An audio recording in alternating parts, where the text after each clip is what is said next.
Fundur hafinn á Alþingi og tekið fyrir 13. dagskrármálið, fiskveiðar utan lögsögu Íslands, stjórnarfrumvarp, 776. mál á þingskjali 1236. Til máls tekur hv. 7. þingmaður Suðvesturkjördæmis, Þorgerður Katrín Gunnarsdóttir.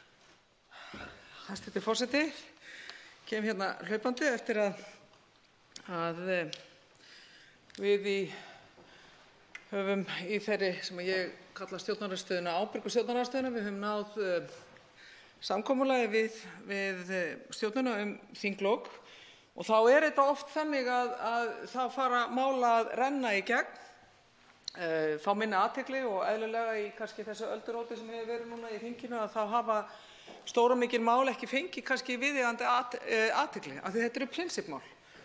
Og þetta mál sem við erum að ræða hér breytingar á lögum fiskveiðar utan lögsögu Íslands, það er að segja stjórn veiða á makríl, risamál. Þetta prinsippmál sem við höfum þurft miklu meiri tími og fara yfir og ræða. Af því það ekki bara að það verið að festa í sessi ótímabundna úthlutun aflahlutdeildar í makríl. Það verið í raun að gera það sama núna og með makríl eins og í stóra fiskveiðistjórnarkerfinu, að það ekki verið að tímabinda aflahlutdeildir. Það verið að fara inn í kerfi sem við höfum mörg hver verið mjög ósátt við, hvernig meðal annars verið að fara í auðlindagjöld á greinina. Heldur ekki síður það allrar athyglivert að það að verða ákveðin kúvending í hugmyndafræði, pólitík og stefnu tiltekinna flokka, rótgróinna flokka á þingi og þeir tengjast náttúrulega ríkisstjórninni. Og það erfitt að horfa upp á það að auðlindanefndin á sínu tíma árið 2000 sem kom með mjög skýra línu þar sem að flokkar sammæltust að standa meðal annars í tengslu við tímabundna samninga, að það verið að kúvenda frá þeirri nálgun. Allir hafa vitað það og það hefur verið erfitt að flytja Sjálfstæðisflokkinn á þessu skipi. Var einn flokkar svona nokkuð á móti því að fara og ekkert nokkuð á móti því að fyrir 2 árum að ræða tímabundna samninga. Allir aðrir flokkar voru reiðubúnir með einhverjum hætti, ekki síst Framsóknarflokkurinn sem í gegnum tíðina og kannski fyrir 3 árum síðan lagði fram mjög athyglisvert frumvarp sem nálgaðist þessa tímabundnu samninga, eiginlega lagði fram tímabundna samninga en aðra gjaldtökuleið og gott og vel, við getum líka rætt það. Gjaldtökuleiðirnar, þær eru mjög mikið álitamál. Á að fara markaðsleið, uppboðsleið eða á að fara í gegnum tekjuskattinn eða skattkerfið og það eru deildar meiningar en það sem skiptir langmestu máli í þessu það að við tökum þessa prinsipákvörðun tímabundna samning. Og af hverju segi ég það? Þetta eitthvað tæknimál? Nei, þetta undirstrikar það að þjóðin á fiskveiðiauðlindina, að fiskveiðiauðlindin, sjávarauðlindin okkar sem hér í hafinu kringum Ísland sameign íslensku þjóðarinnar. Og hvað þetta frumvarp núna, breytingar á makríl, að gera annað heldur en að fjarlægjast þá hugsjón, hugmyndafræði, sýn og stefnu. Og það finnst mér vera makalaust að Vinstri græn eru núna að hverfa í rauninni algjörlega frá þessu eina stærsta prinsipp grundvallarmáli íslenskra stjórnmála síðustu 2 áratugi. Og það sárt og það vont og þessu verður að mótmæla og vekja athygli á. Af því það verið að gefa eftir. Af hverju í ósköpunum var ekki hægt að taka makrílinn út?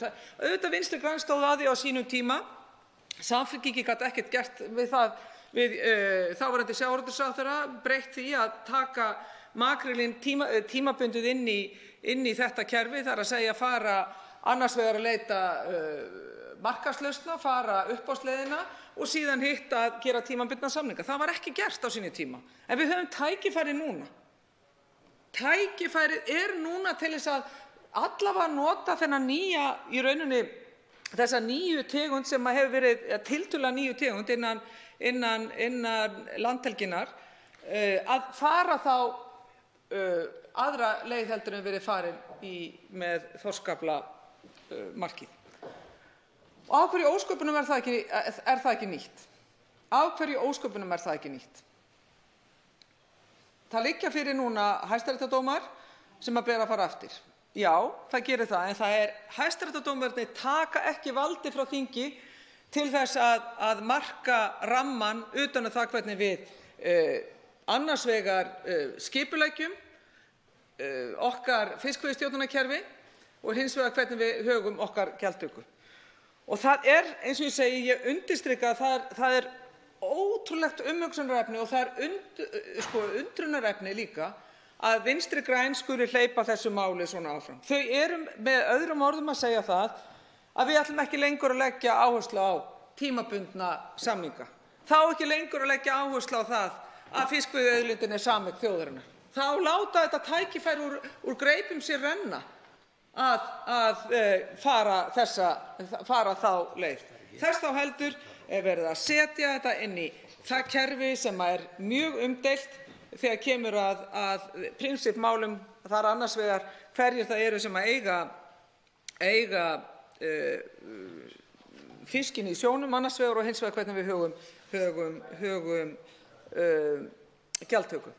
Og þess vegna leggjum við í Viðreisn fram þessa breytingartillögu og ég legg hana fram þar sem að við undirstrikum það að það verði frá og með árinu, það stendur hér 2019 og það er hægt að gera það í haust, þá eigi Fiskistofa að deila heildaraflahlutdeild í makríl í 20 jafna hluta. Við erum sem sagt að leggja til að það verði 20 ára samningar. Það er hóflegur tími, sumir hafa talað 25, ég alveg reiðubúin til þess að ræða það. Það þarf að vera ákveðinn fyrirsjáanleiki fyrir útgerðina og við erum að færa útgerðinni 20 ára fyrirsjáanleika, lengra heldur en meðal annars gert í fiskeldinu, og ég fagna því sérstaklega að ríkisstjórnin skuli hafa séð ljósið þar að það er verið að gera tímabundna samninga aðgang að sameiginlegri auðlind þjóðarinnar, sameiginlegu hafsvæði þjóðarinnar, að þá er verið að gera tímabundna samninga í fiskeldinu upp á 16 ár. Þar er 16 ár í fiskeldinu talin hæfilegu tími fyrir fiskeldisfyrirtækin hvað fyrirsjáanleika varðar. En í makrílnum er það fjarri lagi. Og þess vegna erum við að reyna að leiðrétta þennan kúrs ríkisstjórnarinnar. Ríkisstjórnar Vinstri-hreyfingarinnar Græns framboðs. Að fara ekki þessa leið, ekki láta draga ykkur þangað, Framsóknarflokkur og Vinstri græn. Og ég bið ykkur að íhuga það mjög gaumgæfilega. Og við leggjum til þess vegna að það í rauninni verði úthlutað makríl í 20 jafna hluta á hverju ári. Fyrsta árinu 2020 skal Fiskistofa síðan bjóða til sölu á uppboðsmarkaði til 20 ára því 5% heildaraflahlutdeildar í makríl. Þannig að það eru 5% á hverju ári í 20 ár, að þá er sem sagt fyrsti samningurinn upp á 1 ár, annar samningur upp á 2 ár. Þannig að heildarsamningur fyrir útgerðir eru til 20 ára en alltaf boðið upp 5% á hverju ári. 5% á hverju ári. Þar fyrir utan felur tillagan í sér það að smábátarnir, og við verðum að taka tillit til þeirra, við verðum sérstaklega að huga að því og viðurkenna það sérstaklega og reyna að fara þá leið, að því ég hugsa þessa leið, gott og vel getum við sameinast að þetta verði allavega til tilraunaverkefni í einhver ár, meðal annars að fara þessa leið, og þá tökum við að sjálfsögðu tillit til smábátanna sem að fá þá 5% af það sem að 5% af aflahlutdeild verður eyrnamerkt smábátum og eingöngu þeir geta boðið í þá 5% hlutdeild og það er ekki hægt og þeir geta ekki fært á milli skipa innan eftir að þeir hafa fengið úthlutað aflahlutdeild á grundvelli uppboðs. Þannig að það er verið að taka tillit með þessari tillögu sérstaklega til smábátanna. Það er verið að taka tillit til þess og undirstrika fyrst og fremst að úthlutun aflahlutdeildar að hún eigi að vera tímabundin, ekki ótímabundin, og ég verð ekki þreytt á að undirstrika það að þrátt fyrir að þetta, eins og menn hafa verið að tala þetta frumvarp ríkisstjórnarinnar gæti við fyrstu sýn reynst ósköp sakleysislegt eins og bent hefur verið á, að þá er þetta þannig að þetta er stór, merkilegt frumvarp fyrir þær hlutasakir að það er kúvendingu að ræða hjá Vinstri grænum. Það er kúvendingu að ræða hjá Framsóknarflokknum í þessu máli og það verður að festa í sessi óréttlæti. Það verður að festa í sessi óréttlæti þegar kemur að úthlutun á makríl. Af hverju notum við ekki tækifærin, gerum 20 ára samninga, við bjóðum með 5% á hverju ári á markaði og tökum einmitt frá líka 5% fyrir smábátana. Þetta er ósköp einföld tillaga sem við leggjum hér fram og viljum að verði tekin afstaða til. Og ég undrast það einmitt að þessa andstöðu núna Vinstri grænna við það að nýta hvert það tækifæri sem við fáum til þess að tryggja þjóðareignina á auðlindinni. Ég er búin að vera í stjórnarskrárnefndinni með öðrum formönnum og það liggur fyrir auðlindaákvæði sem við væntum að fari í stjórnarskrána. Ég hefði viljað sjá einmitt inn í ákvæðinu sjálfu tal og skýra greinargerð það að það verði tímabundna úthlutun að ræða. Ekki verið að veita eitthvað svigrúm til ótímabundinnar úthlutunar. Vissulega er það tekið fram í greinargerð með stjórnarskrárákvæðinu eða draugum á stjórnarskrárákvæði að þá er einmitt, og það er sérstaklega vert að draga það fram, að meðal annars formaður Framsóknarflokksins hefur tekið undir það að þetta verði tímabundnar heimildir að ræða. Þess vegna spyr ég því ósköpunum erum við ekki að nota tækifærið núna til þess að tryggja þjóðareignina á auðlindunum? Af hverju erum við að taka þetta skref þannig að það verður erfitt fyrir okkur að breyta því þá veru sem að ég trúi ekki öðru heldur en að drjúgur þorri þjóðarinnar vilji að verði. Að það verði undirstrikað að það er sameign þjóðarinnar sem að gildir en ekki eitthvað allt annað, og þetta allt annað er þá að þetta verði eingöngu í eigu útgerðarinnar. Og ég ætla ekki að taka þátt í því að þegar við erum að ræða þetta þá komið fólk að segja þeir eru bara á móti í Viðreisn, þeir eru bara á móti fiskveiðistjórnarkerfinu. Nei, ég hef undirstrikað það margoft að við erum, ekki síst núna er það náttúrulega ákveðið umhugsunarefni þegar veiðiráðgjöf Hafró var kynnt fyrir í dag. Við erum að sjá það allavega með þorskinn, að þorskurinn hefur ekki verið stofnstærð þorsksins hefur ekki verið sterkari árabil, en það er náttúrulega umhugsunarefni með aðrar tegundir sem við þurfum auðvitað að fara yfir. Fiskveiðistjórnarkerfið hefur líka í hagræði, hagkvæmni, verðmætasköpun skilað mjög miklu. Og allir flokkar á þingi, vinstri sem hægri flokkar, hafa átt þátt í því að gera kerfið jafn skilvirkt og gott eins og það er. En það er alltaf eftir þessi stóri þungi baggi og það er hvernig á að greiða fyrir auðlindina. Og við fengum að vita það fyrr í vetur að þá þrýsti ríkisstjórnin í gegn stórfelldri lækkun á veiðigjöldum á útgerðina upp á milljarða króna. Og núna stöndum við frammi fyrir því að á sama tíma að það var gert að þá á núna að skera niður meðal annars í velferðarkerfinu. Þetta er náttúrulega ekkert samhengi þarna á milli og mér finnst vont að við náum aldrei að klára þessa pólitísku umræðu það hvort að við ætlum og höfum döngun og löngun virkilega til þess að tryggja það að fiskveiðiauðlindin sé sameign þjóðarinnar. Og hvert tækifærið að renna okkur úr greipum. Við skulum bara hafa það hugfast. Þetta er ekkert eitthvað léttmeti. Þetta er ekki léttmeti. Og þess vegna undrast ég þetta enn og aftur að Vinstri græn, þeir láta þetta bara fara fljótandi í gegn og leyfa Sjálfstæðisflokknum að ráða þessu. Og það er ótrúlega sorglegt og dapurlegt að upplifa það. Þess vegna undirstrika ég það að þessi tillaga okkar í Viðreisn, við setjum hana fram, við erum samkvæm sjálfum okkur, við teljum að það þurfi að gera út af hagsmunum þjóðarinnar tímabundna samninga við útgerðarmenn. Við erum meira en reiðubúin til að gera þá til 20 ára, jafnvel 25 ára, upp á fyrirsjáanleikann fyrir atvinnugreinin sem slíka. Við skiljum það að sjálfsögðu. Og síðan getum við náttúrulega rökrætt það hvaða greiðslu eða gjaldtökuleið við eigum að fara. Við erum ennþá sannfærð það og höfum ekki breytt þeirri skoðun okkar að við treystum markaðnum til þess. Við eigum að setja þetta á markað. Og það er alveg með ólíkindum að flokkur sem einu sinni taldi sig til markaðshyggjuflokks geti ekki tekið undir það, af því það hentar ekki þeirra vinum að fara markaðsleiðina. Við erum sannfærð það að þegar markaðurinn er erfiður, þá borgar útgerðin einfaldlega minna.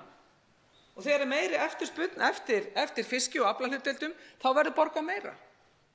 Þannig að þjóðin fær þessa eðlilegu hlutdeild í sameiginlegri fiskveiðiauðlind, en þetta verði ekki háð bara dyntum eftir því hver í ríkisstjórn hverju sinni, hver ber í borðið hverju sinni og fær sitt fram. Heldur að það verði bæði gegnsæi og það sé eðlilegt og sjálfsagt að þjóðin fái hlutdeild í þeirri sameiginlegu auðlind sem fiskveiðiauðlindin er. Þannig að hér erum við að horfa fram á það að við erum að leggja til tímabundna samninga, við erum að leggja til markaðsleið, við erum að leggja til að það verði sérstakt tillit tekið til smábáta. Þannig að þetta er eitthvað sem ætti að vera, menn ætti að geta tekið undir, skynsemi er fólgin í þessum breytingartillögum, en leið að þá er synd að svona mikilvæg mál, eins og ég gat áðan, skuli fljóta hér í gegn á þinginu á síðustu dögum af því að við erum ekki með betri skikk og stjórnun á þinginu heldur en raun ber vitni þegar kemur að því að setja niður mikilvæg mál á dagskrá. Þannig er það nú. Þannig að við í Viðreisn munum halda þessu máli áfram vakandi. Við teljum að það þurfi að tryggja eðlilegan rétt og hlutdeild þjóðarinnar í því þegar kemur að stjórnun fiskveiðiauðlindarinnar. Við erum stolt af okkar sjávarútvegskerfi, en það þarf að laga það á ákveðnum stöðum. Það þarf að koma auknu réttlæti inn í fiskveiðistjórnunina þannig að þjóðin geti verið sátt við stjórnunina á henni, ekki bara til skemmri tíma heldur til lengri tíma. Það er til farsældar fyrir alla, fyrir útgerð, fyrir samfélag og fyrir þjóðina í heild. Umræðu 13. dagskrármálið stjórn veiða á makríl er nú frestað og tekið er fyrir 16. dagskrármálið, kjararáð, stjórnarfrumvarp, 413. mál á þingskjali 554, nefndarálit á þingskjali 1551, breytingartillaga á þingskjali 1552, önnur umræða. Og til máls tekur framsögumaður meirihluta efnahags- og viðskiptanefndar, hv. 10. þingmaður Suðvesturkjördæmis, Óli Björn Kárason.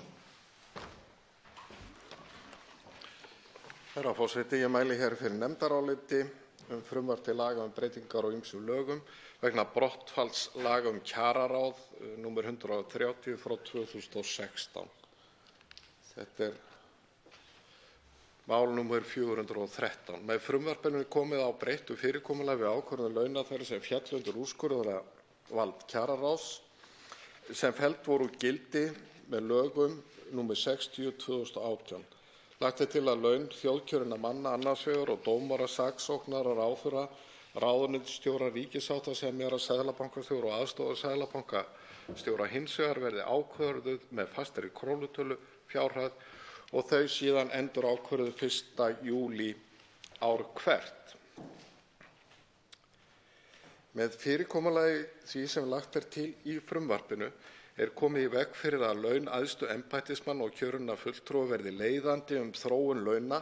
Þess í stað taki laun hlutfallslegum breytingum í samræmi við þróun meðaltals reglulegra launa starfsmanna ríkisins næstliðins árs. Þannig er unnið gegn því misræmi sem getur skapast í launaþróun. Þar sem laun þeirra hópa sem frumvarpið nær til verða endurskoðuð árlega samkvæmt framangreindum forsendum, eykst jafnframt gagnsæi og fyrirsjáanleiki launanna. Meirihluti efnahags- og viðskiptanefndar telur hins vegar nauðsynlegt að gera nokkrar breytingar á frumvarpinu og eru þær fyrst og fremst í samræmi við ábendingar aðila vinnumarkaðarins og fleiri aðila. Og eins og kemur fram í nefndaráliti bárust töluvert margar umsagnir frá hagsmunaaðilum og var tekið tillit til þeirra. Breytingartillögurnar eru hins vegar á sérstöku þingskjali nr. 1552. En það er rétt og skylt að fara örstutt yfir þessar breytingartillögur en að öðru leyti vísa ég í nefndarálitið. Í fyrsta lagi leggur meirihlutinn til að í bráðabirgðaákvæði verði kveðið á að laun þjóðkjörinna fulltrúa og æðstu embættismanna taki ekki breytingum fyrr en 1. janúar 2020 og þá í samræmi við þróun á meðaltali reglulegra launa ríkisstarfsmanna árið 2018. Frá og með 1. júlí 2021 taki laun þessara aðila breytingu 1. júlí ár hvert líkt og mælt er fyrir í frumvarpinu. Þetta gildi þó ekki laun dómara og þeirra sem fara með ákæruvald, en laun þeirra skulu taka breytingum strax 1. júlí 2019 og árlega þaðan í frá, líkt og gert ráð fyrir í frumvarpinu. Þá í öðru lagi rétt að vekja athygli á því að meirihlutinn leggur til breytingar á frumvarpinu sem miða að því að launafyrirkomulag sem þar mælt fyrir gildi laun lögreglustjóra líkt og annarra ákærenda sem taldir eru upp í 1. málslið 1. málsgreinar 18. greinar laga meðferð sakamála. Meirihlutinn leggur áherslu á að við ákvörðun launa dómara og handhafa ákæruvalds verði að gæta að sérstöðu þeirra og tryggja starfskjör og sjálfstæði þeirra gagnvart öðrum greinum ríkisvaldsins. Í þriðja lagi leggur meirihlutinn til þá breytingu á ýmsum greinum frumvarpsins að heimild ráðherra til að ákveða laun hækki hlutfallslega 1. janúar ár hvert til samræmis við áætlaða breytingu á meðaltali reglulegra launa verði fellt niður. Skýrt verði að laun skuli aðeins taka breytingu 1. júlí ár hvert í samræmi við hlutfallslega breytingu á meðaltali reglulegra launa ríkisstarfsmanna á næstliðnu ári samkvæmt birtum útreikningum Hagstofunnar. Með þessu vill meirihlutinn annars vegar koma í veg fyrir að laun ráðamanna og æðstu embættismanna hækki tvisvar á ári og hins vegar tryggja að hækkun launa miðist aðeins við staðfesta útreikninga Hagstofunnar en ekki áætlanir. Í fjórða lagi leggur meirihlutinn til breytingu á 3. málsgrein ákvæðis til bráðabirgða í frumvarpinu sem varðar kjör presta og annarra fulltrúa þjóðkirkjunnar sem taldir eru upp í 60. grein laga stöðu, stjórn og starfshætti þjóðkirkjunnar. Í ákvæðinu er tekið fram að laun þessara aðila skuli ekki taka breytingum fyrr en samkomulag næst við þjóðkirkjuna breytt fyrirkomulag framlög ríkisins til hennar. Dráttur hefur hins vegar orðið á að slíkt samkomulag náist. Vegna þessa leggur meirihlutinn til að höfðu samráði við ráðuneytið að kveðið verði á að laun þessara aðila sem tóku síðast breytingum samkvæmt ákvörðun kjararáðs 17. desember 2017 breytist 1. júlí ár hvert samkvæmt sömu aðferð og önnur laun sem kveðið á í frumvarpinu þar til nýtt samkomulag milli ríkis og kirkju hefur náðst. Þá er rétt að benda á það að nefndinni bárust ábendingar að tilefni sé að gera breytingar á lögum þingfararkaup og þingfararkostnað annars vegar og lögum Stjórnarráð Íslands hins vegar til að skýra til hlítar verkaskiptingu milli Alþingis og Stjórnarráðsins þegar kemur að greiðslu starfskostnaðar með tilliti til ferðakostnaðar ráðherra og vísa ég í þeim efnum til nefndarálitsins. Að auki leggur meirihlutinn til breytingar á 9. grein frumvarpsins þar sem viðbót við úrskurð kjararáðs laun og starfskjör héraðssaksóknara, varahéraðssaksóknara og saksóknara við embætti héraðssaksóknara sem bókað var með bréfi 19. júlí 2018 lá ekki ljóst fyrir þegar frumvarpið samið. Í bókunum kemur fram að ákvörðun kjararáðs laun og starfskjör saksóknara við embætti héraðssaksóknara sem jafnframt stýra sviði og skrifstofu og leggur meirihlutinn til að sú launafjárhæð sem þar var ákveðin bætist við 1. efnismálsgrein 9. greinar. Aðrar breytingar, hv. forseti, sem meirihlutinn leggur til eru tæknilegs eðlis og eiga ekki að hafa efnisleg áhrif. Undir nefndarálit þetta rita sá hér stendur Óli Björn Kárason og hv. þingmenn Hanna Katrín Friðriksson, Bryndís Haraldsdóttir, Ólafur Þór Gunnarsson, Sigríður Á. Andersen og Silja Dögg Gunnarsdóttir.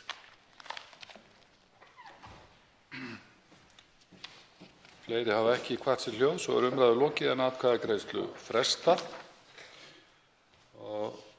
Borist hefur ósk að 18. og 19. dagskrármálin verði rædd saman, samanber 4. málsgrein 77. greinar þingskapa, en þau eru efnislega skyld og eru sameiginleg nefndarálit frá efnahags- og viðskiptanefnd bæði málin. Skoðast það samþykkt ef enginn hreyfir andmælum.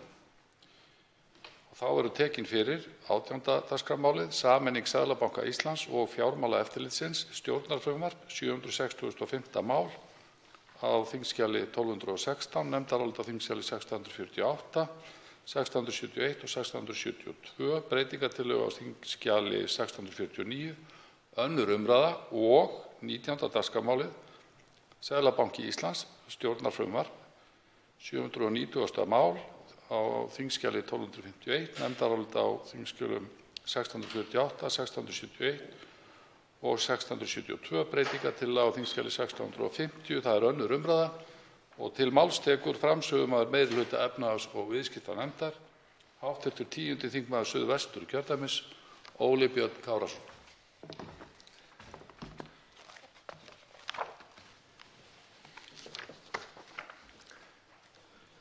Herra forseti. Ég mæli hér fyrir nefndaráliti meirihluta efnahags- og viðskiptanefndar frumvarp til laga Seðlabanka Íslands og frumvarp til laga breytingar á ýmsum lögum vegna sameiningar Seðlabankans og Fjármálaeftirlitsins. Með frumvörpunum lagt til að Seðlabanki Íslands og Fjármálaeftirlitið verði sameinuð í eina stofnun en ekki verði breytingar á þeim verkefnum sem ábyrgð þessara tveggja stofnana sameiginlega samkvæmt gildandi lögum. Lúta breytingarnar einkum að sameiningu verkefna hjá einni stofnun og breyttri stjórnskipan og fyrirkomulagi ákvarðanatöku. Markmiðið að auka skýrleika, ábyrgðar og bæta stjórnsýslu og skilvirkni við ákvarðanatöku og notkun upplýsinga og auka þannig möguleika á auknum gæðum, greiningar og yfirsýnar.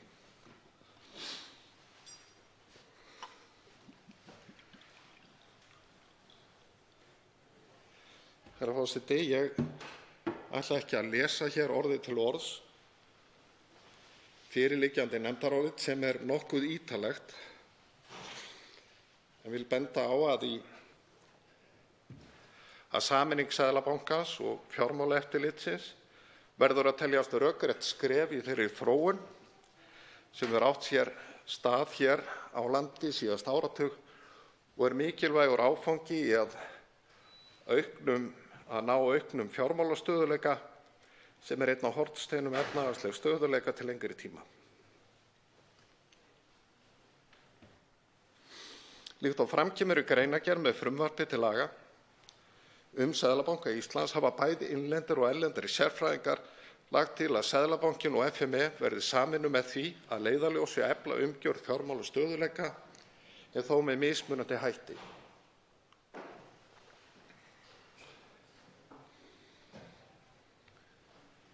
Í ítarlegum tillögum starfshóps endurmat peningastefnunnar sem kynntar voru í júlí 2018 bent á að brýnt sé að skilgreina einn ábyrgðaraðila fyrir beitingu þjóðhagsvarúðar og viðhaldi fjármálastöðugleika.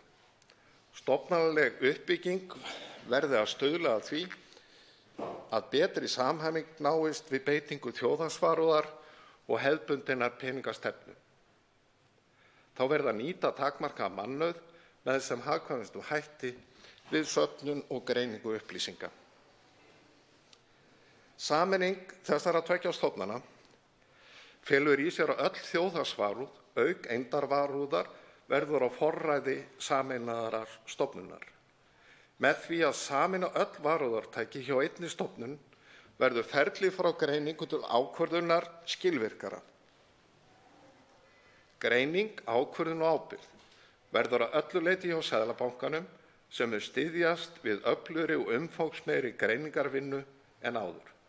Með þessum breytingum eru lagfærðir þeir alvarlegu gallar sem geta verið því samfara að yfirsýn og ábyrgð varðandi fjármálastöðugleika sé á hendi tveggja stofnana. Í umsögn Seðlabankans frumvarpin segir að breytingarnar leysi það vandamál sem varð þjóðinni til tjóns í fjármálakreppunni að Seðlabankinn, lánveitandi til þrautavara, hafði ekki nægilega góða yfirsýn yfir stöðu einstakra kerfislægra mikilvægra banka. Helsta gagnrýnin á á sameiningu Seðlabankans og FME, eða Fjármálaeftirlitsins, snýr að viðskiptaháttaeftirliti. Í umsögnum meðal Samtaka atvinnulífsins, Kauphallarinnar og Viðskiptaráðs bent á að skynsamlegra sé að viðskiptaháttaeftirlitið sé ekki innan veggja Seðlabankans heldur hjá sjálfstæðri stofnun. Þessi álit í takt við þær tillögur sem starfshópur endurmat peningastefnunnar lagði til, það að viðskiptaháttaeftirlitið yrði áfram hjá sjálfstæðu fjármálaeftirliti en að þjóðhagsvarúð og eymdarvarúð yrðu á ábyrgð Seðlabankans til að tryggja fjármálastöðugleika. Það vissulega sterk rök fyrir því að viðskiptaháttaeftirlit skuli vera í höndum sjálfstæðs eftirlitsaðila og ekki á verksviði Seðlabankans. En það eru að sama skapi rök fyrir því að skynsamlegt og hagkvæmt sé að fara þá leið sem lagt til í þeim frumvörpum sem hér fjallað um. Ekki hægt að líta fram hjá því að þjóðhagsvarúð, eymdarvarúð og viðskiptaháttaeftirlit tengjast með einum eða öðrum hætti þó nauðsynlegt sé að gera þar greinarmun á. Í þjóðhagsvarúð felst að fylgst með stöðugleika fjármálamarkaðarins í heild og regluverk meðal annars eftirlit og þróað samhliða. Eymdarvarúð snýr að regluverki og eftirliti með öryggi og styrk einstakra fjármálafyrirtækja. Viðskiptaháttaeftirlit meðal annars eftirlit með því að fyrirtæki starfi í samræmi við eðlilega og heilbrigða viðskiptahætti og venjur og flétta slíkt eftirlit saman við varúðareftirlit á fjármálamarkaði á ýmsum sviðum. Eymdarvarúðareftirlit og viðskiptaháttaeftirlit eru því nátengd og hafa það meginmarkmið að vernda neytendur fjármálaþjónustu. Með hliðsjón af þessu og smæð íslenska fjármálakerfisins sem með fá kerfislega mikilvæg fjármálafyrirtæki telur meirihlutinn að með samþættingu viðskiptaháttaeftirlits og eymdarvarúðar sé nauðsynleg yfirsýn best tryggð og að beiting varúðartækja til að styrkja fjármálastöðugleika verði markvissari en annars. Þá ekki hægt að líta fram hjá því að með hreinum aðskilnaði viðskiptaháttaeftirlits frá öðrum þáttum verði til fremur veikburða eftirlitsaðili. Varasamt getur verið að dreifa sérþekkingu á þessu sviði hér á landi, auk þess sem ákveðin samlegðaráhrif fylgja því að varúðareftirlit og viðskiptaháttaeftirlit sé innan sömu stofnunar. Markmið sameinaðrar stofnunar verður einkum þríþætt. Seðlabankinn skal stuðla að stöðugu verðlagi, fjármálastöðugleika og traustum og öruggum fjármálamarkaði. Stofnanaleg uppbygging hinnar sameinuðu stofnunar mun endurspegla þessi þrjú meginmarkmið leið og byggt verður undir gagnsæi og valddreifingu. Seðlabankastjóri stýr og ber ábyrgð á starfsemi og rekstri bankans. Þrír varaseðlabankastjóra leiða málefni bankans, peningastefnu, fjármálastöðugleika og fjármálaeftirlit. Meirihlutinn bendur á mikilvægi þess að skipulag og formfesta og ábyrgð sé skýr þegar kemur að beitingu stjórntækja Seðlabankans. Í frumvarpinu lagt til að viðamestu ákvarðanir verði teknar í 3 nefndum: peningastefnunefnd, fjármálastöðugleikanefnd og fjármálaeftirlitsnefnd. Samkvæmt frumvarpinu verða allar þessar nefndir fjölskipaðar og eiga utanaðkomandi sérfræðingar sæti í þeim öllum. Með því eru settar stoðir undir aðhald og stuðlað að því að fleiri sjónarmið heyrist við ákvörðunartöku.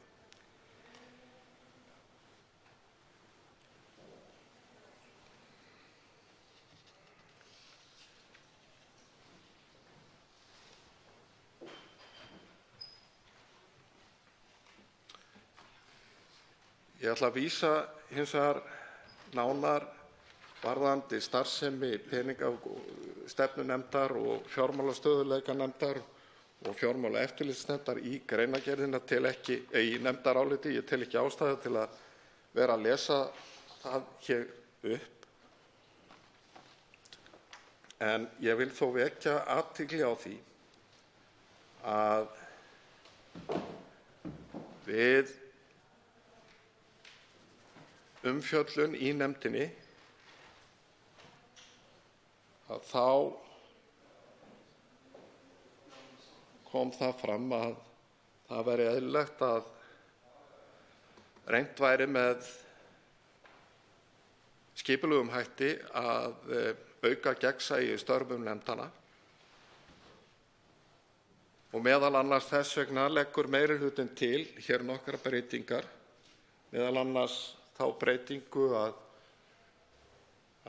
bæði fjármálastöðugleikanefnd og fjármálaeftirlitsnefnd skuli gefa Alþingi skýrslu árlega og koma fyrir þá nefnd sem að forseti eða forsætisnefnd þingsins ákveður. Í þessu tilfelli gengið út frá því að það sé hv. efnahags- og viðskiptanefnd með sama hætti og peningastefnunefnd hefur gert og mun gera en oftar, þar að segja 2 á ári. Og þá einnig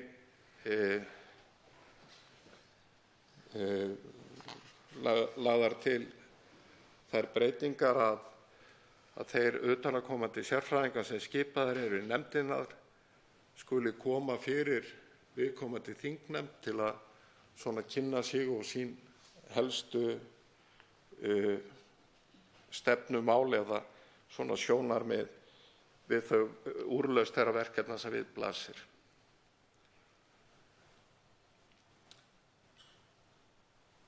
Í 58. grein frumvarps til laga um breytingar á ýmsum lögum vegna sameiningar Seðlabankans og FME og einnig í grein 61 þá eru lagðar til breytingar á lögum um fasteignalán og lögum um gjaldeyrislán.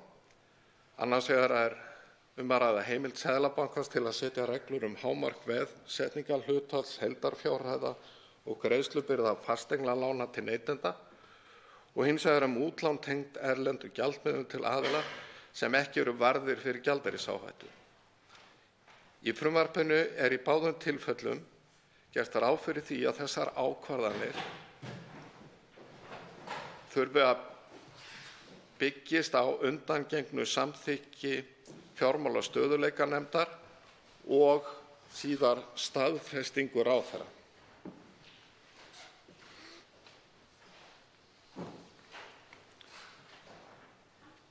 Meirihlutinn tekur undir þær ábendingar sem bárust að óæskilegt sé að fela ráðherra neitunarvald yfir beitingu þjóðhagsvarúðartækja líkt og gert ráð fyrir í áðurnefndum greinum frumvarpsins sem fylgi frumvarps Seðlabanka Íslands. Það að segja í greinum 61 og 58 í því frumvarpi. Meirihlutinn telur að slíkt yrði til þess fallið að rýra getu Seðlabankans til að tryggja fjármálastöðugleika og draga úr sjálfstæði og trúverðugleika bankans, einkum fjármálastöðugleikanefndar. Í umsögn Samtaka atvinnulífsins meðal annars bent á að reglusetning á þessu tagi geti til dæmis varðað aðgengi einstaklinga að lánsfé og slíkar ákvarðanir geti reynst mjög óvinsælar þótt nauðsynlegar séu. Mikilvægt að slík ákvörðun sé ekki háð pólitísku samþykki. Meirihlutinn tekur undir þessar athugasemdir og leggur því til breytingar á þessum 2 greinum þannig að ekki verður lengur krafist staðfestingar ráðherra á reglum Seðlabanka Íslands. Með þessu í raun verið að auka sjálfstæði Seðlabankan, ýta undir sjálfstæði Seðlabankans og tryggja skilvirkni þegar kemur að þjóðhagsvarúð. Í umsögn Fjármálaeftirlitsins kemur fram að fyrirbyggja þurfi hugsanlega hagsmunaárekstra vegna fjármálaeftirlits og viðskipta Seðlabankans á verðbréfamarkaði. Sérstaklega vegna starfsemi lánamála ríkisins innan Seðlabankans sem annast útgáfu verðbréfa fyrir ríkissjóð. Fjármálaeftirlit innan Seðlabankans mun hafa með höndum eftirlit með verðbréfaviðskiptum og því mögulegt að fjármálaeftirlitsnefnd þurfi að taka ákvarðanir varða verkefni sem unnin eru annars staðar í stofnuninni og heyra undir seðlabankastjóra. Jafnvel gæti komið til þess að taka þyrfti ákvörðun beitingu viðurlaga vegna brota á lögum verðbréfaviðskipti.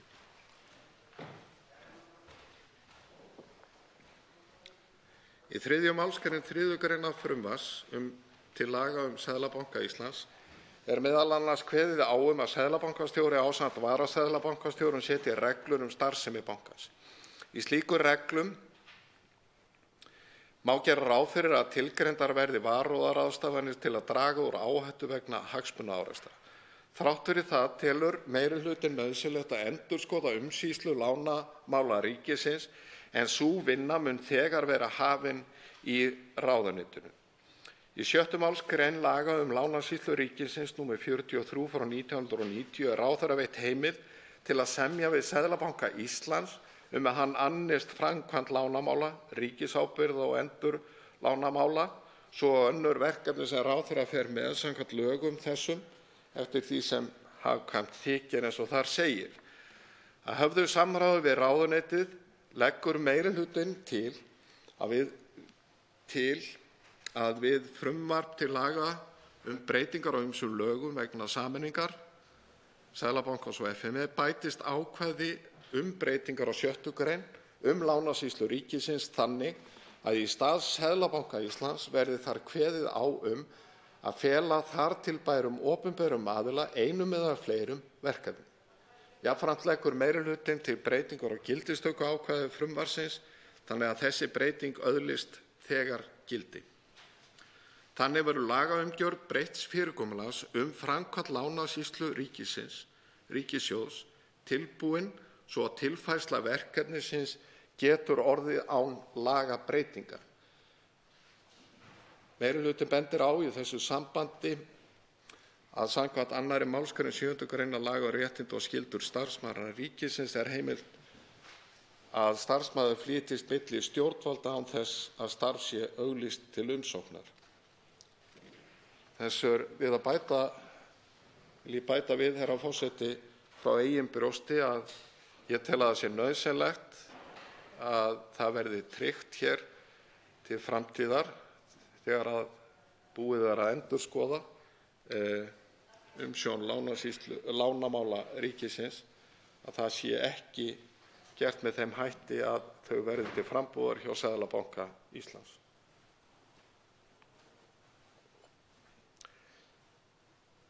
Meirihlutinn tekur einnig undir ábendingar í umsögn Fjármálaeftirlitsins að tryggja verði að aðilum á fjármálamarkaði sé það fyllilega ljóst hvort samskipti þeirra við Seðlabanka hverju sinni fari fram á grundvelli þess opinbera eftirlitshlutverks sem bankanum verður falið eða á grundvelli annarra hlutverka hans. Þetta hefur reynst sérstaklega mikilvægt í starfi Seðlabanka Bretlands eftir sameiningu hans við fjármálaeftirlitið þar í landi árið 2011. Með sameiningu Seðlabankans og Fjármálaeftirlitsins verður vissulega til öflug eftirlitsstofnun. Þar safnast saman miðlæg völd til einnar stofnunar sem tekur ákvarðanir sem geta haft veruleg áhrif á einstaklinga, fyrirtæki og fjármál og hagkerfið allt og verða stundum mjög íþyngjandi. Vegna þessa skiptir miklu með hvaða hætti staðið ákvarðanatöku og hvaða rök liggja þar að baki. Með því að fela Seðlabankanum að fara með viðskiptaháttaeftirlit mikilvægt að til séu skýrar kæruleiðir til að skera úr ágreiningi sem upp kann að koma. Í umsögn Samtaka fjármálafyrirtækja vakin athygli á þessu og bent á að þróun regluverks á fjármálamarkaði á síðustu árum hafi verið með þeim hætti að eftirlitsaðilar hafi fengið í síauknum mæli afar víðtækar eftirlits- og sektarheimildir. Mikilvægt sé að eftirlitsaðilar búi við virkt aðhald æðra stjórnvalds til þess að tryggja að við beitingu eftirlitsheimilda séu óskráðar meginreglur stjórnsýsluréttarins hafðar í heiðri. Meirihlutinn tekur undir með samtökum fjármálafyrirtækja að sérstök málskotsnefnd sé best til þess fallin að veita slíkt aðhald. Að auki styrkir málskotsnefnd starfsemi þess hluta hinnar nýju stofnunar sem fer með fjármálaeftirlitið.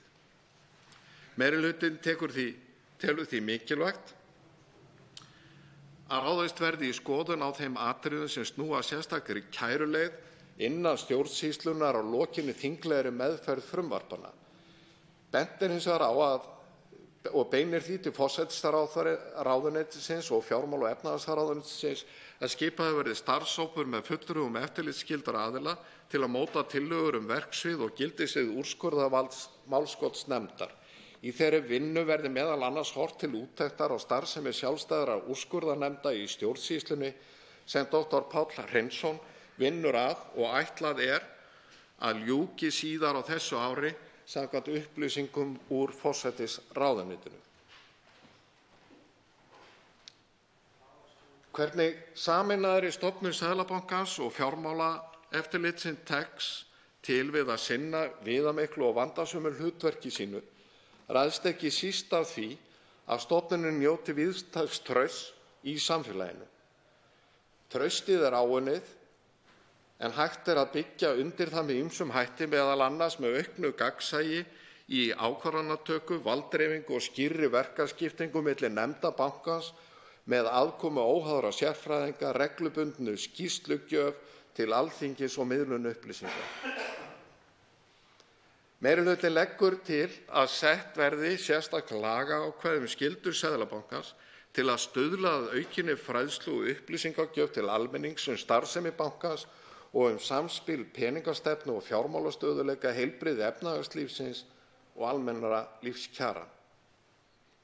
Þessari skyldu getur bankinn sinnt með ýmsum hætti, meðal annars í samvinnu við menntakerfið.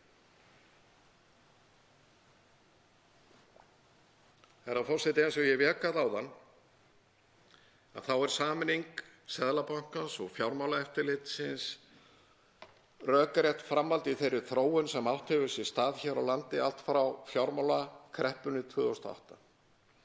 Að frumkvæði íslenskra stjórnvalda hafa verið unnar skýrslur af sérfræðingum þar sem fram koma athugasemdir og ábendingar breytingar sem æskilegar eru við að styrkja eftirlit með fjármálastarfsemi og tryggja betur fjármálastöðugleika. Í öllum skýrslum utan einnar frá Kristínu Forbes lagt til að starfsemi fjármálaeftirlitsins verði sameinuð Seðlabanka, annaðhvort að hluta eða öllu leyti. Ráðherranefnd efnahagsmál og endurskipulagningu fjármálakerfisins tók ákvörðun í október 2018 að hefja endurskoðun á lagaumgjörð peningastefnu, þjóðhagsvarúðar og fjármálaeftirlits. Í kjölfarið skipaði forsætisráðherra verkefnisstjórn til að hafa yfirumsjón með endurskoðunum og var haft samráð við stjórnendur Seðlabankans og fjármálaeftirlitsins við vinnuna. Meirihlutinn vekur athygli á því hvernig staðið var að samráði við gerð frumvarpanna. Unnið var náið með fulltrúi viðkomandi stofnana, forsætisráðuneytið og fjármála- og efnahagsráðuneytið kynntu sameiginlega áform sameiningu Seðlabankans og FME innan Stjórnarráðsins í desember 2018. Áður en frumvarpið var fullunnið kynnti verkefnisstjórnin efni þess sérstaklega fyrir efnahags- og viðskiptanefnd. Þá voru haldnir kynningarfundir með stjórn samtaka fjármálafyrirtækja og samráðsnefnd eftirlitsskyldra aðila.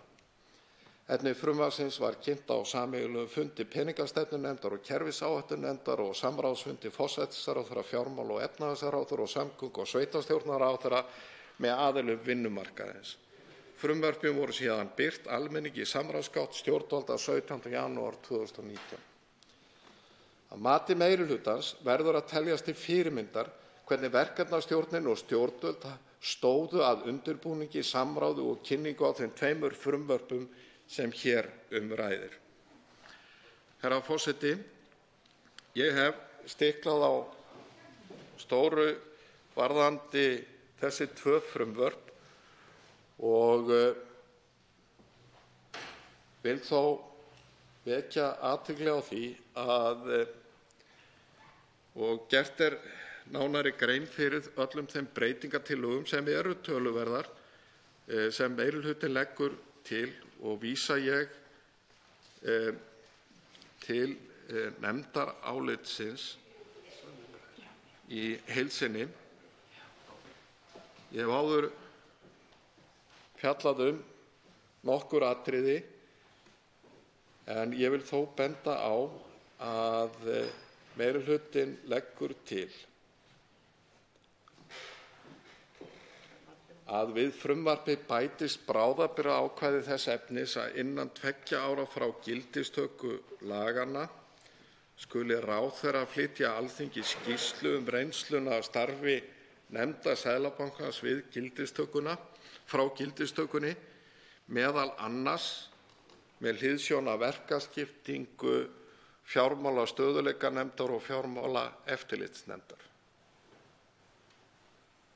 Á grundvelli þessara skýrslu þarf síðan Alþingi að meta það hvort tilefni sé til að fara í einhverjar breytingar, efnislegar breytingar á þeim lögum sem þá gilda og það kæmi mér á óvart ef niðurstaða þingsins yrði með þeim hætti að ekkert tilefni væri til þess. Ég hygg hins vegar að það sé líka gott fyrir þingið og sérstaklega þá sem sitja í efnahags- og viðskiptanefnd og munu sitja í efnahags- og viðskiptanefnd á komandi árum að taka þá ákvörðun að eiga svona meiri samskipti við sérfræðinga varðandi fjármálamarkaðinn og stjórn peningamála, ekki bara innan Seðlabankans, heldur ekki síður utan Seðlabankans og ekki síður erlenda sérfræðinga en innlenda. Og það eigi að vera eitt af meginmarkmiðum efnahags- og viðskiptanefndar fyrir utan að fjalla lagafrumvörp og önnur þingmál, að það er akkúrat að halda lifandi umræðu stjórn peningamála, fjármálastöðugleikann og vera sífellt vakandi fyrir því hvort að efnisleg ástæður séu til þess að gera einhverjar þær breytingar sem kunna að vera nauðsynlegar eftir því sem tíminn líður. Einn hv. þingmaður óskar eftir við dansör og það er Þorsteinn Sæmundsson, hv. 10. þingmaður Reykjavíkurkjördæmis suður.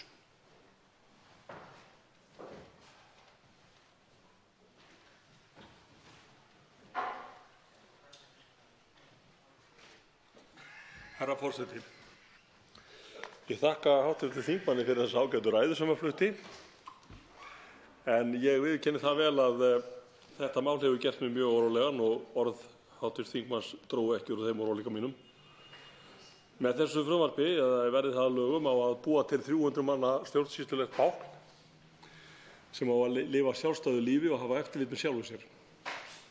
Og ég verð að segja að sporin hræða í því efni vegna þess að það vald sem Seðlabankanum hefur verið falið og jafnvel ekki falið hefur hann ekki farið vel með núna undanfarin misseri og ár.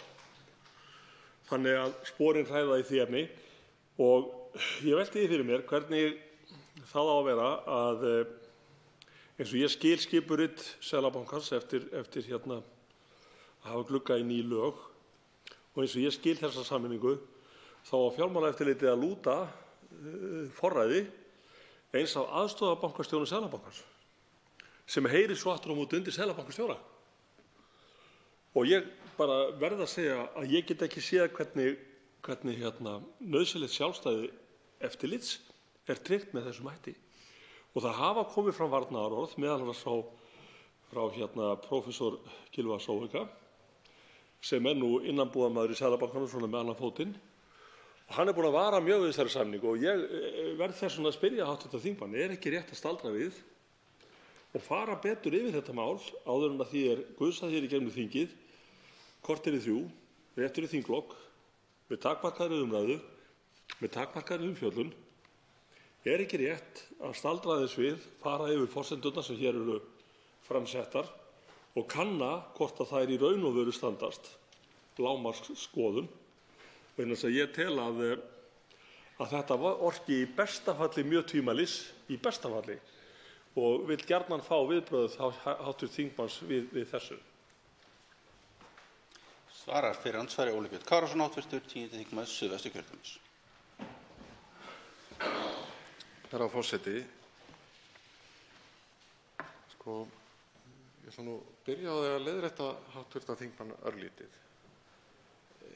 Seðlabankinn ekki að hafa eftirlit með sjálfum sér. Það sem verið að gera með þeim breytingum sem verið að gera hér með fyrirliggjandi frumvarpi, og ég tala nú ekki með þeim breytingum sem meirihluti efnahags- og viðskiptanefndar að gera. Og ég hygg nú að hv. félagi þingmannsins, Sigmundur Davíð Gunnlaugsson, geti verið með sammála, þó að ég sé að hann ekki í salnum og þess vegna ekki gott að vera að vitna í hann. En við erum auðvitað að búa til hér nýja stofnun sem öflug stofnun vegna þess að við lærðum það að skilja í sundur með þeim hætti sem við gerðum hér fyrir hrun fjármálakerfisins 2008. Það sem okkur skorti yfirsýn yfir fjármálakerfið í heild sinni hjá einum aðila.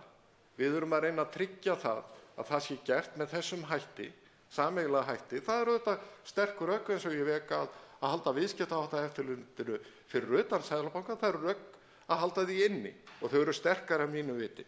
Og þetta eru auðvitað nefndir sem eru líka skipaðar óháðum aðilum sem eru utan Seðlabankans, og það veitir aðhald.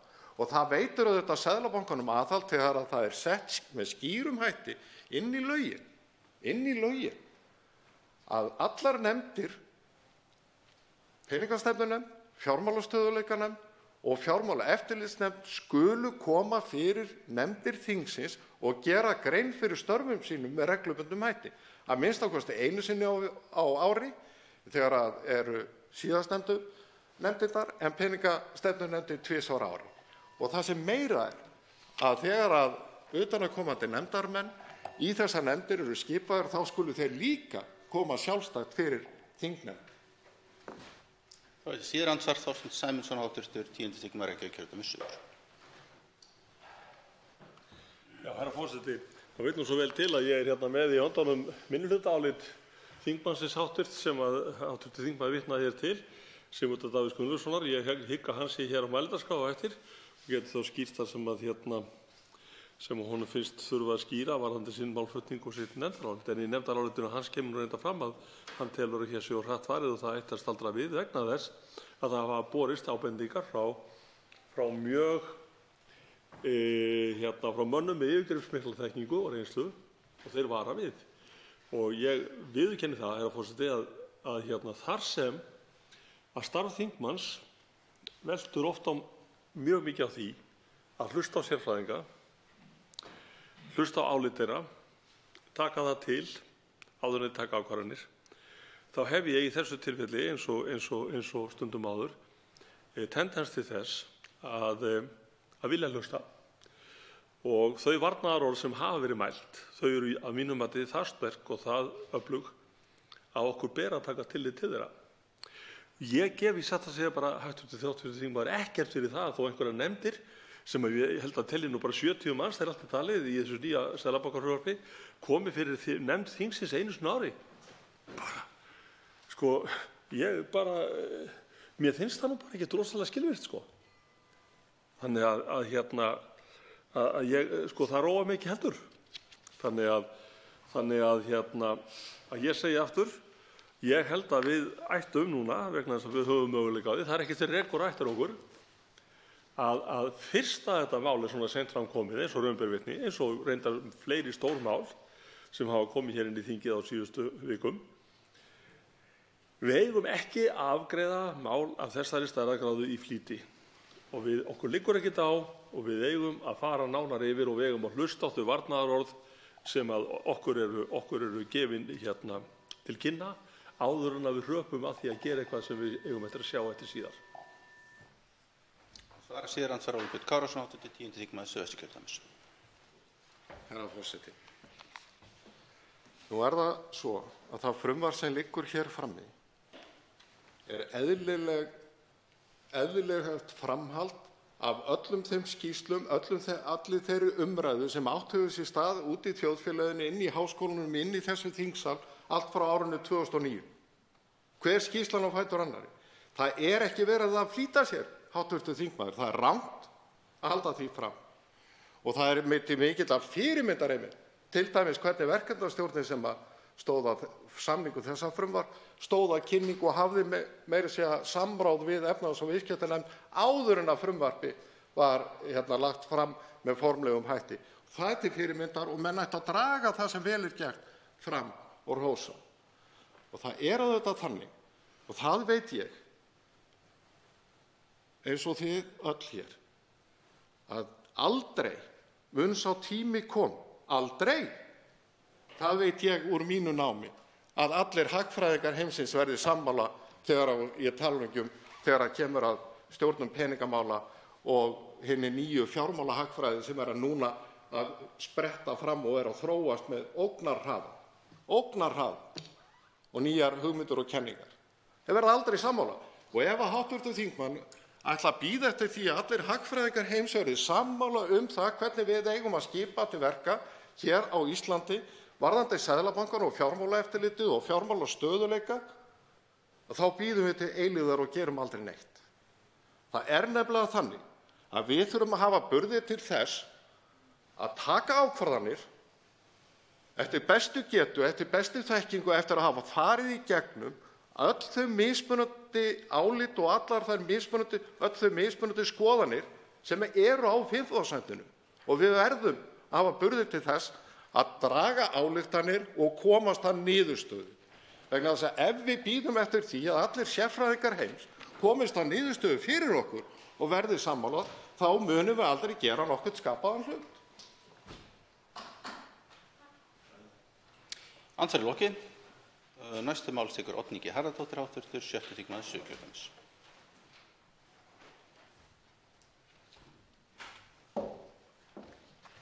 Herra forseti, ég mæli fyrir nefndaráliti 1. minnihluta efnahags- og viðskiptanefndar.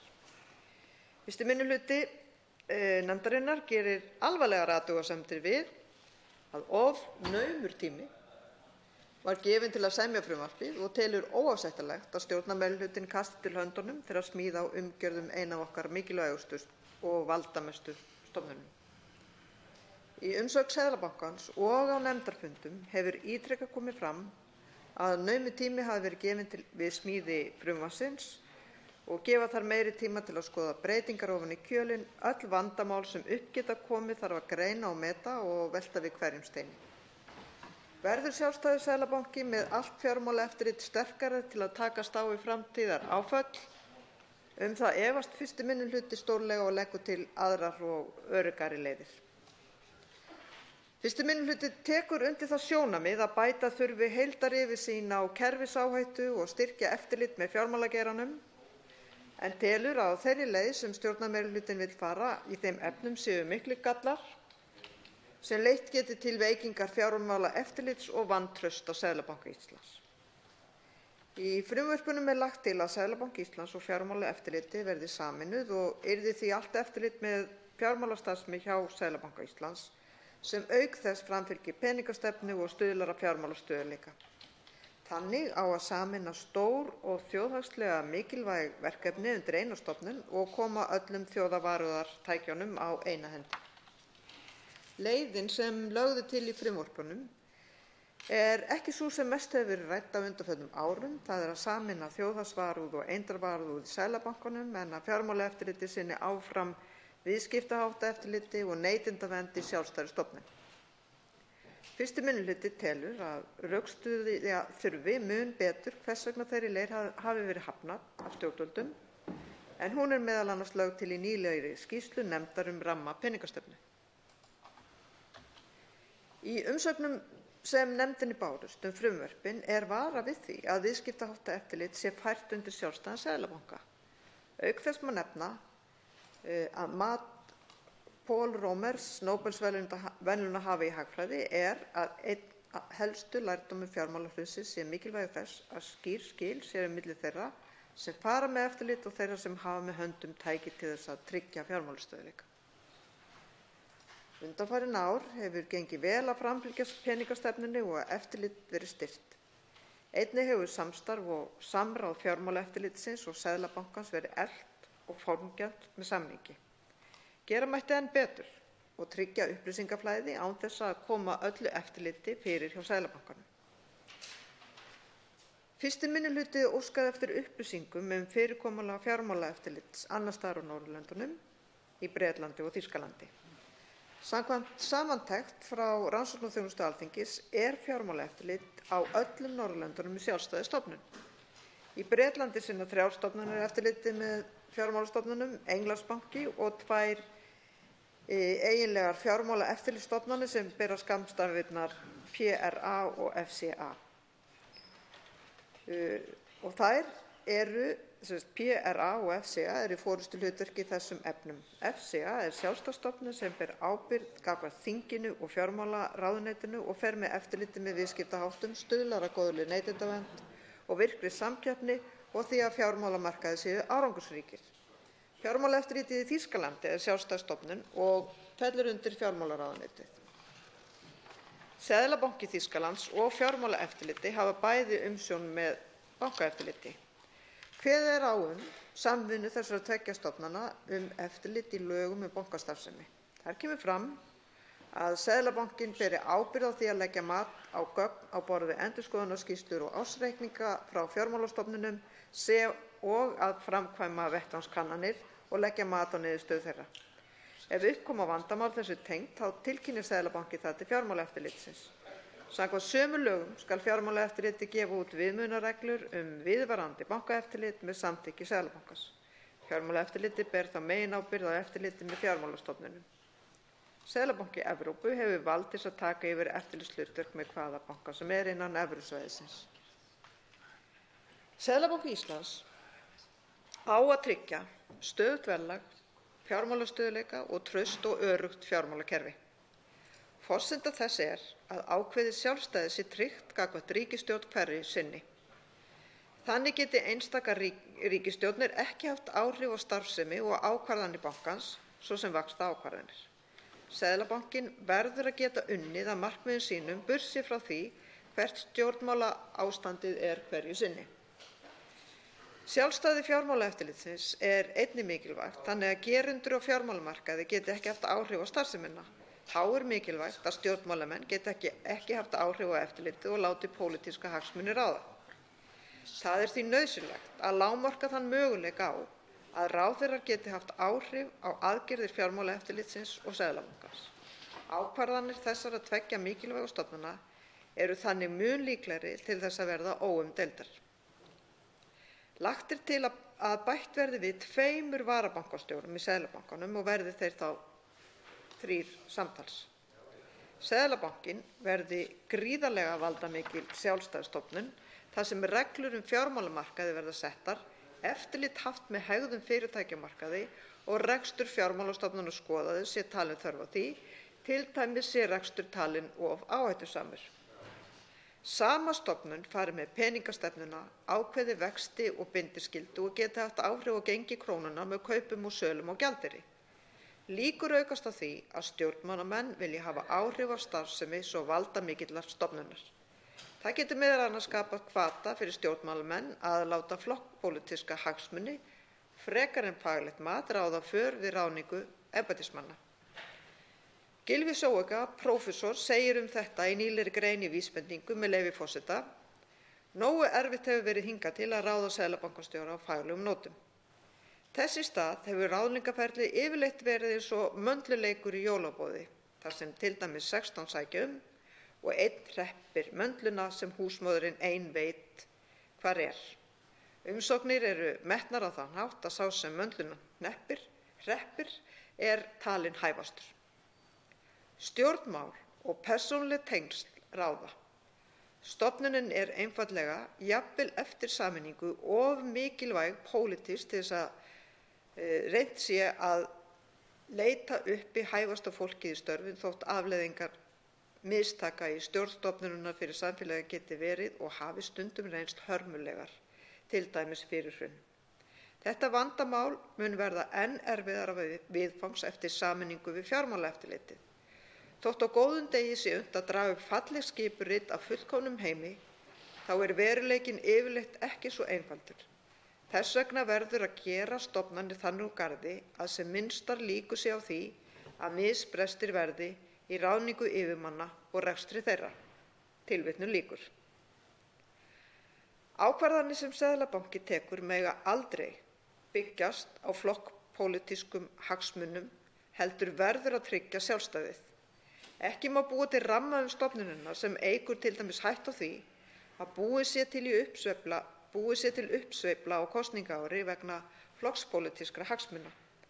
Þess vegna verða seðlabankastjórar að geta beitt sér og tekið ákvarðanir sem gætu verið óvinsælar hjá stjórnmálamönnum eða ráðherrum, ákvarðanir sem varða hag almennings til langs tíma en þjóna ekki skammtímahagsmunum stjórnmálamanna eða flokka. Með því að fela Seðlabankanum eftirlit með viðskiptaháttum getur bankinn lent í opinberum deilum við fyrirtæki og jafnvel stjórnmálaflokka sem vilja standa vörð hagsmuni þess fyrirtækis. Slíkar deilur í litlu samfélagi verða fljótt persónulegar og gætu leið skaðað traust á Seðlabankanum og seðlabankastjóra. Trúverðugleika Seðlabankans verður að tryggja en breytingarnar sem lagðar eru til með frumvörpunum auka líkur á því að viðkvæm mál komi upp sem ógna trúverðugleika bankans. Umræða síðustu ár gjaldeyriseftirlit bankans sýnir hvernig vandamál geta komið upp. Í umsögn Viðskiptaráðs frumvörpin segir þetta með leyfi forseta: Framkvæmd peningastefnu og önnur starfsemi SÍ verður aldrei sterkari heldur en trúverðugleiki hans, svo mikið er í húfi. Einnig verður til einstaklega valdamikil stofnun með sameiningu SÍ og FME og í greinargerð vísað til rannsókna þar sem bent er á möguleika hagsmunaárástra og að vald Seðlabankans sé með þessu fyrirkomulagi jafnvel of mikið. Tilvitnun lýkur. Í umsögn Seðlabankans er einnig þetta fjallað og þar segir með leyfi forseta: Viðskiptaháttaeftirlit er að sumu leyti sambærilegt því verkefni sem Seðlabankanum var falið við framkvæmd gjaldeyriseftirlits og hefur reynsla bankans af þeim hluta framkvæmdarinnar sem varðar heimildir til beitingar refsikenndra viðurlaga, þvingunaraðgerða og sem varðar kæru til lögreglu sýnt að þess háttar starfsemi fylgir orðsporsáhætta og getur haft neikvæð áhrif á aðra starfsemi bankans. Í þessu samhengi má nefna að erlendir sérfræðingar hafa fjallað orðsporsáhættu í tengslum við viðskiptaháttaeftirlit en í skýrslu Andrew Lards frá 2012 kemur fram að aðgerðir eða aðgerðaleysi Seðlabankans á sviði viðskiptaháttaeftirlits verði bankanum falið slíkt eftirlit geti skaðað trúverðugleika hans og staðið í vegi fyrir árangri Seðlabankans á öðrum sviðum. Tilvitnun lýkur. Kauphöll Íslands leggst eindregið gegn því að eftirlit með hegðun á verðbréfamarkaði verði fært undir Seðlabankann og í umsögn Kauphallarinnar segir meðal annars með leyfi forseta: Seðlabankinn er þátttakandi á verðbréfamarkaði, lánamál ríkisins hjá Seðlabankanum eiga til að mynda viðskipti á markaði með ríkisskuldabréf. Afar óheppilegt er því að Seðlabankinn sjái eftirlit með verðbréfamarkaðnum. Vissulega er það svo að sum viðskipti Seðlabankans eru undanþegin ýmsum lögum og reglum en önnur ekki. Til viðbótar hefur Seðlabankinn áhrif á verðbréfamarkaðinn með aðgerðum sínum á öðrum sviðum, til að mynda vaxtaákvörðunum og inngripum í gjaldeyrismarkaði. Ef eitthvað fer úrskeiðis í þessari starfsemi Seðlabankans, til dæmis upplýsingagjöf, er ekki sinnt í samræmi við lög eða upplýsingaleka, er ótrúverðugt að ekki sé til staðar óháður eftirlitsaðili sem rannsaka getur slík mál án þess að hagsmunaárekstra yrði að ræða. Það verður að vera yfir allan vafa hafið í slíkum málum að Seðlabankinn hafi ekki eftirlit með sjálfum sér og mótaðilum sínum. Slíkt getur skaðað bæði trúverðugleika og verðbréfamarkaðarins og Seðlabankans. Bæði trúverðugleika verðbréfamarkaðarins og Seðlabankans og tilvitnun lýkur. Jafnframt í umsögn Kauphallarinnar tekið undir gagnrýni annarra hvað varðar mögulega orðsporsáhættu Seðlabankans vegna viðskiptaháttaeftirlits. Auk þess verði sameinuð stofnun mjög valdamikil og ekki æskilegt að ganga lengra í samþjöppun valds ef ekki eru fyrir því ríkar ástæður. Ljóst að hætturnar af slíkri samþjöppun valds eru miklar ef vel á að vera kallar sú hætta á alls kyns varnagla og ítarlega ferla til að halda aftur af valdinu og tryggja góða stjórnunarhætti og verður þó aldrei jafn gott og ef valdinu er dreift. Forseti, til að taka á þessum vanda á fjármálaeftirlitsnefnd að taka endanlega ákvarðanir á sviði viðskiptahátta. Að mati 1. minnihluta er það alls ekki nóg. Í áðurnefndri grein Gylfa Zoëga í Vísbendingu tekur hann dæmi hvernig sjálfstæði eftirlitsins geti verið ógnað af stjórnvöldum. Hann segir, með leyfi forseta: „Gott dæmi er stefna íslensku ríkisstjórnarinnar fyrir 2008 að koma upp alþjóðlegri fjármálamiðstöð á Íslandi og slaka á regluverki og styðja við vöxt bankanna. Aðgerðir FME til að hamla slíkur vexti hefðu þá gengið á skjön við stefnu ríkisstjórnarinnar.“ Mikið hefur verið gert frá hruni til að efla fjármálaeftirlitið og samstarf þess við Seðlabankann. Samráðssamningur var undirritaður árið 2011 og var síðast endurskoðaður árið 2014. Þó að samstarfið hafi gengið vel og miklar úrbætur hafi verið gerðar má enn gera betur. Fjármálaeftirlitið leggur áherslu á að eftirlit þess sé heildstætt. Það er varúðareftirlit og viðskiptaháttaeftirlit með bönkunum, tryggingafyrirtækjum og verðbréfafyrirtækjum og mörkuðum sér í sömu stofnun. Því leggur 1. minnihluti til að auk sameiginlegs samráðsvettvangs Seðlabankans og Fjármálaeftirlitsins verði upplýsingasöfnun og gagnavinnsla sameiginleg, sameiginlegu gagnagrunni komið á, svo og tölvukerfi. Til mikilla bóta væri að taka það skref og greiða upplýsingaflæði á milli stofnana og auka yfirsýn beggja. Niðurstaða 1. minnihluta er sú að vanda þurfi betur til vinnslu þessa máls. Skýr aðvörunarorð og áhyggjur fjölmargra umsagnaraðila og gesta nefndarinnar kalla á að málið sé kannað miklu betur. Rétt væri því að fresta afgreiðslu frumvarpsins og gefa nægan tíma til vandaðra vinnubragða og undir þetta álit skrifa ásamt þeirri sem hér stendur hv. þingmenn Þorsteinn Víglundsson og Smári McCarthy. 1. minnihluti efnahags- og viðskiptanefndar leggur fram breytingartillögur. Við höfum orðið þess áskynja inni í nefndinni að stjórnarmeirihlutinn leggur ríka áherslu á það að gengið verði frá málinu og ljáðu ekki máls á því að fara að tillögu 1. minnihluta að fara öðruvísi að. Þess vegna hefur 1. minnihluti unnið af breytingartillögum sem varða hlutverk bankaráðs og hæfi bankaráðsmanna. Það varðar fjármálaeftirlitsnefndina og verkaskiptingu varaseðlabankastjóra og hvenær seðlabankastjóri tekur þar sæti.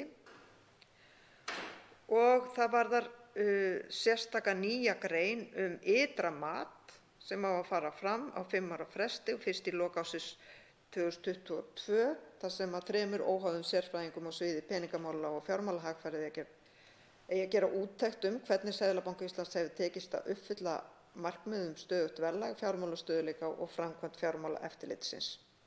Og það er litið til annarra þátta eins og stendur í breytingartillögunni og þar er að lesa. Og síðan er bráðabirgðaákvæði til viðbótar því sem að hv. formaður nefndarinnar kynnti hér áðan. Þá viljum við í minnihlutanum bæta við að það eigi að meta sérstaklega reynslu af varúðar- og viðskiptaháttaeftirliti innan bankans og mögulega orðspársáhættu vegna þess. En forseti, ég óska eftir því að þetta mál fari til nefndarinnar á milli umræðna þannig að fjalla megi breytingartillögurnar sem að hugsaðar eru fyrst og fremst af 1. minnihluta sem öryggisnet. Ég hef farið yfir það hér í minni ræðu hvað það er hvar við sjáum hætturnar og ef að samþykkja, ef meirihlutinn vill samþykkja málið svona búið, þrátt fyrir all varnaðarorðin, þá er afar mikilvægt að setja upp þessi öryggisnet sem að 1. minnihluti leggur til.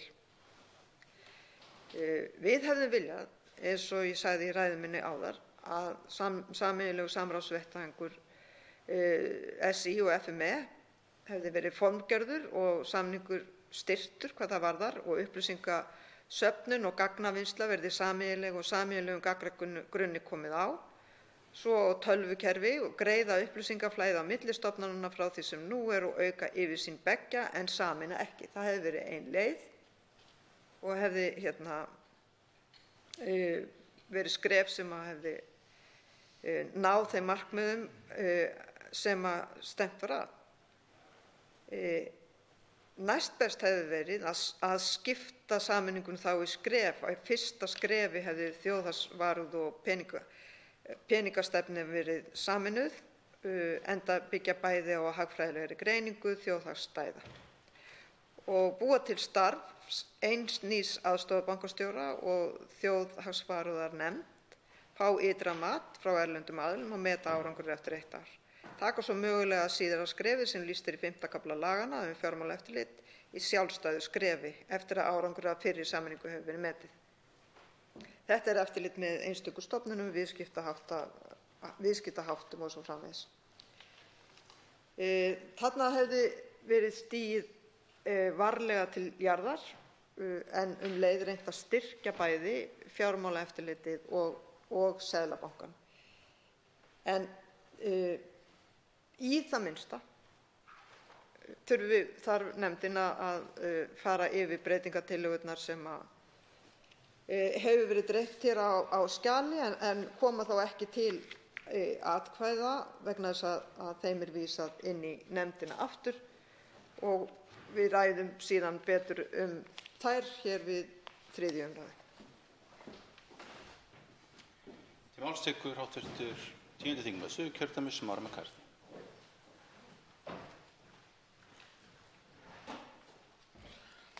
Herra forseti, nú er nokkuð ljóst að þetta mál er stórt og mikilvægt. Það er mikilvægt ekki á þeim sökum að það er endilega gott, en það er mikilvægt vegna þess að alla tíð frá hruni í það minnsta þá hefur verið mikil viðleitni við að byggja upp gott og öflugt og áreiðanlegt fjármálaregluverk á Íslandi og það hefur aðallega falist í því hingað til að 2 stofnanir, það er Seðlabanki Íslands og Fjármálaeftirlitið, séu nægilega sterkar og burðugar til þess að geta sinnt sínu vel.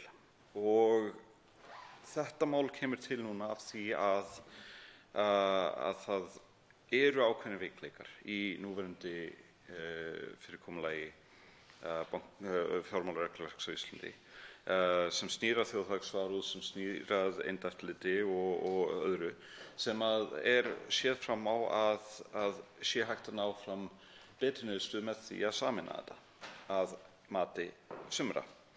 Og ég ætla svo sem ekki að reka og endurtaka það sem að hv. þingmaður Oddný G. Harðardóttir var að flytja þar sem að ég er alfarið sammála því, enda er þetta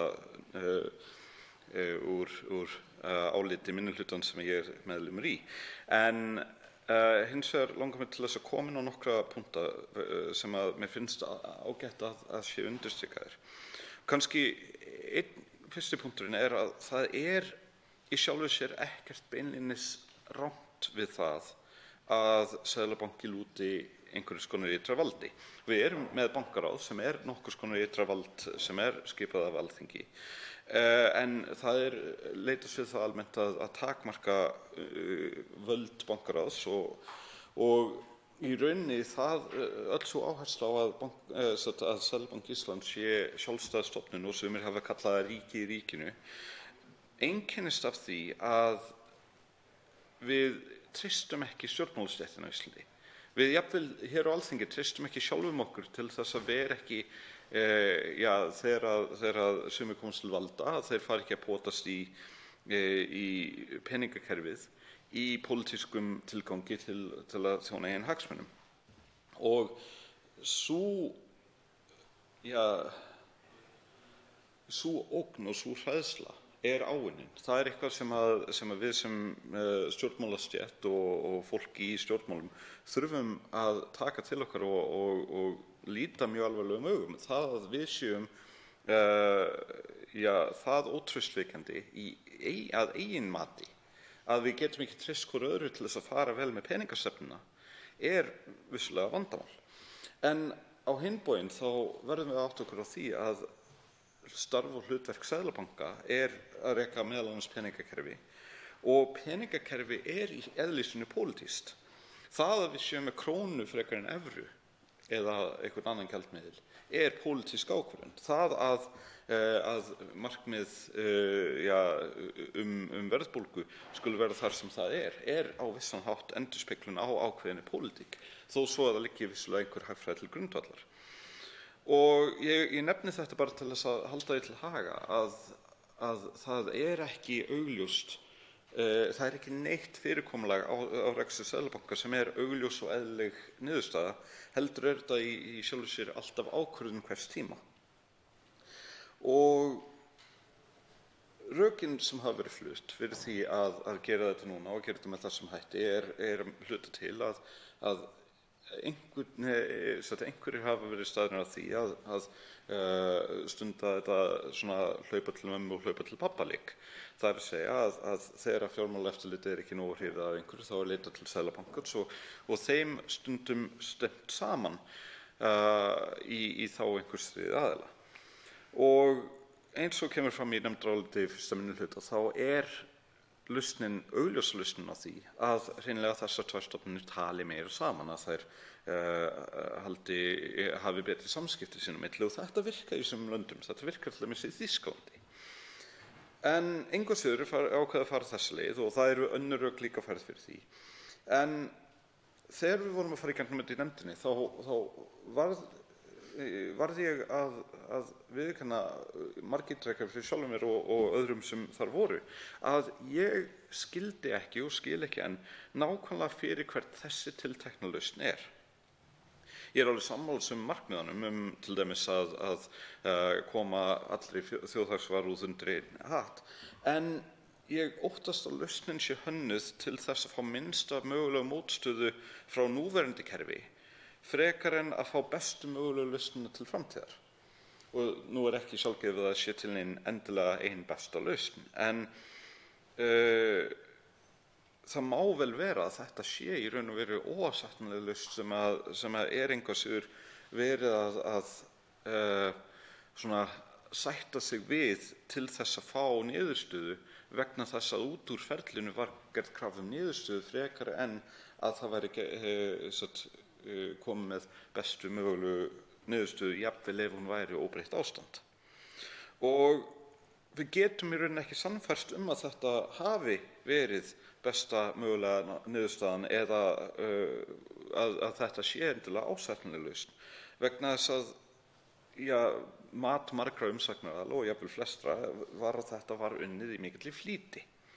Og það vissulega búið að skrifa margar skýrslur eins og hv. þingmaður Óli Björn Kárason kom hér inn á áðan sem segja að það eigi að fara í þessa sameiningu. En þær voru ekki mjög skýrar hvernig ætti að fara í þessa sameiningu og það ekki sama hvernig þetta gert.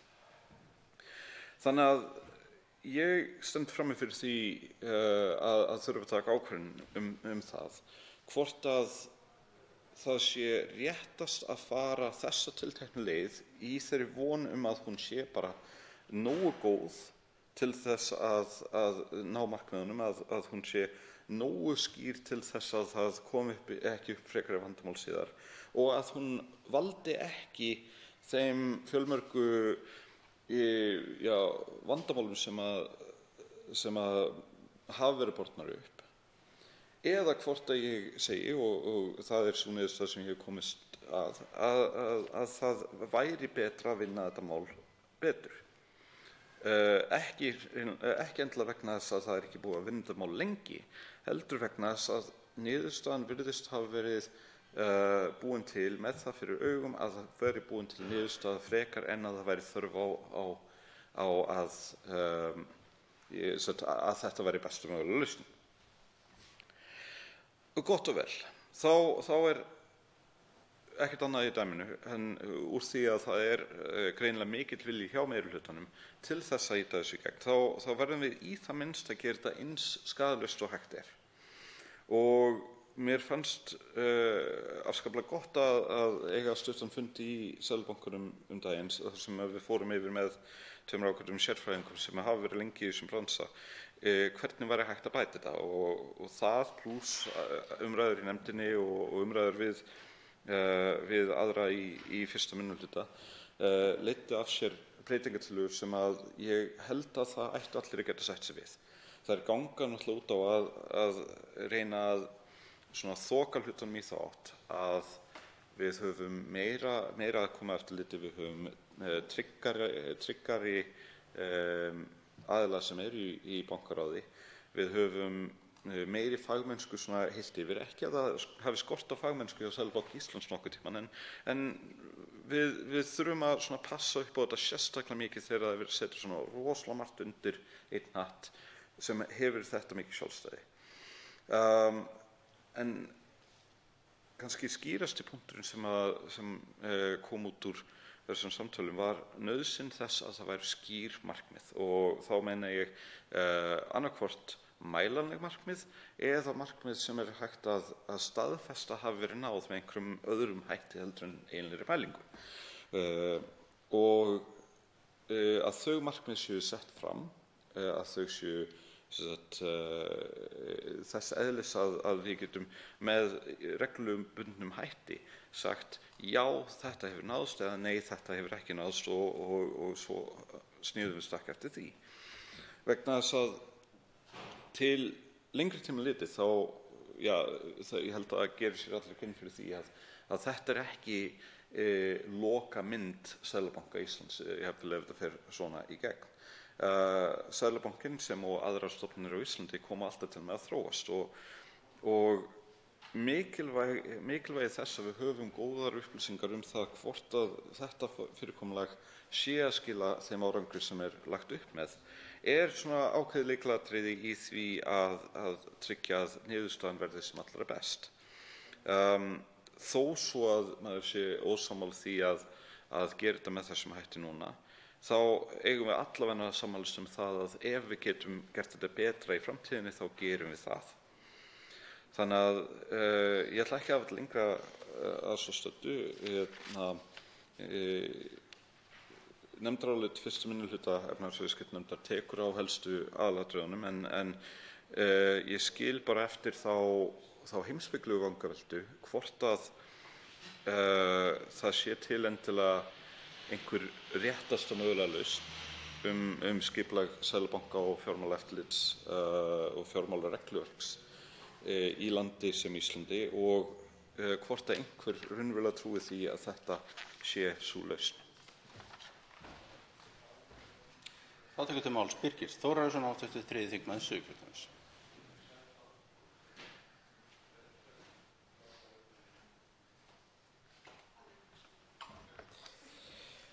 Herra forseti, þetta mikið frumvarp sem við ræðum hér, Seðlabankann og sameiningu Seðlabanka og fjármálaeftirlits. Og það verður nú segjast eins og að það töluverð vinna að fara í gegnum þetta frumvarp og greina það og ég held að svona flestir þingmenn séu sammála mér í því að það er töluverð vinna sem liggur í því að kynna sér þetta til hlítar.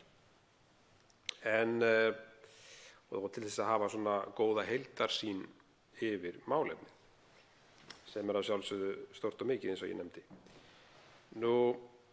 Það svona læðist svolítið að manni að frumvarpið svona sé svolítið svona birtingarmynd þessa sérfræðingaveldis sem að við tölum stundum hér og Ísland býr við að því að ég tel. Herra forseti, ég ætla að reyna að draga svona saman aðalatriðin í þessum efni og víkja síðan að svona því helsta sem að mér fannst athyglisverðast úr greinargerðinni. En svona í framhjáhlaupi þá má nú nefna það að Seðlabankinn var nú var nú fram yfir miðja 20. öld geymdur í skúffu í Landsbankanum, eins og Albert heitinn Guðmundsson orðaði það svo vel í sinni fjármálaráðherratíð.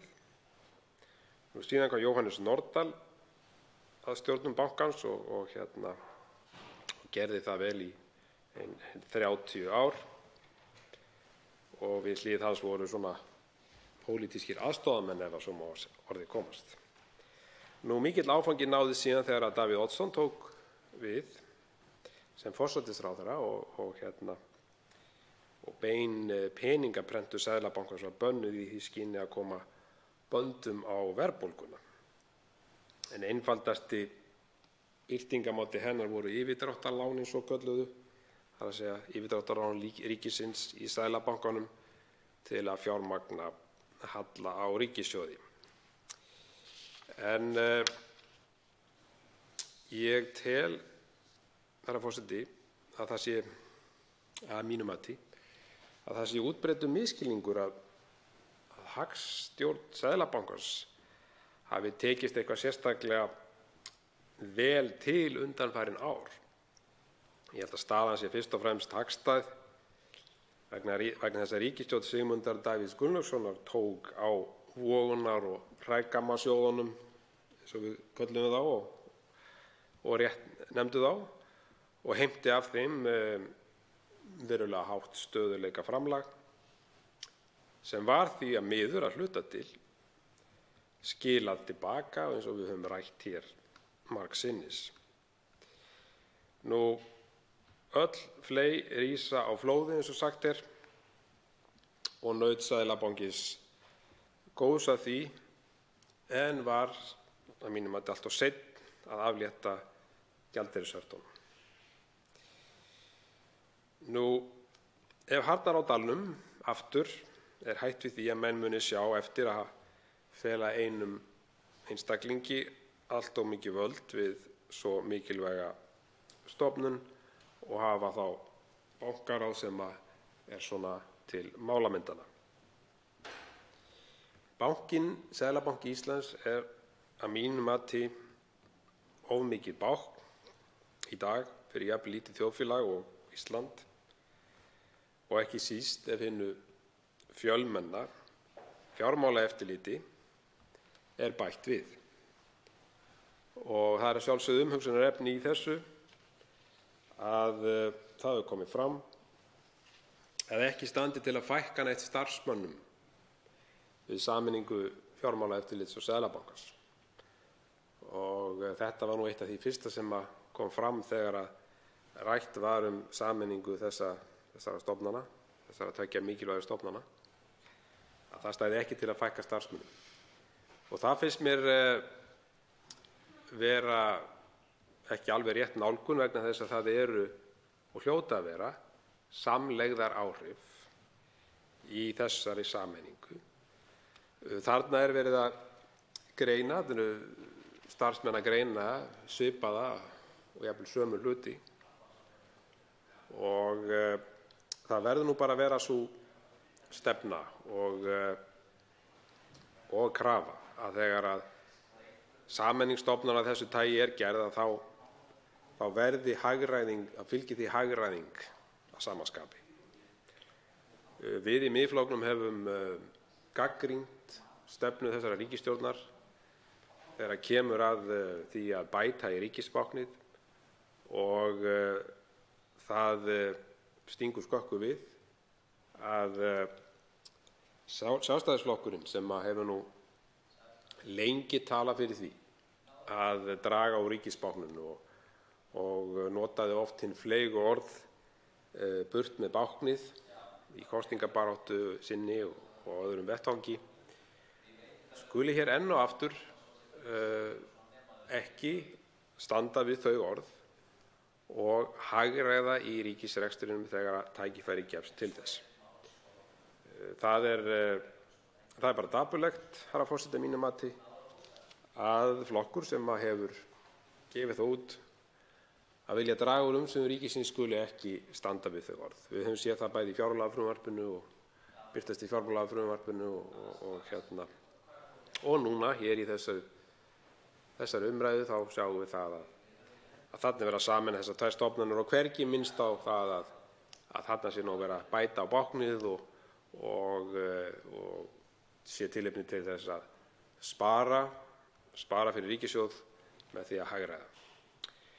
En herra forseti, svo ég víki að frumvarpinu að þá nú er aðalatriði í þessu frumvarpi er sameining Seðlabankans og Fjármálaeftirlitsins og megin áherslan við lagabreytinguna er lögð á að koma þessu í kring. En varðandi aðra hnökra í starfsemi bankans virðist vera eins og kíkirinn sé settur fyrir blinda augað. Og þar má nefna fyrst spurninguna ofurvald seðlabankastjórans.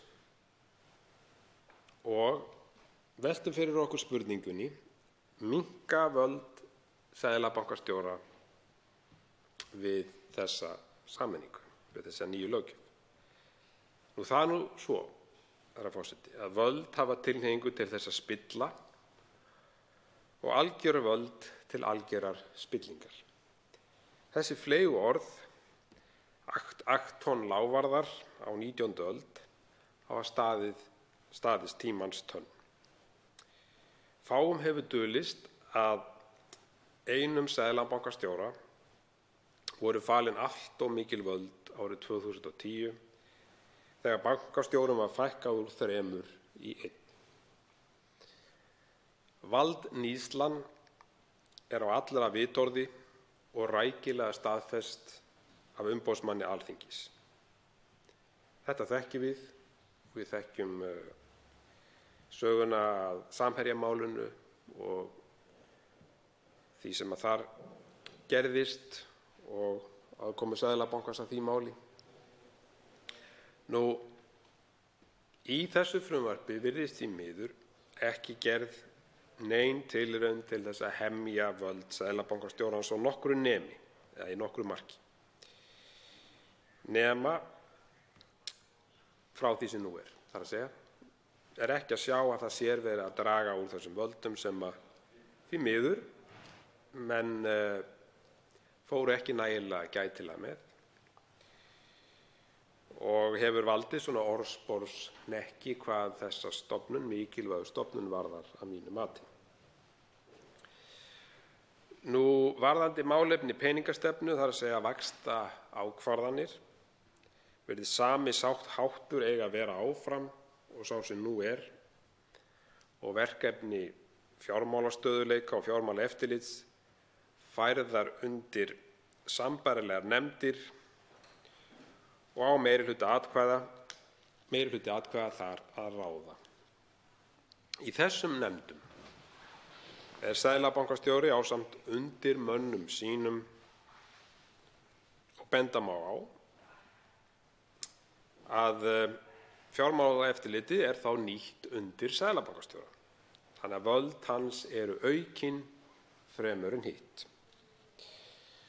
Nú þá er bankaráði Seðlabankans veitt í 2. málsgrein 8. greinar aukinn réttur til upplýsingar en í því felst að stjórnendur Seðlabankans skuli veita bankaráði þær upplýsingar bankann og félög sem bankinn á sem eru nauðsynlegar til að bankaráði geti sinnt eftirlitshlutverki sínu. Þá er lagt til að lögfest verði skylda seðlabankastjóra til að upplýsa bankaráðið helstu þætti í stefnu bankans og reglur sem hann setur. Og þá er rétt að víkja að stöðu bankaráðsins. Og ég verð að segja það, herra forseti, að það er reyndar með ólíkindum að það þurfi að lögfesta ákvæði sem þetta. Ástæðan er auðvitað sú að undanfarin ár hefur bankaráðið og meira og minna leyti verið hundsað. Núverandi formaður bankaráðsins hefur til dæmis lýst áhyggjum sínum yfir því að seðlabankastjóri skuli ekki hafa farið að lögum í Samherjamálinu en það hefur hins vegar engin áhrif haft. Það ber að vekja athygli á því að bankaráðið hefur miklu minni völd en í hefðbundnum fyrirtækjum og nánast engin. Sérstaklega er tekið fram í 8. grein að það geti ekki gripið inn í ákvarðanir eða starfsemi bankans.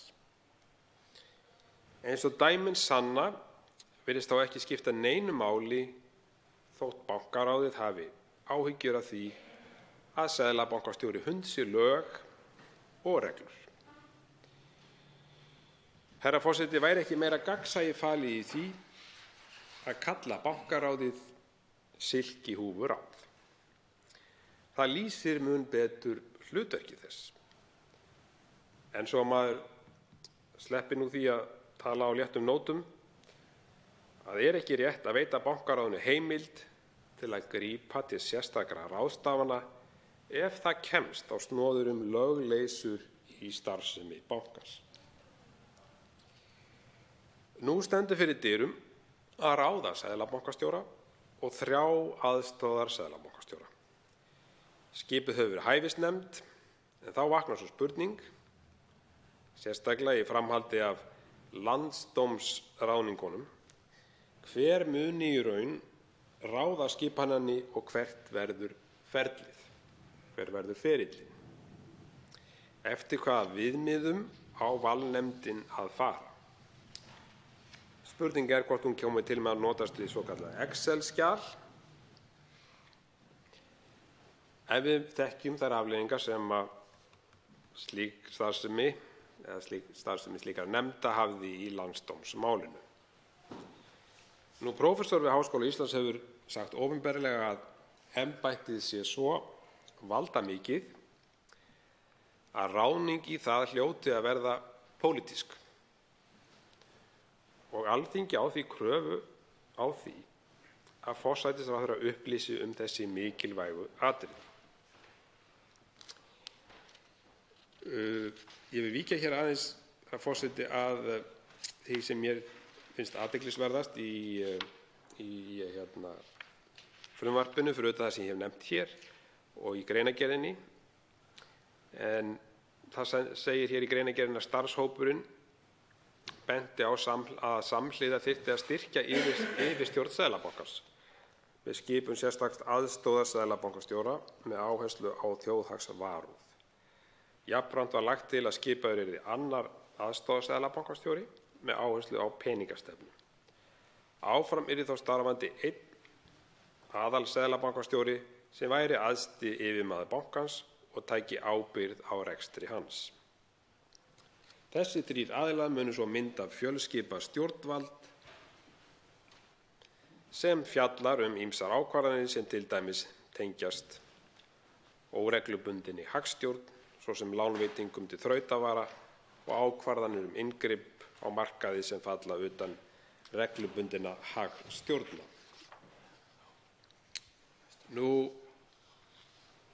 Síðan er hér fjallað meginefni frumvarpsins og þar segir að með frumvarpinu er lagt til að Seðlabanki Íslands og Fjármálaeftirlitið verði sameinuð í eina stofnun. Ekki eru lagðar til breytingar á þeim verkefnum sem eru á ábyrgð þessara 2 stofnana sameiginlega samkvæmt núgildandi lögum. Lúta breytingarnar fremur að sameiningu verkefna hjá einni stofnun og breyting á stjórnskipan og fyrirkomulagi ákvarðanatöku, einkum í ljósi aukins vægis þjóðhagsvarúðar. Breytingunum er ætlað að ná þeim markmiðum sem lagt var upp með að auka skilvirkni og skýrleika ábyrgðar og bæta stjórnsýslu við ákvarðanatöku, sem er ekki vanþörf á. Nýtingu upplýsinga og möguleika á auknum gæðum, greininga og yfirsýn eins og fjallað er hér að framan. Seðlabanki Íslands og Fjármálaeftirlitið eru sameinuð í eina stofnun undir heitinu Seðlabanki Íslands og í frumvarpinu er lagt til og í frumvarpi til laga breytingar á ýmsum lögum vegna sameiningar Seðlabankans og Fjármálaeftirlitsins sem lagt er fram samhliða þessu frumvarpi og ræðum hér kemur fram að Fjármálaeftirlitið verði lagt niður og verkefni þess falin Seðlabanka Íslands. Markmið Seðlabankans er að stuðla að stöðugu verðlagi fjármálastöðugleika og traustri og öruggri fjármálastarfsemi. Forsætisráðherra skipar seðlabankastjóra til 5 ára í senn, þó að hámarki 2 sinnum. Þá skipar forsætisráðherra 3 varaseðlabankastjóra og 1 til 5 ára í senn og að hámarki 2 sinnum.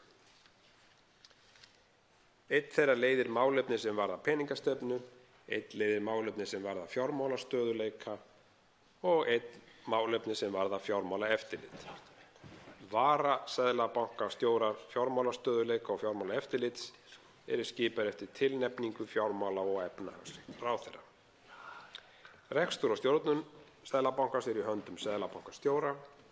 Hann ber ábyrgð á rekstri bankans og fer með ákvörðunarvald í öllum málefnum hans sem ekki eru öðrum falin. Sumar ákvarðanir eru teknar sameiginlega af seðlabankastjóra og varaseðlabankastjóra. Ákvarðanir beitingu valdheimilda bankans eru teknar af peningastefnunefnd, fjármálastöðugleikanefnd og fjármálaeftirlitsnefnd. Nefndirnar eru skipaðar 5 til 7 fulltrúum Seðlabankans og utanaðkomandi sérfræðingum á viðkomandi sviði. Seðlabankastjóri er formaður allra 3 nefnda bankans. Þannig að hér sjáum við, herra forseti, að það er síður en svo verið að draga úr völdum seðlabankastjóra með þessu frumvarpi. Varaseðlabankastjórar hafa faglega umsjón með vinnu bankans á sínum sérsviðum. Þeir bera ábyrgð á undirbúningi vinnu fyrir nefndir bankans og eru auk seðlabankastjóra talsmenns hans á sínu sviði. Þeir sitja jafnframt í einstökum nefndum bankans. Bankaráð hefur eftirlit með því að Seðlabanki Íslands starfi í samræmi við lög sem um starfsemina gilda. Í bankaráði sitja 7 manns sem kosnir eru á hlutfallskosningu af Alþingi og hef ég áður fjallað hér fyrr í ræðu minni fjallað bankaráð. Og lagt til að verði fellt úr lögunum ákvæðum að bankaráð fari með yfirstjórn bankans ásamt ráðherra.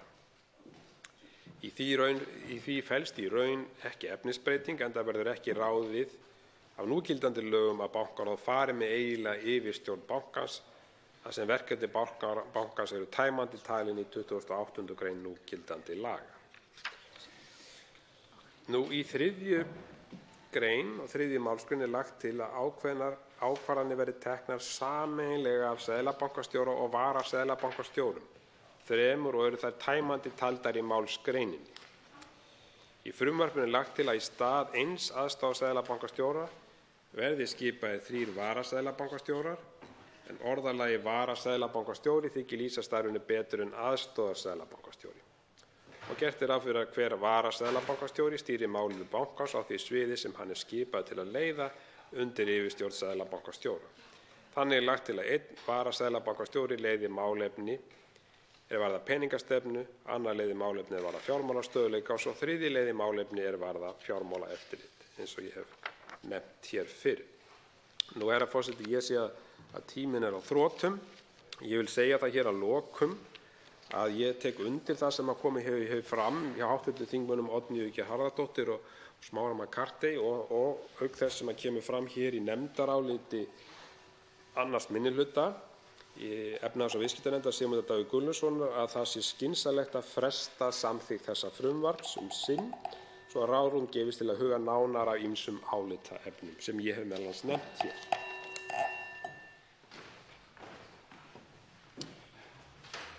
Næst tekur til máls Ólafur Ísleifsson, hv. 10. þingmaður Reykjavíkurkjördæmis norður.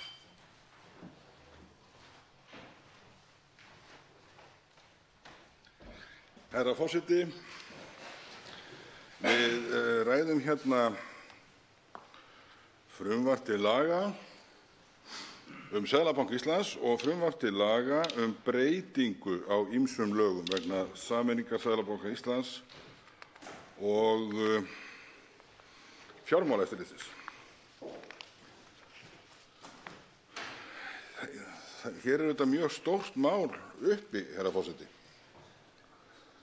vegna þess að hér ræðir sameiningu 2 afar mikilvægra stofnana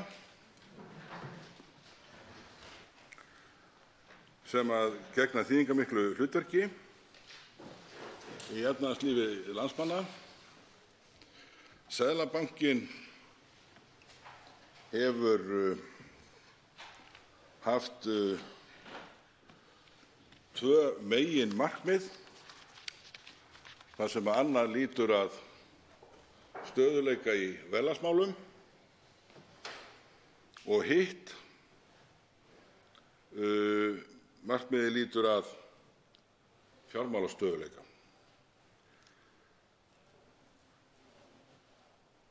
Þetta eru grundvallarþættir í efnahagslífinu og síðan eru þetta ýmis önnur mikilvæg verkefni sem Seðlabankinn hefur með höndum, eins og til að mynda að vera lánveitandi til þrautavara, svo að eitthvað sé nefnt. Seðlabankinn hefur í gegnum tíðina haft mikilvæg verkefni með höndum, til að mynda varðandi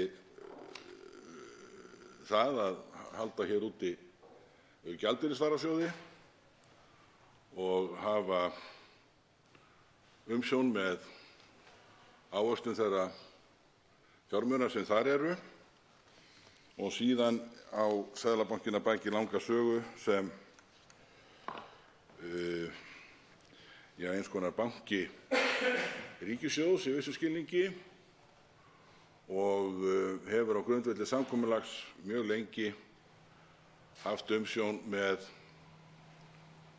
lántökum ríkissjóðs á alþjóðlegum markaði.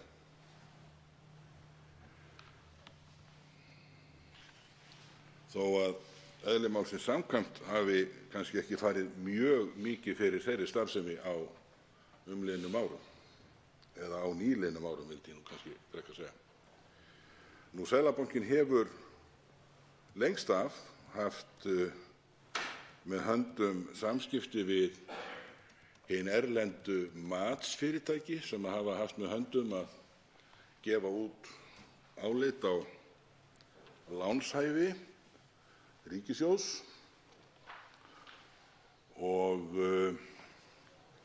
það eru nú 3 fyrirtæki sem erlend sem menn þekkja úr fréttum. Það eru Moody's, Standard & Poor's og Fitch heita þau. Seðlabankanum hefur verið stýrt undanfarin ár með þeim hætti að það hefur verið einn bankastjóri og aðstoðarbankastjóri og til fulltingis við ákvarðanir peningastefnu, ákvarðanir vexti í lánaviðskiptum Seðlabankans og viðskiptabanka og annarra slíkra aðila, að þá hafa á þeim vettvangi verið teknar ákvarðanir slíka vexti sem í daglegu tali eru kallaðir stýrivextir en hafa haft ýmis heiti í ritum Seðlabankans og hygg ég að þessar mundir sé talað meginvexti eða eitthvað af því taginu. Vaxtaákvarðanir bankans náttúrlega hafa mjög mikla þýðingu og það eru auðvitað mjög mikil álitamál sem eru uppi í því sambandi. Bankinn hefur kosið að halda hér uppi hærri vöxtum heldur en víðast hvar í okkar nágrannalöndum og þeim löndum sem við viljum helst bera okkur saman við, og hefur út af fyrir sig rökstutt sína afstöðu í þeim efnum, en hún hefur engu að síður verið umdeild. Seðlabankinn var fyrir því, ef ég má orða það svo, að honum var falið nýtt og óvænt verkefni í kjölfar hrunsins, sem svo er oftast nefnt, í október 2008, þegar að gjaldeyriseftirlitið var endurvakið og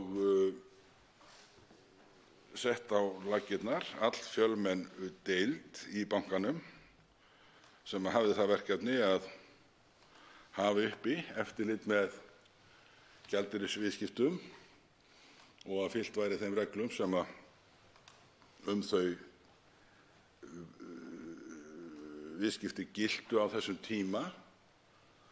En eins og menn kannski rekur minni til að þá var það gert að ráði Alþjóðagjaldeyrissjóðsins að tekin voru upp allvíðtæk höft í þeim efnum. Menn þekkja líka hvernig til tókst. Það kom á daginn að Seðlabankinn var greinilega ekki vel undir það búinn að hafa verkefni þetta með höndum vegna þess að þetta verkefni kallar á að það sé innan veggja þeirrar stofnunar sem á að rækja slíkt verkefni, mikil sérþekking á meðferð mála sem upp koma og ekki sé talað þegar það geta verið mál sem varða sem snúa að því að aðilar hafi gengið á svig við lög og eigi yfir höfði sér einhverjar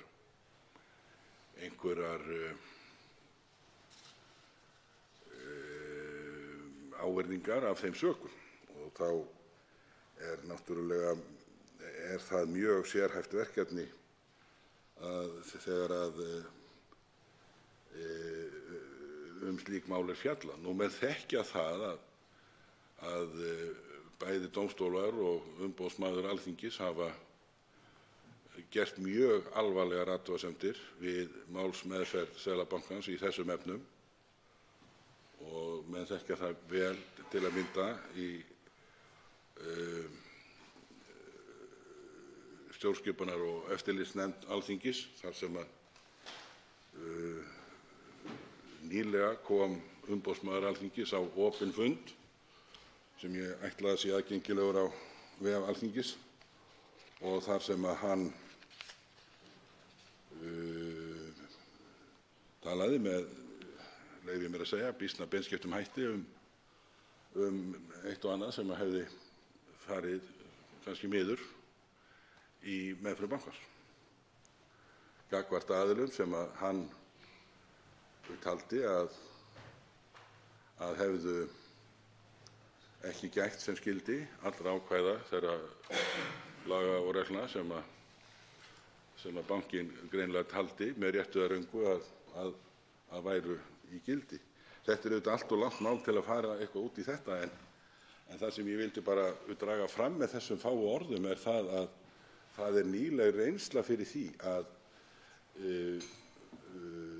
á mikilvægu stjórnsýslulegu sviði að þá reyndist Seðlabankinn ekki alveg nægilega vel undir það búinn að rækja slík verkefni en situr þvert á móti uppi með dóma og þunga, verður að segjast, þunga gagnrýni á sín störf í þessum efnum.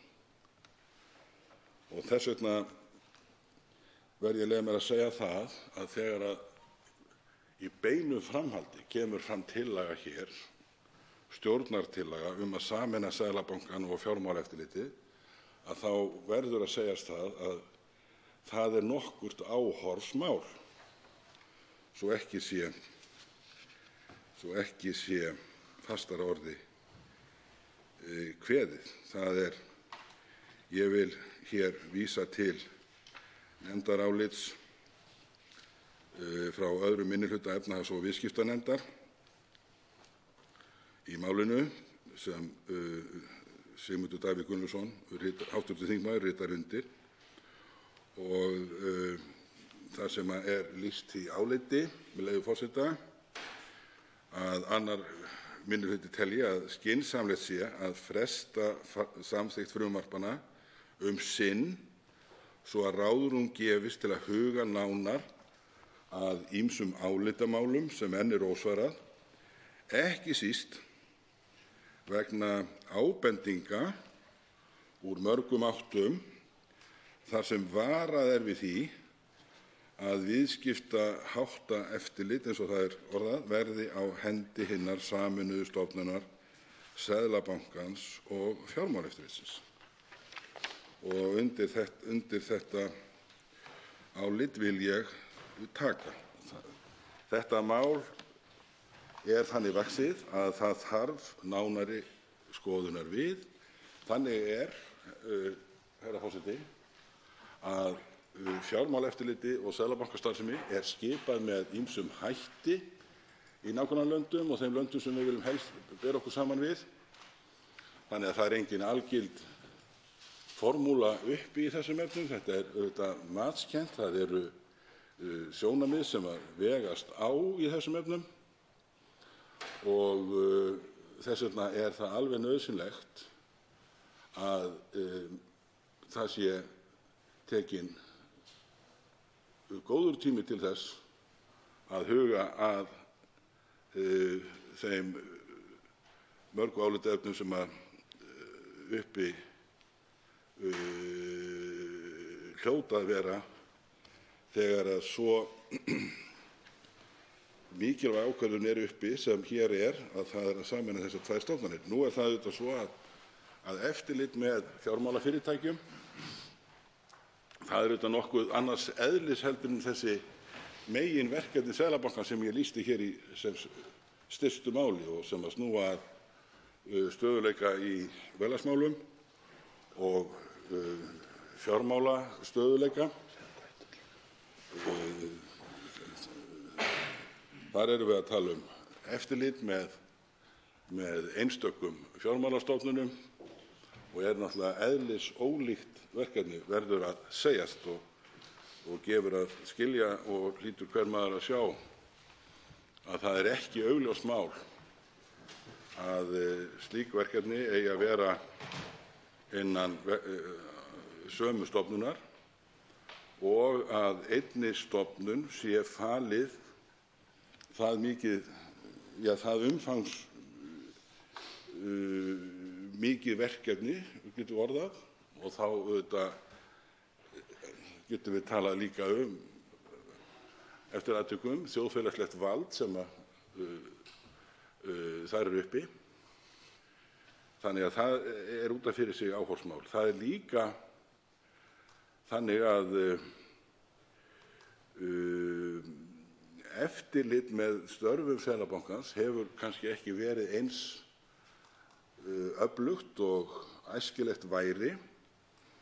Það hefur komið fram að hlutur bankaráðsins er kannski ekki eins sterkur eins og æskilegt væri og sömuleiðis að þó að til að mynda fundir hér á Alþingi þegar að fulltrúar bankans koma til þess að greina frá einkanlega störfum bankans á sviði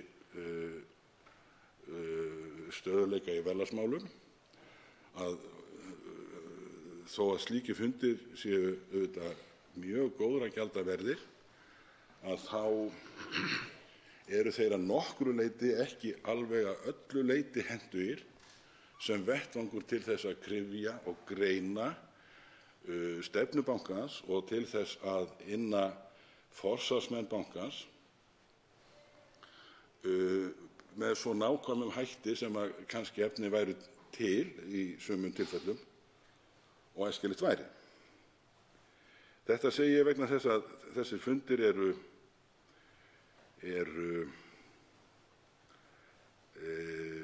opnir. Það er út af fyrir sig ekkert nema gott það að segja. Það er allmikill fjöldi nefndarmanna sem að situr þessa fundi og þannig að tími fyrir hvern og einn til þess að ræða mál sem að kunna að brenna á hverjum og einum og hann er auðvitað þeim mun styttri sem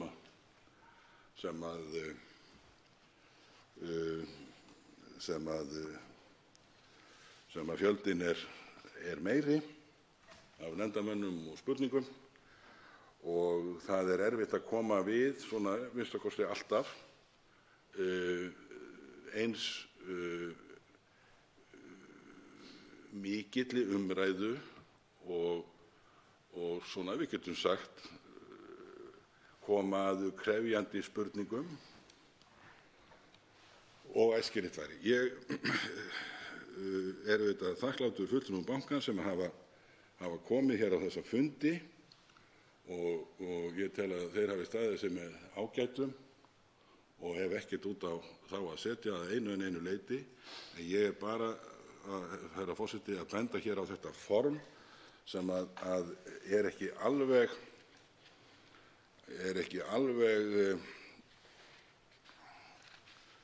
í öllum atriðum fallið til þess að það takist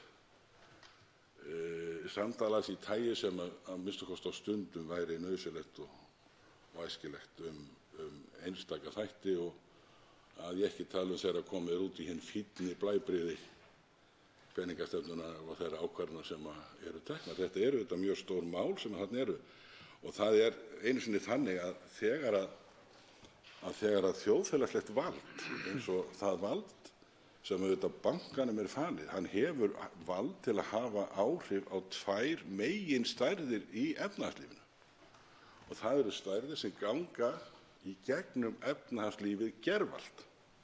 Það er annars vegar vextirnir og hins vegar gengi gjaldmiðilsins. Þessar hagstærðir tvær hafa algjöra sérstöðu á þessu leyti og þarna er einnig stofnun falið þetta vald og svo er þá meiningin að fela henni mjög mikið vald svona til eftirlits og umfjöllunar málefni einstakra fjármálastofnana og þar er efinn, herra forseti, hvort að það sé rétt eins og þetta mál er vaxið og sú skipan mála sem hér er,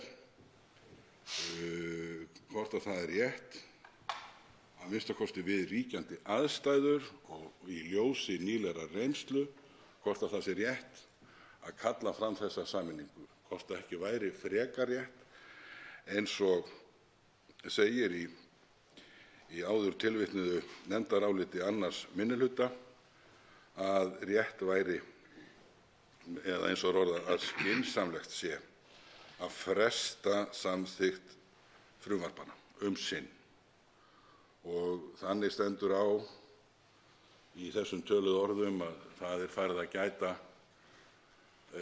allmikillar tímapressu eins og gefur að skilja þegar hér hafa átt sér stað miklar viðræður á milli leiðtoga stjórnmálaflokkanna það með hvaða hætti Alþingi ljúki störfum á þessu vori og ég verð að segja það að mér finnst ekki sérlega góður bragur á því að ákvarðanir af þessu tagi sem að snerta mjög þýðingarmikil og viðkvæm mál séu teknar við slíkar aðstæður, séu teknar í einhverju skyndingu og hlaupum, það er ekki góður bragur á því. Þannig að ég ítreka það sjónarmið að þetta mál hefði gott af því að fá nánari skoðun, nánari umfjöllun áður en að þessi frumvörp verða lögfest. Það tekur til máls hv. 8. þingmaður Suðurkjördæmis, Karl Gauti Hjaltason.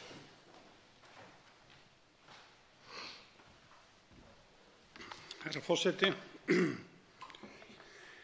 við ræðum hér tvö frumvörp sameiningu Seðlabanka Íslands og Fjármálaeftirlitsins sem birtast hér í tveimur frumvörpum, það er að segja frumvarpi Seðlabanka Íslands og svo sérstakt frumvarp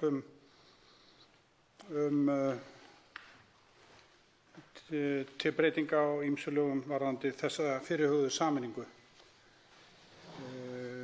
Ég vil fyrst segja að ég fagna auðvitað þessari sameiningu. Ég hef verið talsmaður þess hér á þingi og reyndar löngu fyrir þann tíma að við Íslendingar ættum að fara varlega þegar kemur að því að setja af stað nýjar stofnanir og fjölga stofnunum hér í þessu litla landi. Við erum jú bara 300 og eitthvað þúsund íbúar í þessu landi og við eigum auðvitað ekki að leyfa okkur þann munað og hafa það svona sem meginstefnu að leyfa okkur ekki þann munað að vera að setja á stofn nýjar stofnanir eins og vart hefur orðið við ítrekað að það væri ekkert málefni það aumt að ekki sé sett á stað einhvers konar stofnun hér á landi og í langflestum tilvikum eru þessar stofnanir staðsettar hér á höfuðborgarsvæðinu, hér í Reykjavík yfirleitt og þeim fjölgar með ógnarhraða og stundum eins og gorkúlum á fjóshaug. Þannig að ég fagna að meginstefnu til sameiningu þessara tveggja stofnana. Hins vegar myndi ég fyrst í máli mínu tala starfsmannamálin. Það sannarlega ekki gert ráð fyrir því að starfsmönnum muni fækka við þessa sameiningu en óhjákvæmilega hlýtur að koma því að sameinaðri stofnun að þar muni starfsmönnum eðlilega vegna samlegðar áhrifa mun þeim fækka smá saman. Og það auðvitað mikilvægt og herra forseti, og ég ítreka það er mikilvægt að sú fækkun verði gerð í fullu samráði og í sátt við starfsmenn þessara stofnana. Nú að því sögðu þá vil ég nefna yfirmennina. Það gert ráð fyrir í þessu frumvarpi að auk seðlabankastjóra verði 3 varabankastjórar, varaseðlabankastjórar heitir það. 3 varabankastjórar. Það er að segja að það verði þarna allt í allt ef allar heimildir verða nýttar 4 seðlabankastjórar. Herra forseti, ég vil segja mína skoðun á því alveg umbúðalaust. Ég er algjörlega andsnúinn svona yfirbyggingu. Bara algjörlega. Með tilheyrandi launakostnaði að sjálfsögðu. Ég er algjörlega andsnúinn þessu. Og tel að það ætti að leggja minna í slíka yfirbyggingu hjá ríkinu yfirleitt og líka í þessu tilviki. Nú það einnig gert ráð fyrir því að það sé heimild til ráðherra að taka, það er að segja forstjóra Fjármálaeftirlitsins, að það sé heimild ráðherra til að gera hann án auglýsingar að vara seðlabankastjóra. Þetta vil ég segja að þarna auðvitað það má engan styggja, en ég vil ítreka mína skoðun. Ég tel að svona sameining eigi auðvitað einnig að kalla á hagræðingarkröfu. Það auðvitað algjör forsenda fyrir slíkri sameiningu að það komi einhver hagræðing út úr þessu, einhver vinnusparnaður. Herra forseti, vinnusparnaður. Peningalegur sparnaður fyrir íslenska ríkið, að sjálfsögðu. Það er ekki gert ráð fyrir því að svo stöddu í þessu frumvarpi að það sé sjáanlegt að það verði einhver sparnaður, en það hlýtur auðvitað að koma að því. Og þá verður að gera sér sátt við starfsmennina sem ræðir og fá út úr því einhver samlegðar áhrif. Nú leið ég fagna þessari sameiningu eins og ég mun gera varðandi allar sameiningar opinberra stofnana, sérstaklega hér á höfuðborgarsvæðinu, sérstaklega, að þá vil ég einnig taka undir það sem segir í minnihlutaáliti annars minnihluta efnahags- og viðskiptanefndar að ég tel að fresta samþykkt frumvarpsins sinn til að leita svara við ýmsum álitaefnum sem komu upp, eins og til dæmis það að því að varðar viðskiptaháttaeftirlit sem gert ráð fyrir að verði á hendi hinnar nýju stofnunar.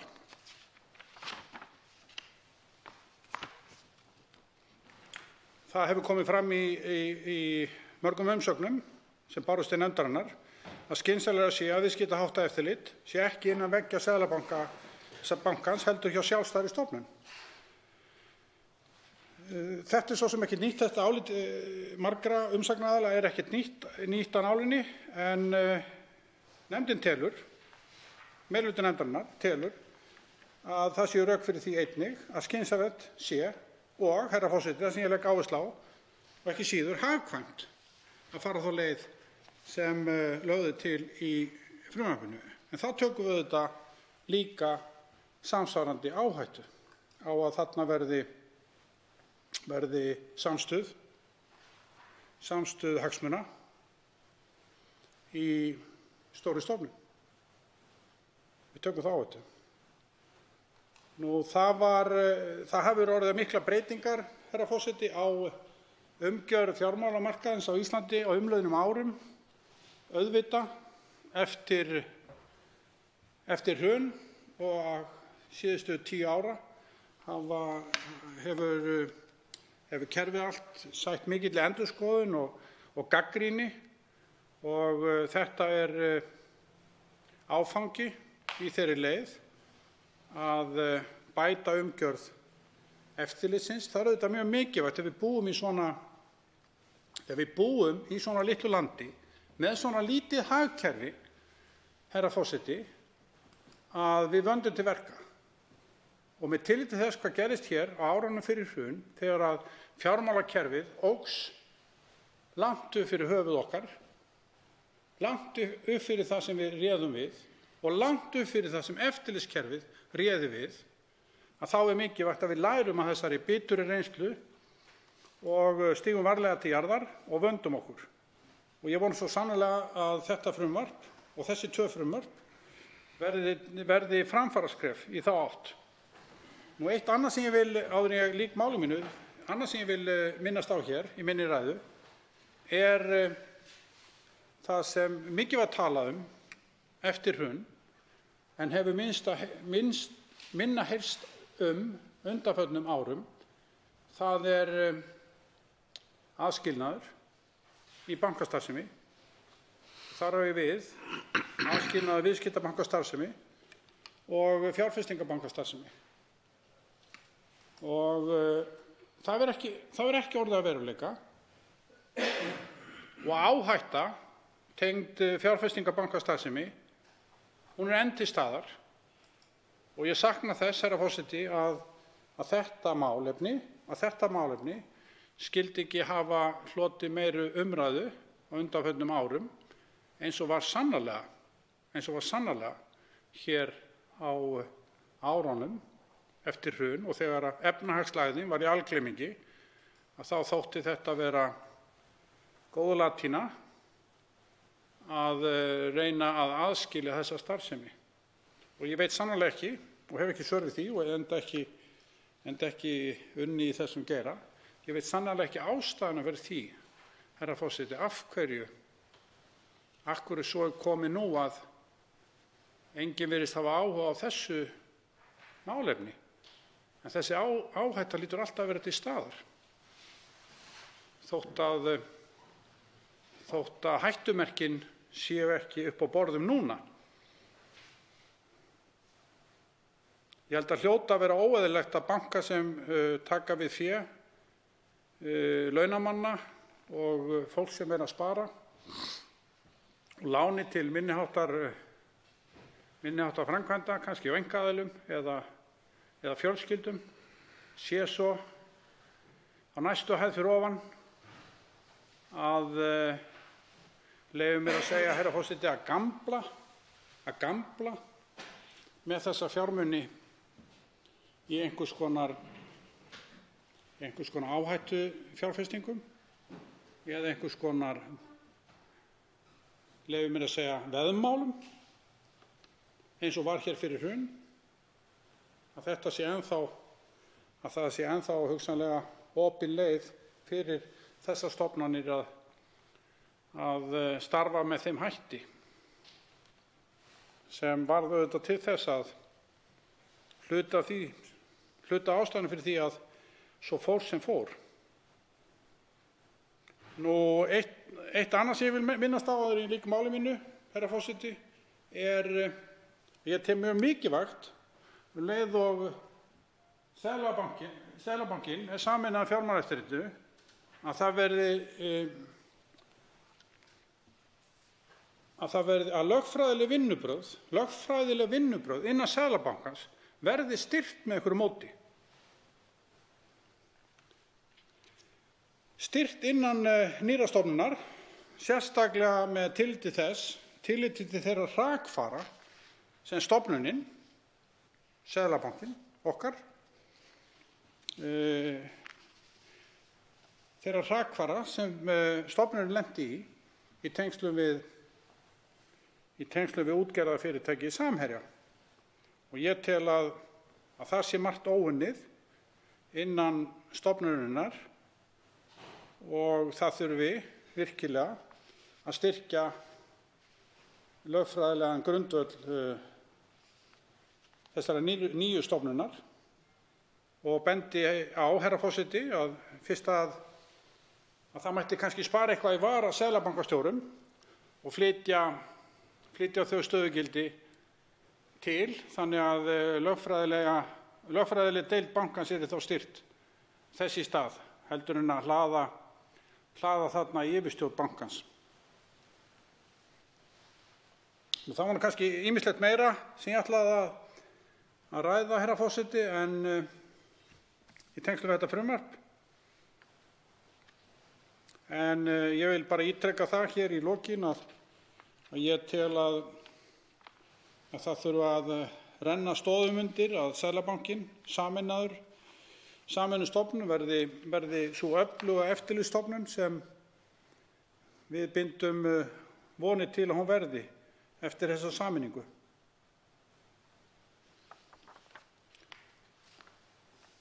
Og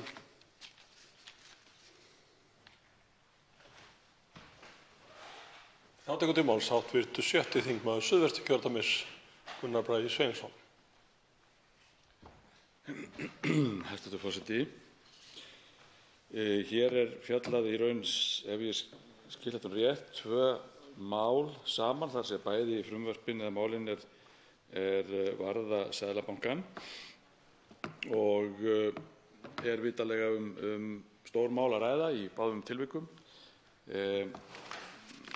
Mikið af álitum í þessum málum, nokkrar umsagnir sem eru til þess fallnar að hefur verið tekið eitthvað mark á og líka verið farið í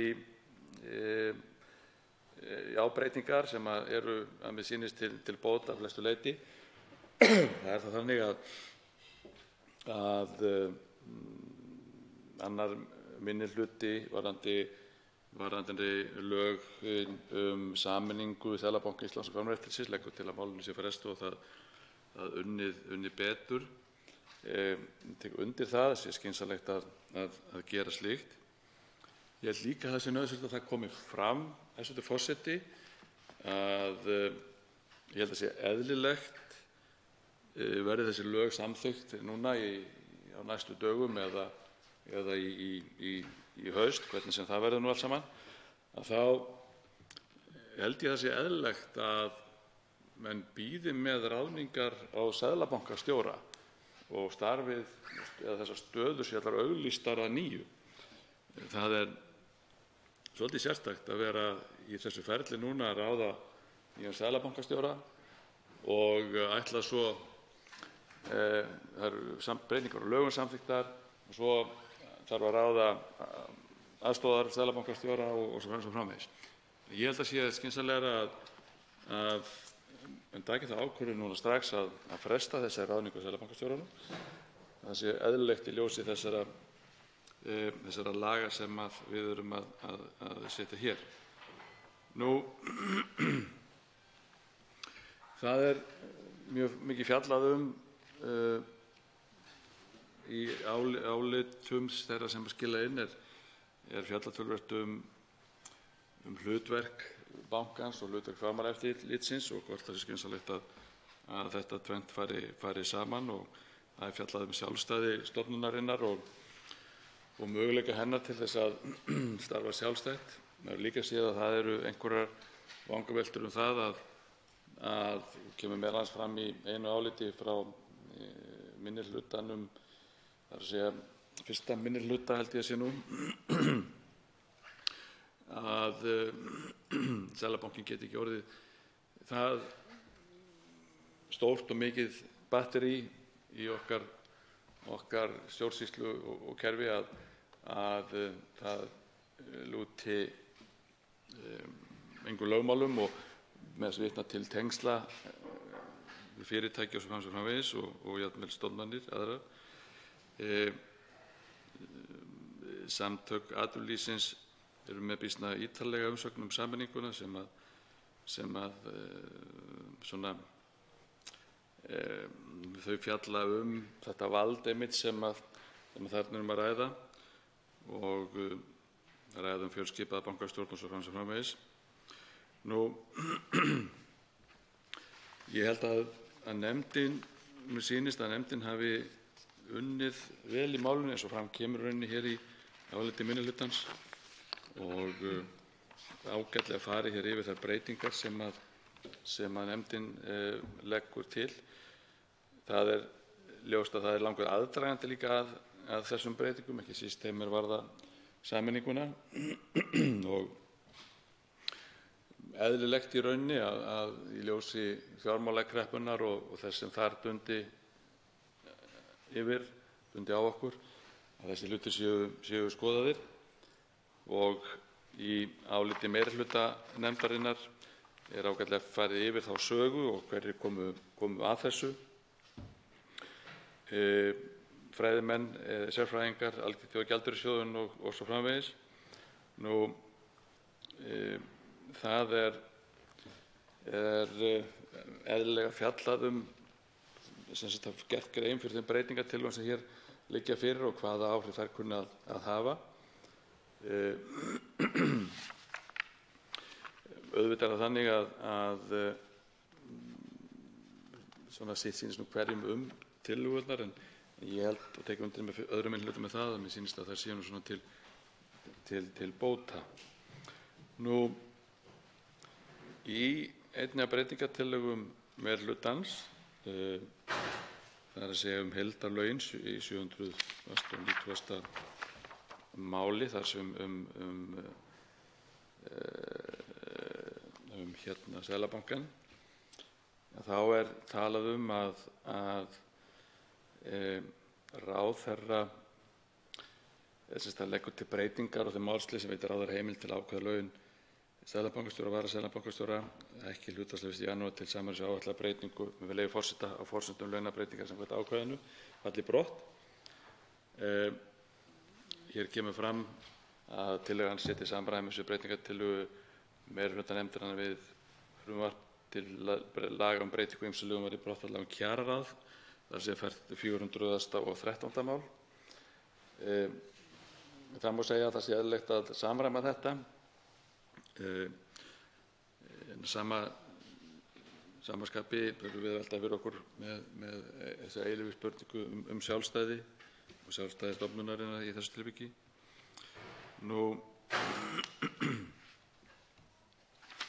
Síðan er rætt hér sérfræðinga bankanefnda, þeir koma fyrir þingnefndir og síðan er talað fjármálastöðugleikanefnd og fjármálaeftirlitsnefnd þurfa að skila Alþingi skýrslu og það held ég að sé mjög til bóta að Alþingi fái svona skýrari mynd eða eftirlitshlutverk eða geti nýtt sitt hlutverk sem skyldi, sinnt því, að fái skýrslu sem þessa. Og það er árlega lagt til en ekki tvisvar á ári eins og peningastefnunefnd og þannig að það er verið að sjálfsögðu að auka gagnsæið í störfum bankanefnda. Þetta er til bóta held ég. Síðan er talað hér birtingar ákvarðana og fundargerða fjármálastöðugleikanefndar.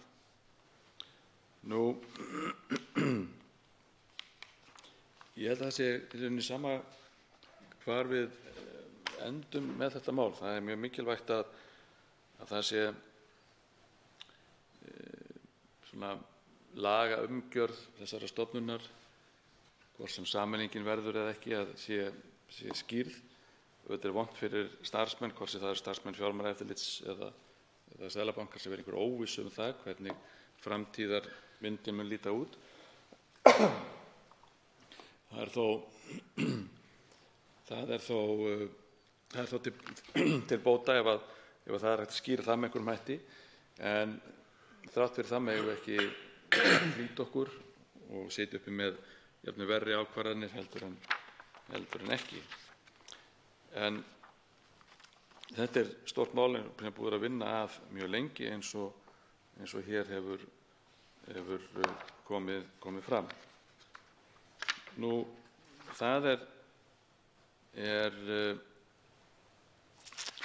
held ég eðlilegt að gera aðeins grein fyrir líka áliti 1. minnihluta í þessu máli öllu saman. Og þar er svona heldur meiri varnaðarorð slegin, ef maður orðar þannig, heldur en kemur fram í áliti meirihlutans. Og svona ljóst að þeim hefur þótt eðlilegt að taka mið af því sem gert er erlendis, og hér hefur óskað eftir upplýsingar frá Englandi og Þýskalandi og fleiri stöðum, sem er bara eðlilegt þegar verið að fara yfir þetta mál. Þau gera nokkra sjálfstæði Fjármálaeftirlitsins nokkuð að umræðuefni sem er eðlilegt. Það er mjög mikilvægt að Fjármálaeftirlitið sé áfram sjálfstætt, og ég hugsa sé nú alveg hægt að útfæra það innan bankans að svo sé, og við þekkjum svo sem að það hefur rætt að það sé sérstakur bankastjóri eða forstöðumaður yfir því sviði eða þeirri deild eða hvað við köllum það. Ég held þar leiðin það undirstrikar enn frekar held ég það sem ég sagði hér upphafi míns máls, herra forseti, að það sé eðlilegt að fresta ákvörðunartöku seðlabankastjóra þar til að þetta hefur verið samþykkt og auglýsa stöðurnar í rauninni allar í einu og að nýju. Það held ég gæfi betri svip á málið. Seðlabankinn er slík stofnun að það þarf að ríkja, eins og gerði hér árum áður, hann eins mikil eining og traust til yfirstjórnar eins og mögulegt er. Það traust þarf kannski að vinna tilbaka á lengur tíma eins og sumar aðrar stofnanir sem hafa látið á sjá síðan í hruninu, en það er þá hlutverk nýrrar stofnunar að vinna í því, og ég held því að það fari þá vel á því að öll þessi yfirstjórn sé auglýst og nýju og ráðið allt í einu. Nú,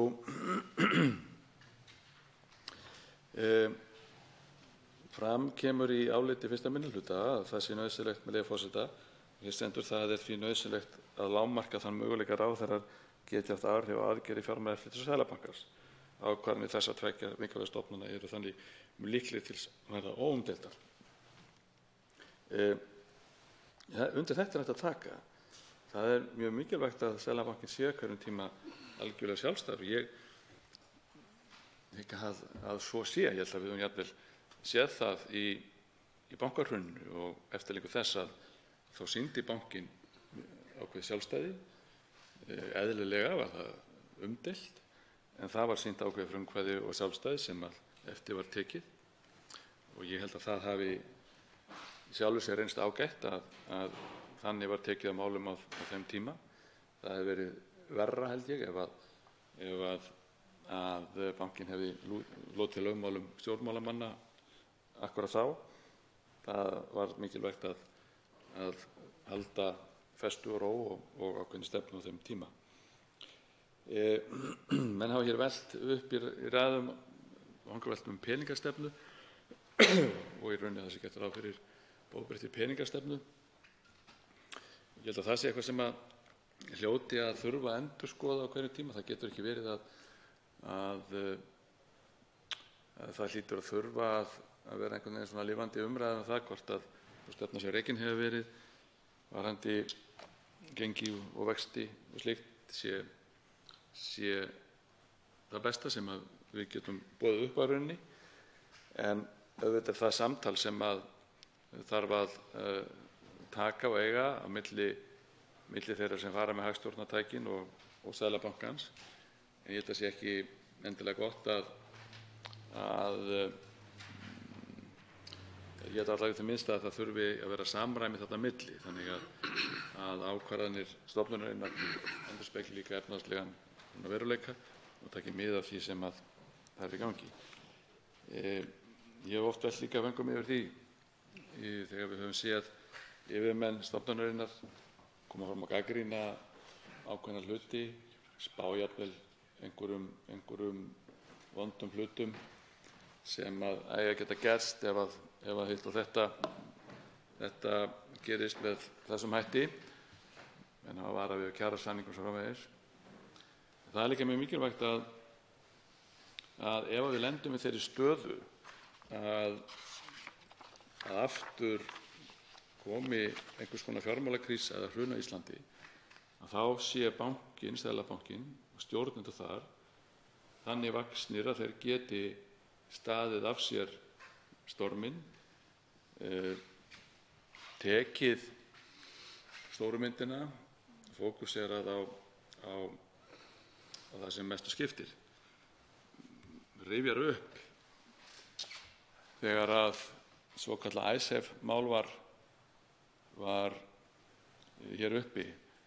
Þá voru ýmsir fræðimenn, hagfræðingar sem jafnvel núna hafa hlutverki að gegna innan Seðlabankans sem vöruðu við því að ef Ísland borgaði ekki þennan reikning, tæki upp það sem Bretar vildu gera og Hollendingar, borguðu brúsann, og þá kynni það að hafa í för með sér mikla óáran fyrir íslenska þjóð.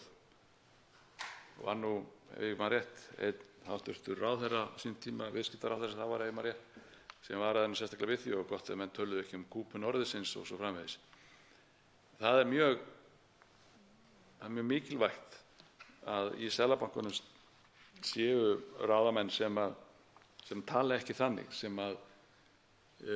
bogna ekki þrátt fyrir þrýsting erlendis frá. Það var of algengt á árunum eftir hrun, í hruninu eftir hrun, að alþjóðasamfélagið var eitthvað sem þyrfti að beygja sig fyrir. Sem betur fer voru hér einstaklingar sem tóku sig til og börðust hart gegn því, og hér á Alþingi voru þingmenn sem stóðu af sér storminn, og niðurstaðan var miklu hagfelldari fyrir Ísland heldur en geta orðið. Við reyndumst óbundin af því að greiða þessar miklu reikninga sem stjórnmálamenn og fræðimenn, jafnvel ráðherrar og menn sem nú sitja í bankaráði Seðlabankans, vildu að við tækjum á okkur.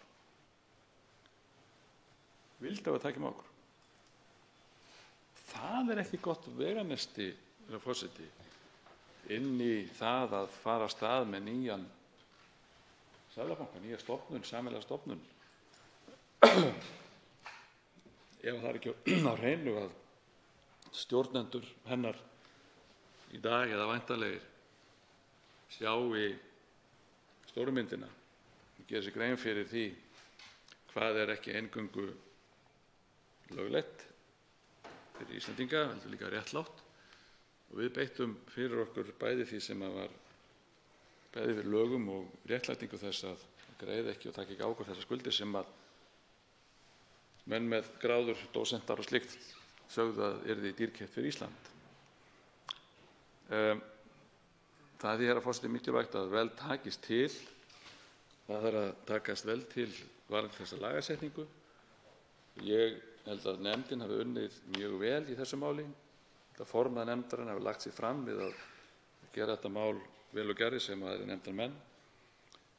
Án efa má breyta og bæta eitthvað, og málið til bóta eins og kemur fram hér í nefndaráliti 2. minnihluta, en það að samþykkja það endilega núna er kannski ekki besta lausnin. Það kann að vera að það sé betra að vinna þetta betur, og fram kemur meðal annars í áliti 2. minnihluta Með leyfi forseta: Hins vegar telur 2. minni hluti að skynsamlegt sé að fresta samþykkt frumvarpanna sinn svo að ráðrúm gefist til að huga nánar að ýmsum álitamálum sem enn er ósvarað, ekki síst vegna ábendinga úr mörgum áttum þar sem varað er við því að viðskiptaháttaeftirlit verði á hendi hinnar sameinuðu stofnunar Seðlabankans og Fjármálaeftirlitsins. Undir þetta er hægt að taka. Það er alltaf vandkvæðum bundið þegar við viljum fækka ríkisstofnunum, þegar við viljum sameina stofnanir. Þá er vandkvæðum bundið að ákveða hvar það er gott að gera og hvar ekki. Einhverjir kynni segja að þetta sé eðlilegt. En þá hljótum við að gera kröfu að af þessu hljóti einhver hagræðing, einhver sparnaður, að þetta verði ekki bara upp á punt, þar að segja að þetta sé bara til þess að búa til einhverja sterka valdastofnun. Þetta þarf að er eðlilegt að þessu verði hagræðing, orða þannig. Að lokum, hæstv. Forseti, að þá held ég að ég ítreki það sem ég sagði hér upphafi minnar ræðu, að það sé eðlilegt að fresta því að ráða seðlabanka, stendur til að gera, seðlabankastjóra, og skoða þetta allt saman í einu. Það er skrítið að vera að samþykkja hér ný lög meðan ráðningarferli er í gangi. Það er eðlilegt að fresta því þá að ráða og vona svo að þegar að því kemur að manna þessa nýju öflugu stofnun eða eftir þessar breytingar, þegar að þær verða samþykktar eða samþykktar með breytingum, hvernig það mun líta út allt saman, að þá verði horft til þess að það er ekki eingöngu horft á pappírana sem að liggja fyrir, heldur líka til þess hverju menn eru gerðir, hvað það er sem að skiptir máli í stóra samhenginu, hvar liggja varnir Íslands þegar kemur að þessum gríðarlega mikilvæga þætti okkar efnahagslífs, sjálfum Seðlabankanum. Læti það vera mín loka orð, hæstv. Forseti. Nú tekur til máls hv. 3. þingmaður Suðurkjördæmis, Birgir Þórarinsson.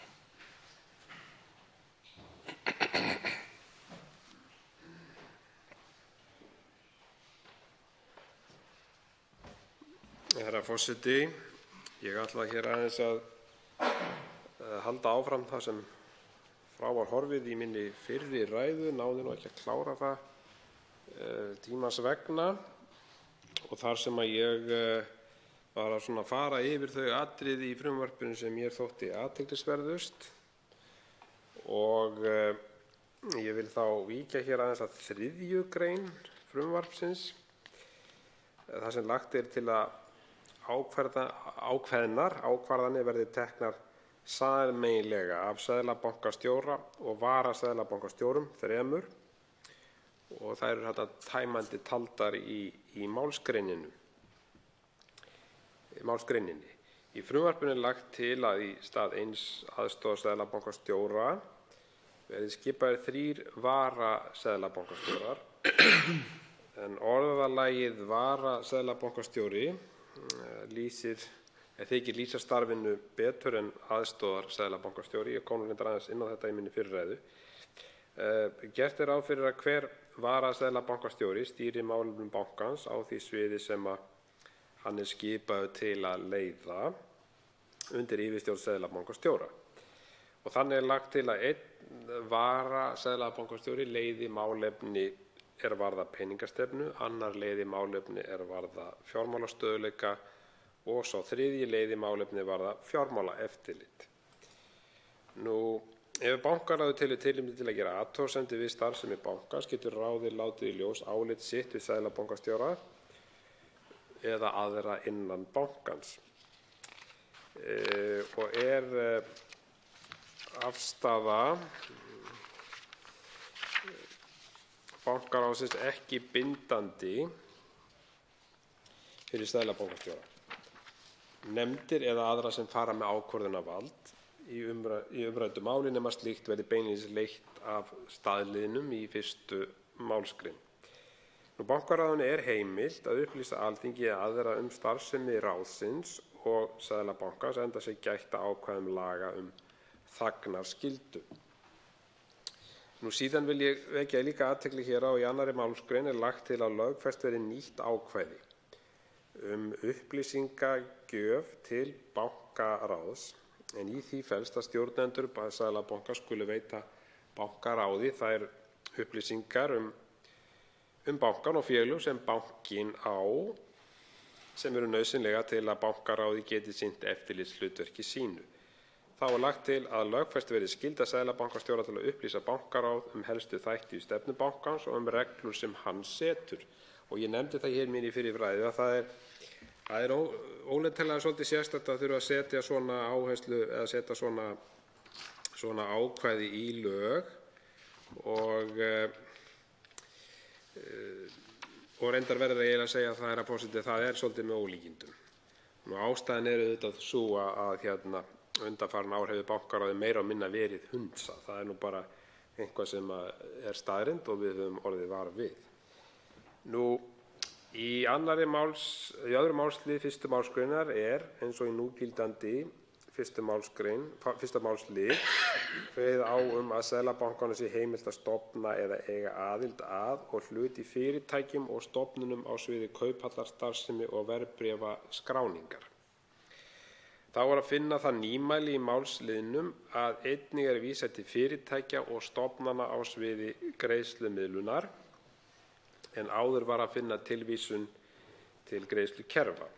Einnig er lagt til að bætt verði við ákvæði heimild bankans til að stofna eða eiga aðild að og hlut í fyrirtækjum og stofnunum vegna umsýslu fullnustu eigna og krafna og annarra verkefna sem tengjast starfsemi bankans. Og mikilvægt er að þessi heimild Seðlabankans komi skýrt fram í ákvæðinu enda hefur honum verið talið heimilt að stofna slík félög hingað til dæmis eignarhaldsfélag Seðlabanka Íslands h.f.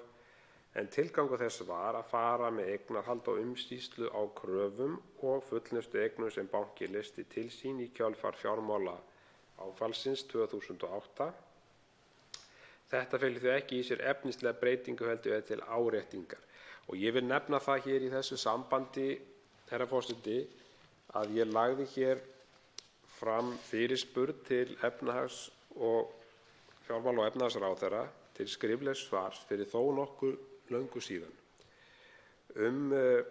eignarhaldsfélag Seðlabankans og þá starfsemi sem þar fór fram.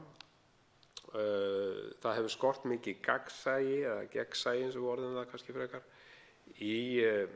í þess starfsemi þessa félags og dótturfélags Hildu ehf. Og það verður að segjast eins og er og ástæðan er kannski sú að þetta hefur svona valdið tortryggni vegna þess að þessi félög hafa verið undanþegin upplýsingalögum og til stóð að framlengja það ákvæði sem rann núna út áramót. Ég veit ekki hver staðan er á því máli. Ég óskaði eftir upplýsingum þetta í þessari fyrirspurn og ég vil nú vísa vonbrigðum mínum með það hversu seint tekur að vinna þetta svar og það er nú fleiri fleiri fyrirspurnir sem hafa verið lagðar fram og hefa ekki borist svör við, jafnvel svo mánuðum skipti og þetta hefur verið rætt hér og atbeina forseta þingsins verið óskað til þess að ýta á eftir þessum málum. Þannig að ég ítreka þetta hér í þessu samhengi, herra forseti, vegna þess að hér er fjallað eignarhaldsfélag Seðlabankans. Ég vil svona að lokum bara aðeins koma örlítið inn á það margar hverjar ágætu umsagnir sem hafa borist nefndinni og það er til dæmis umsögn frá samtökum fjármálafyrirtækja og umsögn frá Viðskiptaráði Íslands. Ég ætla aðeins að staldra við þá umsögn þar sem rætt er hagræðingu af sameiningu stofnana.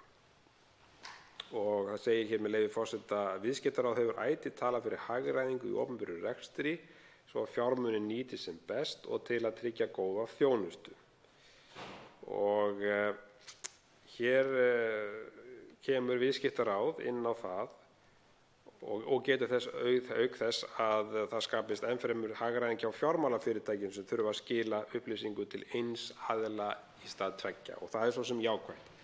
En það hefur komið fram, kemur hér fram hjá Viðskiptaráði að það er eðlileg krafa þegar að vera að sameina ríkisstofnanir eins og þessar, Seðlabanka Íslands og Fjármálaeftirlitið, tvær mjög mikilvægar stofnanir, að það felist í því einhver hagræðing, vegna þess að það er alveg ljóst að sumt af því sem hefur verið unnið innan þessara stofnana, eða það að segja, báðar þessar stofnanir hafa hluta til, eins og sérstaklega í greiningavinnu, verið að vinna að sömu hlutunum. Og það á að vera í þessu sambandi, sú krafa vil ég segja, herra forseti, að hér sé horft til þess að nýta fjármuni sem best og það sé hægt að hagræða í rekstri vegna þessara sameininga. Það var tekið sérstaklega fram þegar þessi áform voru kynnt í upphafi að ekki stæði til að fækka starfsmönnum, og nú held ég að með fullri virðingu fyrir það ágæta starfsfólki sem starfar við þessar stofnanir, að þá held ég að það er tiltölulega auðvelt fyrir það að fá starf á sínu sviði. Þetta er nú yfirleitt allt sérfræðingar og sem hafa mikla þekkingu og sérhæfða þekkingu sem nýtist á ýmsum sviðum.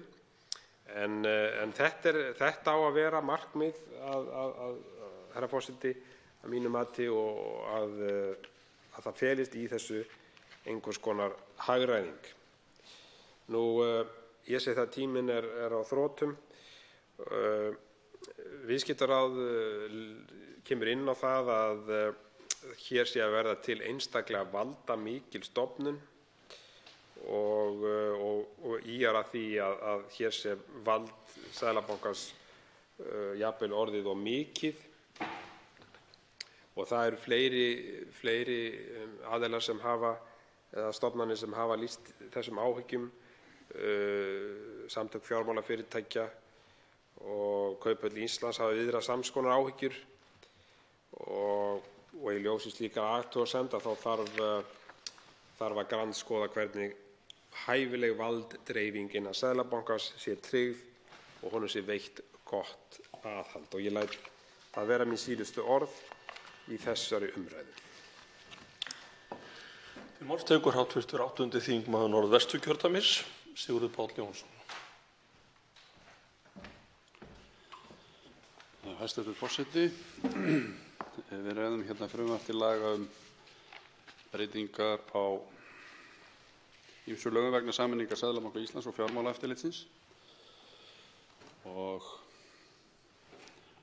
það sem við í raun og veru erum að ræða tvö mál í einu, en ég hef aðeins verið að glugga hérna í umsagnir varða frumvarp til laga Seðlabankann, 790.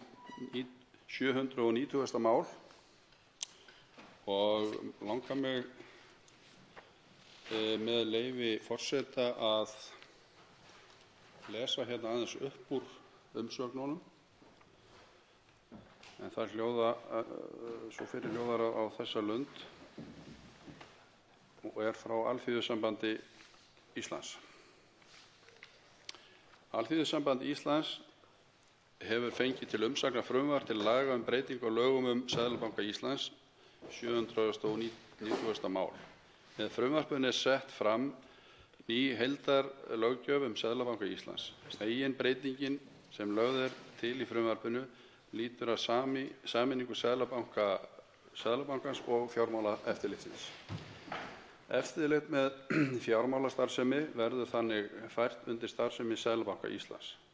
Auk þess eru lagðar til breytingar á stjórnkerfi Seðlabankans, meðal annars að 3 nefndir, peningastefnunefnd, fjármálastöðugleikanefnd og fjármálaeftirlitsnefnd, taki ákvarðanir beitingu valdheimilda og gert er ráð fyrir að skipaður verði 1 seðlabankastjóri og 3 varaseðlabankastjórar, sem hver sig leiði málefni einnar nefndar. Breytingunni er ætlað að og styður betur en núverandi fyrirkomulag við mikilvægara verkefna Seðlabankans og fjármálaeftirlitsins, að tryggja fjármálastöðugleika og hafa eftirlit með þjóðhagsvarúð. Meginmarkmið breytinganna er að auka skilvirkni og skýrleika ábyrgðar, bæta stjórnsýslu við ákvarðanatöku og bæta nýtingu upplýsinga og auka gæði greiningar og bæta yfirsýn. Alþýðusamband Íslands gerir ekki athugasemd við meginefni frumvarpsins og telur markmið breytinganna skynsamleg. ASÍ telur hins vegar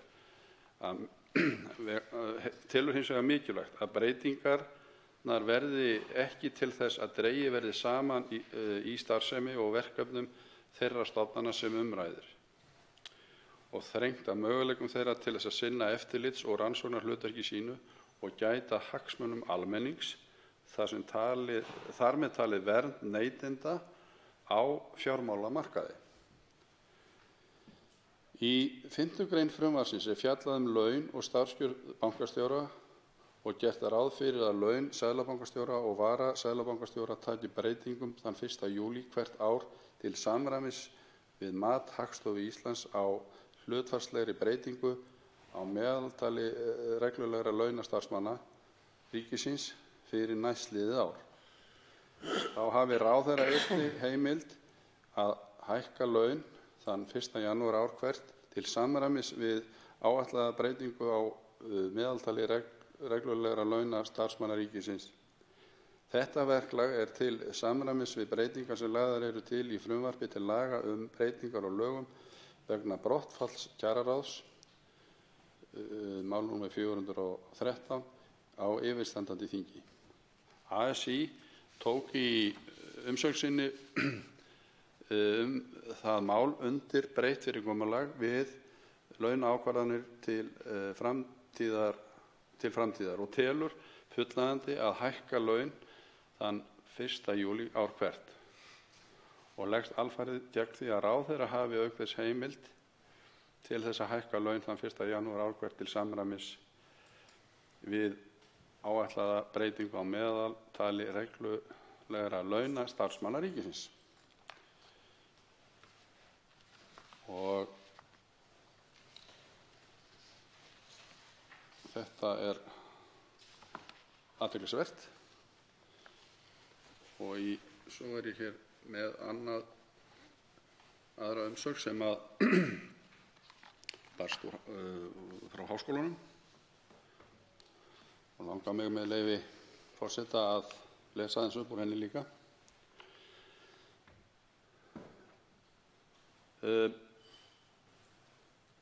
Undirritaður sendi inn umsögn fyrri drög að ofangreindu frumvarpi til forsætisráðuneytisins fyrir tæpum mánuði. Meginhluta þeirra umsagnar er að finna sem fylgiskjal með umsögn þessari.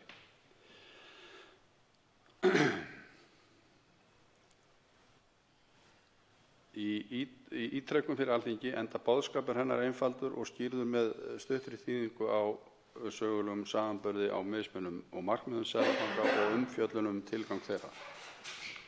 Þá er bætt við niðurlagi þessari nýju umsagnar við einu atriði sem einnig er einfalt og mikilvægt. Umsögnin byggist á sérfræðiþekkingu og reynslu undirritaðs á fjármagnsmörkuðum, doktorsrannsókn í fjárflæði í bönkum og framhaldsrannsóknum á starfsemi Seðlabanka á alþjóðavísu. Fyrri umsögn miðaði því að bæta við einu nýju markmiði í 2. grein frumvarpslaganna varðandi atvinnustig.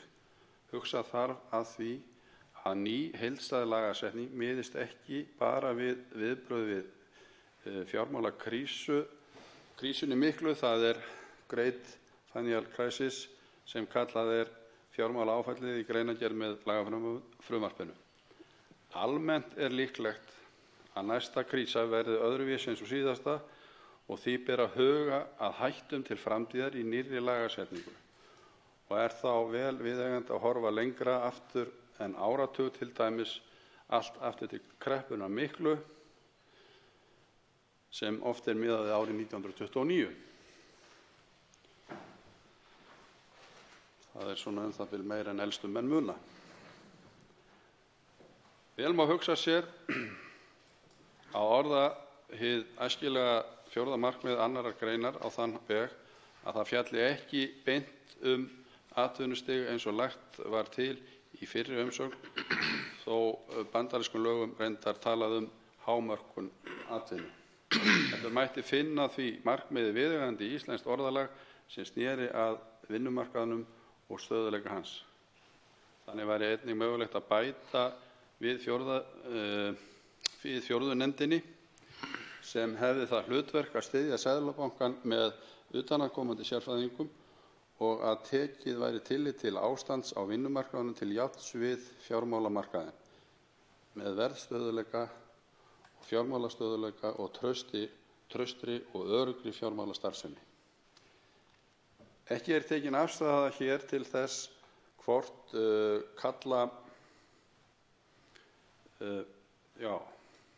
ekki tekist afstaða til þess hvort það kalli á 4. varaseðlabankastjórann eða hvort sá almenni efnahagsstöðugleiki sem af markmiði stöðugleika á vinnumarkaði hlýst heyri undir seðlabankastjóra sjálfan.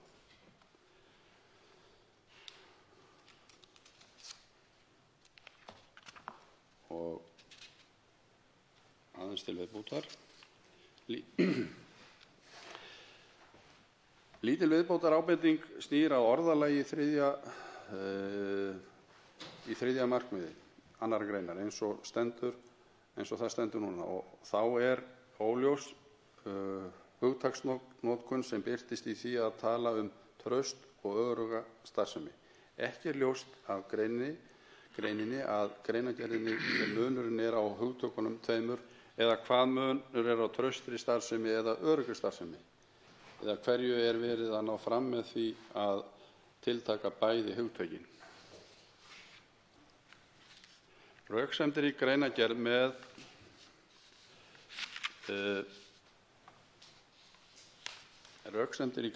með framlögðu frumvarpi varðandi athugasemd undirritaðs við fyrri drög sem kynnt voru á síðasta mánuði í samráðsgátt er á þann veg að óumflýjanlegt annað en að hrekja þau með einfaldri röksemdafærslu, það sem stendur á blaðsíðu 41 til 42.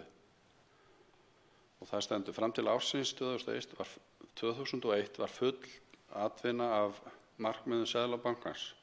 Lagabreytingar á árinu 2001 sneru að því að einfalda markmið bankans hvað varðar peningastefnu, enda gengu markmiðin að sömu leyti hvert gegn öðru og ekki ljóst hvert þeirra hefði forgang með sveigjanlegu verðbólgumarkmiði.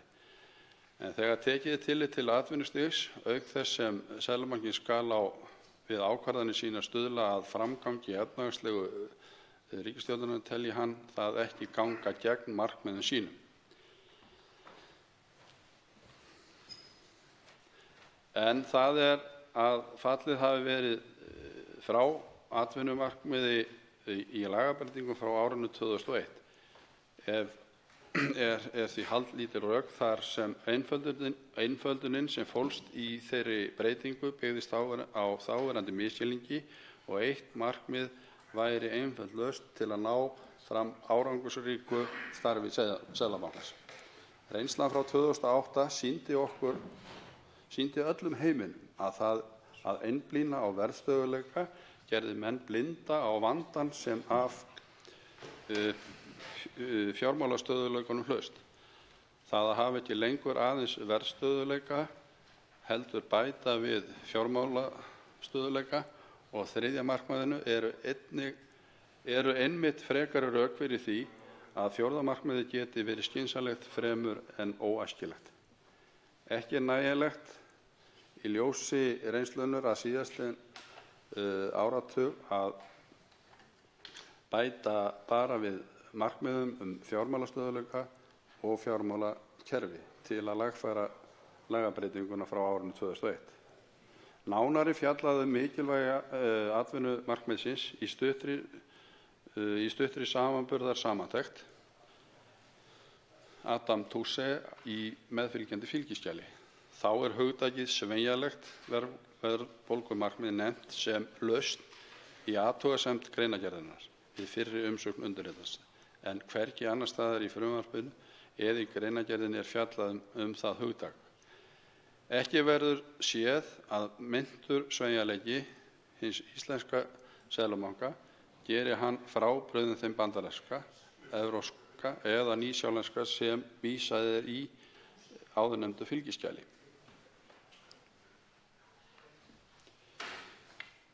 Velta verður því fyrir sér þeirri spurningu hve háu verði samfélagi eigi að vera tilbúið til að greiða fyrir það að ná verðbólgu til dæmis úr 4% niður í 2%.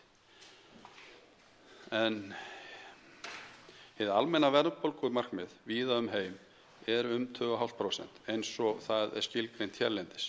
Ekki liggur fyrir nein góð greining á því hvers vegna önnur hvor þeirra talna sé betri en hinn, eða 3%, eða einhver annar tölulegt markmið eins og Alan Blender, fyrrverandi aðstoðarseðlabankastjóri í Bandaríkjunum, bent á í bók sinni Hard Heads, Soft Heads. Þá vill samfélagið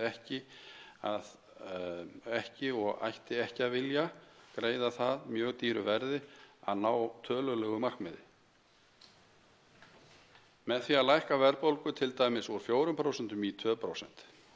Vega þarf og meta kosti og galla mismunandi þátta á hinu flókna samspili sem hagkerfið og stórhættulegt getur reynst að trúa því að eðlisfræðilegt lögmál með föst tölugildi sé að ræða þegar fólk í samfélagi á í hlut. Í ljósi ofangreindra röksemda og meðfylgjandi fyrri umsagna þar sem finna má sögulega yfirferð á mikilvægi markmiðs varðandi atvinnu og vinnumarkað, þá er ítrekað sú ábending til Alþingis að bæta við hinu 4. markmiði í 2. grein frumvarps til laga Seðlabanka Íslands varðandi vinnumarkað sé jafnsett en ekki undirsett hinum 3 markmiðum.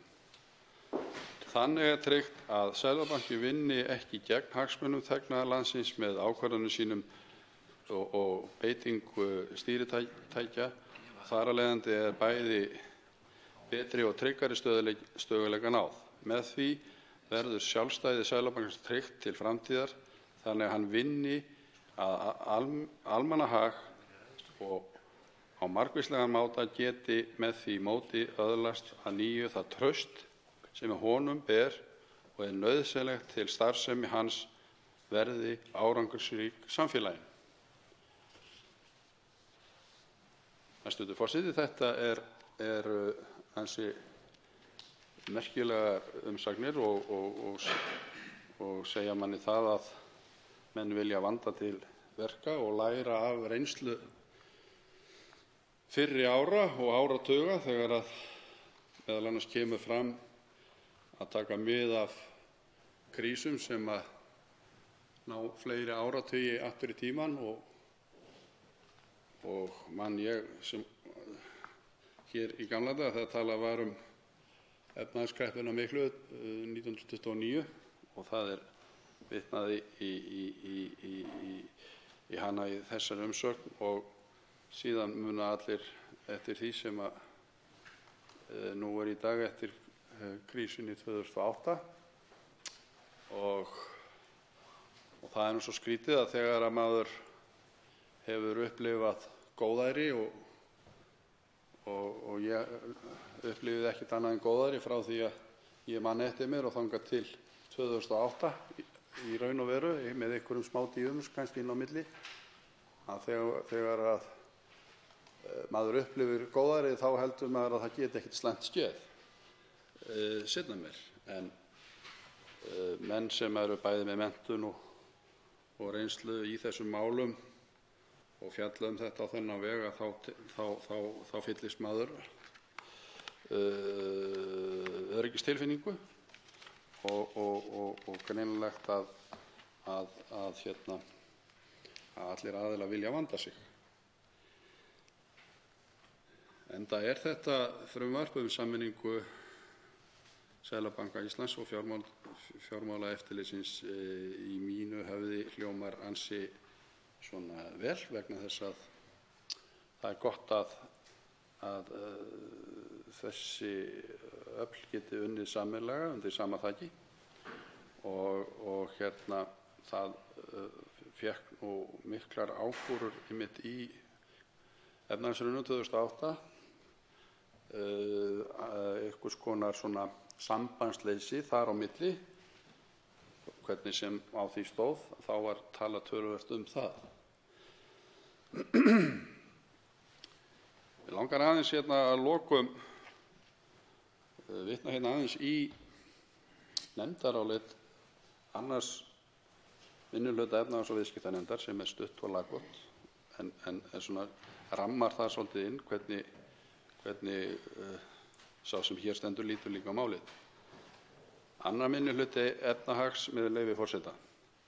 Annar minnihluti efnahags- og viðskiptanefndar telur verkefnastjórn endurskoðun lagaumgjarðar Seðlabanka Íslands og fjármálaeftirlits eiga hrós skilið fyrir vönduð og fagmannleg vinnubrögð á smíði þeirra frumvarpa sem hér eru til umfjöllunar. Þá telur annar minnihluti vinnu efnahags- og viðskiptanefndar málin hafi verið mjög góða og breytingar tillögur meirihlutans frumvarpið vera til bóta. Hins vegar telur annar minnihluti að skynsamlegt sé að fresta samþykkt frumvarpsins sinn svo að ráðrúm gefist til þess að huga nánar að ýmsum álitamálum sem enn ósvarað og ekki síst vegna ábendinga úr mörgum áttum þar sem varaði við því að viðskiptaháttaeftirlit verði á hendi sameinuðu stofnunar Seðlabankans og Fjármálaeftirlitsins. Og svo mörg voru það orð. Hæstv. forseti, ég ætla ekki að hafa þetta lengra að sinni. Hér loki máli mínu. Þá tekur til máls 28. þingmaður Suðurkjördæmis, Karl Gauti Hjaltason. Herra forseti, við ræðum hér frumvarp til laga Seðlabanka Íslands og einnig á sama tíma frumvarp til laga breyting á ýmsum lögum vegna sameiningar Seðlabanka Íslands og Fjármálaeftirlitsins. Ég ætlaði að lesa úr 2-3 umsögnum sem bárust vegna frumvarpsins lög Seðlabankann, en áður en það að því kemur þá ætla ég örlítið að fara yfir markmiðin. Markmið með þessum breytingum auðvitað það að það verði sameinað í eina stofnun. Þessar tvær stofnanir, Seðlabanki Íslands og Fjármálaeftirlitið, núverandi, verði sameinað í eina stofnun, en ekki verði breytingar á þeim verkefnum í raun sem ábyrgð þessara tveggja stofnana eftir núgildandi lögum. Breytingarnar lúta einkum að sameiningu verkefna hjá einni stofnun og breyttri stjórnskipan og fyrirkomulag ákvarðanatöku, ekki síst í ljósi aukins vægis þjóðhagsvarúðar. Markmið meðal annars að auka skýrleika ábyrgðar og bæta stjórnsýslu og skilvirkni við ákvarðanatöku og notkun upplýsinga og auka þannig möguleika á auknum gæðum greiningar og yfirsýnar. Svo úrverði sem þá meginmarkmið breytinganna, öflug eftirlitsstofnun. Það er ýmsir varnaglar slegnir við þetta í umsögnum ýmissa aðila og ég ætlaði að byrja á því að fara aðeins í og lesa örlítið upp úr umsögn Samtaka atvinnulífsins og þar sem að þeir leggja megináherslu á aukna hagræðingu sem fæst með þessari sameiningu. Leggja megin áherslu á það. Þeir ræða fjármálaáfallið 2008 og vandamál við að tryggja efnahagslegan stöðugleika í framhaldi af því og segja síðan með leyfi forseta: frá þeim tíma hefur áhersla einnig beinst að fjármálastöðugleika og viðnámsþrótti fjármálakerfisins í heild, svokallaðri þjóðhagsvarúð.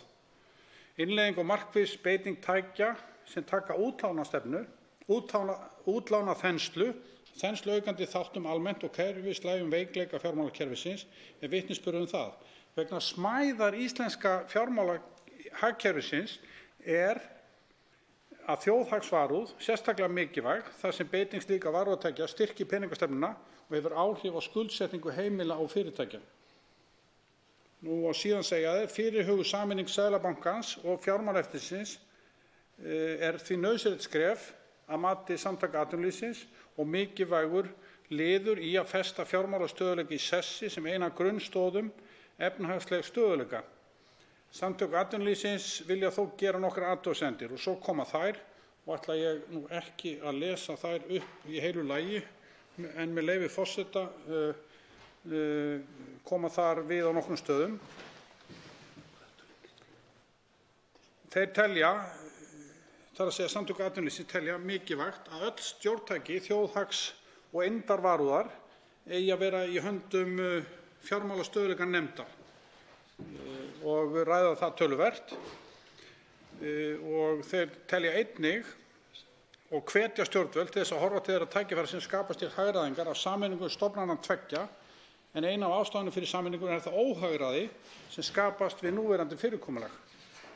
Og síðan segja þeir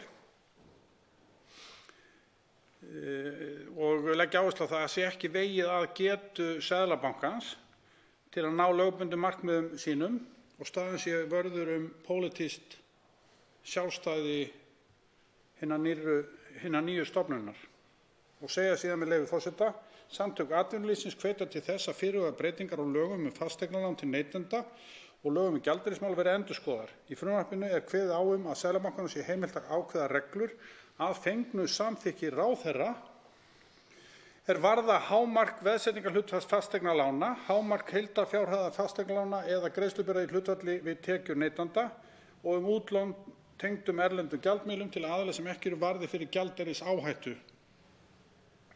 Reglusetning af þessu tagi sem meðal annars getur haft áhrif á aðgengi einstaklinga að lánsfé kann að vera nauðsynleg við ákveðin skilyrði til að viðhalda fjármálastöðugleika en getur reynst óvinsæl meðal almennings og þannig settur á þeirra í afar erfiða stöðu sem lýðræðislega kjörnum embættismanni. Og síðan segja það með leyfi forseta: Samtök atvinnulífsins telja mikilvægt að ekki verði dregið úr getu Seðlabankans til að sinna hlutverki sínu varðandi verðstöðugleika í fyrirhugaðri sameiningu. Og síðar nægir að líta til þeirra atburða sem leitt hafa af gjaldeyriseftirliti Seðlabankans og þeirrar umfjöllunar sem hefur skapast. Slíkir orðsporshnekkir, segja Samtök atvinnulífsins í sinni umsögn, geta orðið til þess að grafa undan Seðlabankanum og þar með trúverðugleika og virkni peningastefnunnar. Þá hefur tveggja turna fyrirkomulag Fjármálaeftirlitsins til að mynda reynst vel í Bretlandi og einnig hefur reynsla annarra ríkja sýnt að framkvæmd markaðs- og neytendaverndar fara illa saman við framkvæmd þjóðhagsvarúðar. Og loks með leyfi forseta: Samtök atvinnulífsins taka undir sjónarmið Kauphallarinnar það sé óeðlilegt að Seðlabankinn sem virkur þátttakandi á verðbréfa- og gjaldeyrismarkaði fari með eftirlit á sömu mörkuðum. Hver á að hafa eftirlit með eftirlitsaðilum, spyrja þeir loks. Og síðan með leyfi forseta: Samtök atvinnulífsins telja að nauðsynlegt sé að bregðast við viðbótarvaldi og aukinni ábyrgð Seðlabankans við sameininguna. Nauðsynlegt er að styrkja og endurskoða bæði ábyrgðar- og stjórnunarferli innan bankans til að tryggja viðunandi dreifingu valds. Og loks segja þeir með leyfi forseta: Þá hefur sagan sýnt að útgjöld ríkisins hafa tilhneigingu til að aukast við sameiningu stofnana. Og hér brýna þeir stjórnvöld, brýnt er að koma í veg fyrir það en hagræðingu verður aðeins náð fram með fækkun starfsmanna, segja þeir. Og ég vil að þessu tilefni, þessum orðum, ítreka það sem ég hef stundum sagt að mikilvægt sé í slíkum tilvikum að vinna með starfsmönnum og í sátt við þá til að finna lausnir í vandamálum sem slíkum þegar verið að sameina stofnanir og fækka hugsanlega starfsmönnum og bjóða starfsmönnum upp á leið viðunandi tækifæri eftir atvikum annars staðar og reyna að vinna það í sátt. Nú, í umsögn Fjármálaeftirlitsins ætlaði ég að vitna hérna örlítið með leyfi forseta: með hliðsjón af framangreindu segir Fjármálaeftirlitið að vissu leyti óheppilegt að lánamál ríkisins og sú eining sem hefur eftirlit með verðbréfamarkaði séu innan sömu stofnunar. Líkt og fram kemur í umsögn Fjármálaeftirlitsins við framkomin frumvörp sameiningu stofnana og svo framvegis leggur Fjármálaeftirlitið því áherslu á að gerðar verði viðeigandi ráðstafanir í skipulagi og starfsreglum hinna sameinuðu stofnana til að takmarka áhættu og girða fyrir hagsmunaárekstra sem af þessu geta hlotist. Og nefna nokkur dæmi það. Nú, í umsögn Kauphallarinnar, og tími minn nú komið svo langt að ég ætlaði að reyna að velja þarna úr það sem ég var búinn að merkja sérstaklega við varðandi það sem þeir segja í viðbótarumsögn sinni. Segja þeir, með leyfi forseta: rökin fyrir sameiningu þjóðhagsvarúðar og eindavarúðar eru sérstaklega sterk hér á landi þar sem einungis 3 viðskiptabankar eru stór hluti bankakerfisins í heild. Þessi breyting er einnig í samræmi við meðmæli í ýmsum öðrum skýrslum sérfræðinga sem unnir hafa verið á undanförnum árum og fjallað er í greinargerð með frumvarpinu.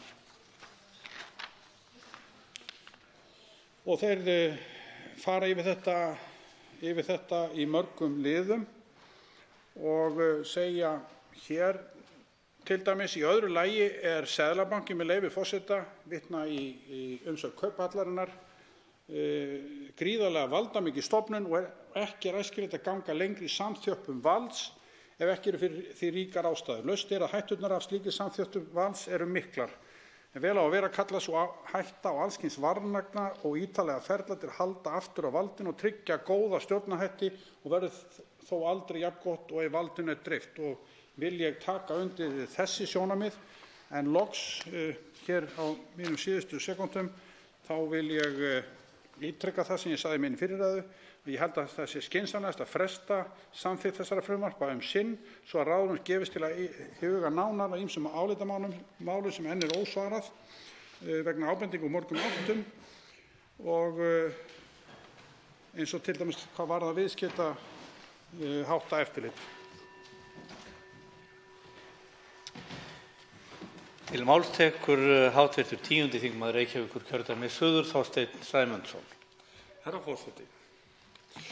Fyrst af öllu vil ég lýsa ánægju minni með því að ég sé hér í hliðarsal glittað í hv. formann efnahags- og viðskiptanefndar. Ég er mjög ánægður með það að hann skuli fylgjast með umræðum þessi 2 mál og þá einkanlega þeirri ræðu sem að hér verður flutt nú. Það virðist vera siður hjá þessari ríkisstjórn að draga það úr hömlu að koma með mál inn í þingið þangað til alveg á síðustu stundu og þá að afgreiða allt alveg í einum logandi hvelli. Og ég gæti nefnt mjög mörg dæmi þetta. Þar á meðal náttúrulega ber hæst þingsályktunartillöguna um 3. orkupakkann sem að hér átti að böðla í gegn með engum umræðum þó að það hafi nú aðeins breyst þær ráðagerðir. Og nú er það þannig að nú koma hér fram 2 frumvörp sem sagt Seðlabanka Íslands og breytingar á ýmsum lögum vegna sameiningar Seðlabanka Íslands og Fjármálaeftirlitsins. Og ég ætla nú að taka það fram í upphafi máls míns að það er ekkert að því hvernig þessi mál hafa verið undirbúin sem slík. Undirbúningurinn hefur verið mjög vandaður. Umfjöllunin bæði í undirbúningsnefnd og hvernig hún kynnti málið fyrir efnahags- og viðskiptanefnd og allt slíkt, allt það var til fyrirmyndar. En það breytir ekki því að ég hef óbeit á þessu málutöpur. Og það er nú þannig að ég veit ekki hvort að þeir sem að fylgjast með stjórnmálum á Íslandi svona yfir höfuð hafa tekið eftir því, en sá sem hér stendur hefur verið gagnrýninn á störf Seðlabankans mjög lengi. og ekki síst vegna þess að mér hefur fundist að Seðlabanki Íslands hafi á undanförnum árum gert hagstjórnarmistök, sérstaklega hvað varðar stýrivaxtaákvarðanir. Nú það ekki þannig að sá sem hér stendur vilji hamla sjálfstæði Seðlabankans, síður en svo. En það hins vegar þannig að ég fer ekki að því að Seðlabankinn hefur gert taktískt og hagstjórnarleg mistök undanfarandi ár, einkum hvað varðar, eins og ég segi, ákvörðun stýrivaxta. Og þá vil ég sérstaklega taka til árið 2015 að í undirbúningi kjarasamninga þá taldi sá sem hér stendur að það væri lag til þess að lækka stýrivexti verulega. En því miður var það ekki gert og það kostaði það að verðbólga hér og ég tala nú ekki vextir hér hafa verið töluvert miklu hærri heldur en gengur og gerist í nágrannalöndunum. Og á sínu tíma þá stóðu til dæmis norsk yfirvöld, þar að segja Seðlabanki Noregs, hann stóð frammi fyrir þeim kosti að þar var há verðbólga og Seðlabanki Noregs greip til þess ráðs að lækka stýrivexti mjög myndarlega og í stórum skrefum. Og ef ég man rétt þá fóru stýrivextir í Noregi á einu ári úr eitthvað 4% niður í það bil 2% og síðan ennum neðar og eru núna, ef ég man rétt, í 0,25% eða eitthvað slíkt og búin að vera nokkuð lengi. Og þetta varð til þess í stuttumáli að verðbólga í Noregi, hún lækkaði gríðarlega mikið á mjög stuttum tíma. Og þetta kemur meðal annars fram í mjög góðri BS-ritgerð sem ég kom höndum yfir nú nýlega, sem er gerð af ungri konu sem okkur mjög vel kunn í Miðflokknum og heitir Hallfríður Hólmgrímsdóttir. Og þessi sem sagt BS-ritgerð sem að ég mun örugglega gera betri grein fyrir opinberlega á næstunni með einhverjum hætti, að niðurstaða hennar var sú að til þess að lækka verðbólgu, svona eins og maður segir dramatískt, þá var þetta ráð sem Norðmenn gripu til, þar að segja að lækka stýrivexti í mjög stórum skrefum á mjög stuttum tíma, virkaði gríðarlega vel. En hér á landi höfðu menn ekki kjark til að gera þetta árið 2015 illu heilli. Og ég velti því fyrir mér og hef reyndar leitað í smiðju til nokkurra fagmanna sem vit hafa á sem sagt hvaða afleiðingar það hefði haft í för með sér ef að stýrivextir hefðu verið lækkaðir til dæmis 2% þarna mitt ár 2015. Og ég held að það sé næsta víst að það sé hægt að slá því föstu að við hefðum ekki að þeirri aðgerð gerði fengið aðra eins hækkun á styrkingu á gengi krónunnar og raunvarð þar á eftir. Þessi styrking krónunnar, hún hins vegar hafði, eins og allir vita, mjög alvarlega áhrif á til dæmis ferðaþjónustu og sérstaklega fyrirtæki í ferðaþjónustu.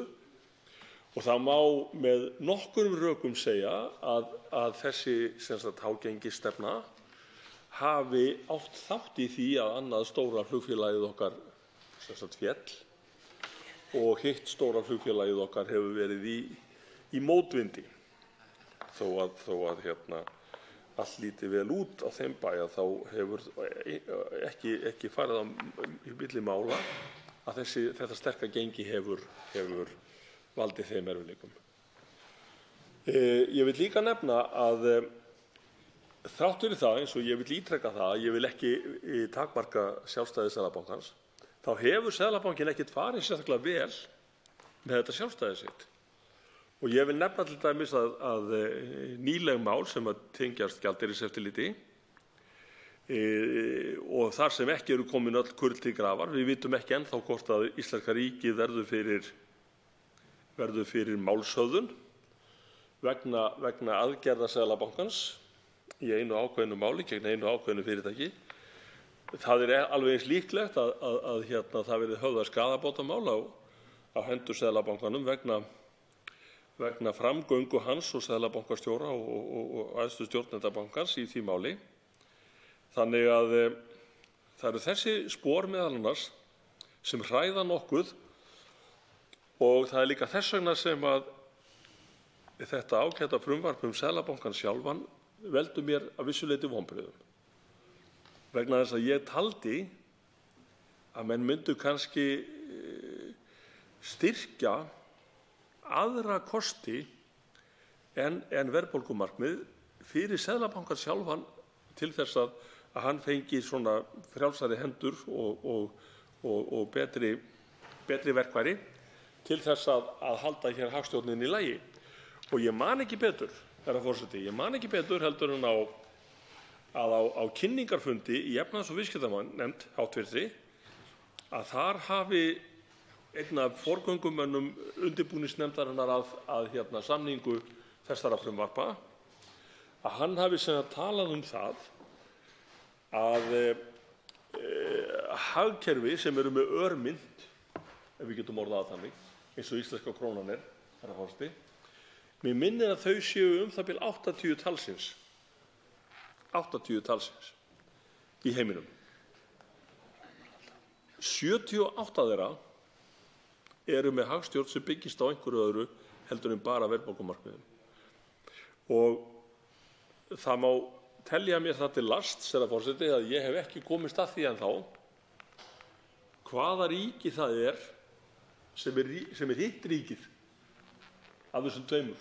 Ísland er annað. Ég hef ekki getað komist að því og ekki gefið mér tíma til þess að komast að því hvert hitt ríkið er sem fylgir þessari sömu stefnu og við í þessari hagstjórn, það er að segja verðbólgumarkmið hvað sem tautar og syngur. Þetta eru kannski stóru vonbrigðin fyrir utan það að nú stendur til að skipa seðlabankastjóra. Ráðningarferlið er í fullum gangi og það á sem sagt núna að skipa seðlabankastjóra áður en þessi lög sem við erum núna að fara að breyta, áður en þau taka gildi. Það er að segja að nýr seðlabankastjóri verður ráðinn á grundvelli núverandi laga Seðlabanka Íslands en kemur síðan til með að starfa eftir alveg nýjum lögum ef þau verða samþykkt. Og ég tel þetta til vansa. Ég verð að segja það.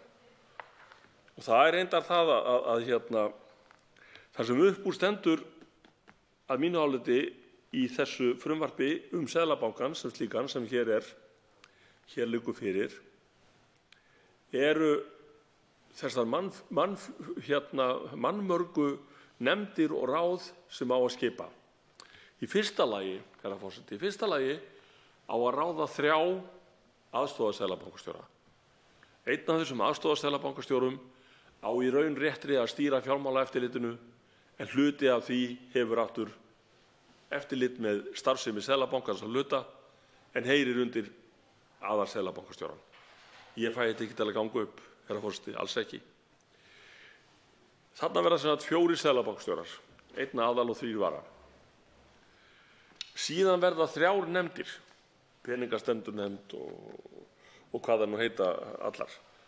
Og ég sé ekki betur heldur en að þar sé stefnt að því að þar sé einhverjar sirka 3 það bil 20 manna nefndir sem eigi að vera bankanum til ráðgjafar.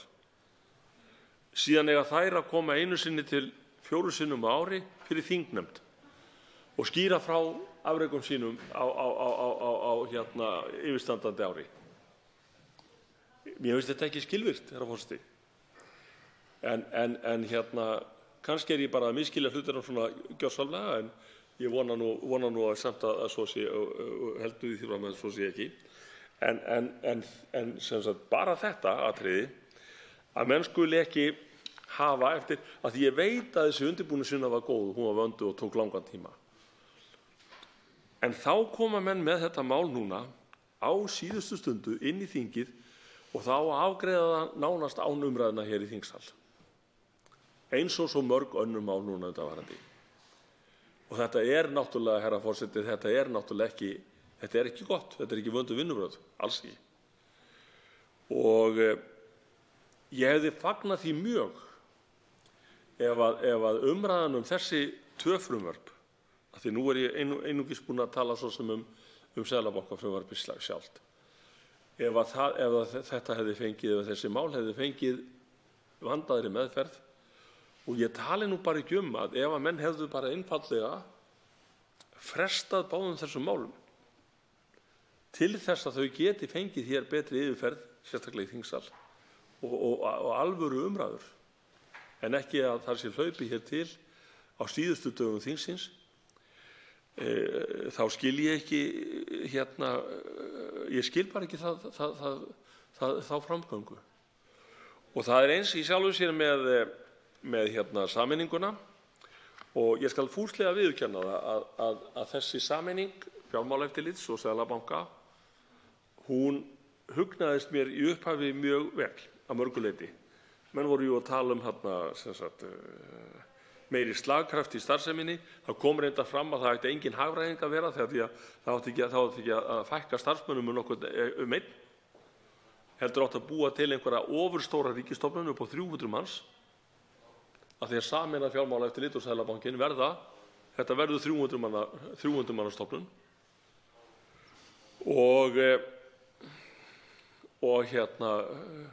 að auki, eins og ég segi, sjálfstæð eins og fram hefur komið, sem þýðir það í raun að hún verður ósnertanleg. Ráðherra á hverjum tíma, og nú er það bæði forsætisráðherra og fjármálaráðherra í sjálfu sér sem að koma, þeir geti í sjálfu sér ekki beitt sér á einn eða annan hátt ef að þeim þykir eitthvað athugavert. En það eru þessi hlutir sem að valda mér vonbrigðum. En síðan get ég alveg sagt það hreinskilnislega að af því að ég hafði í sjálfu sér mikla trú á því, á þessum slagkrafti og þessari auknu þekkingu sem myndi safnast inn í Seðlabankann með því að Fjármálaeftirlitið kæmi þar inn. En síðan heyrir maður varnaðarorð frá mjög mætum mönnum sem kunna mjög vel til verka. Og þar nefni ég fremstan til og fyrstan til Gylfa Zoëga prófessor, sem er nú einn af nefndarmönnum í peningamálanefnd Seðlabankans, peningastefnunefnd fyrirgeði, og er því öllum hnútum kunnugur fyrir utan það að vera afbragðsfær fræðimaður, því það er hann svo sannarlega. Og hann hefur lýst miklum efasemdum þessa sameiningu.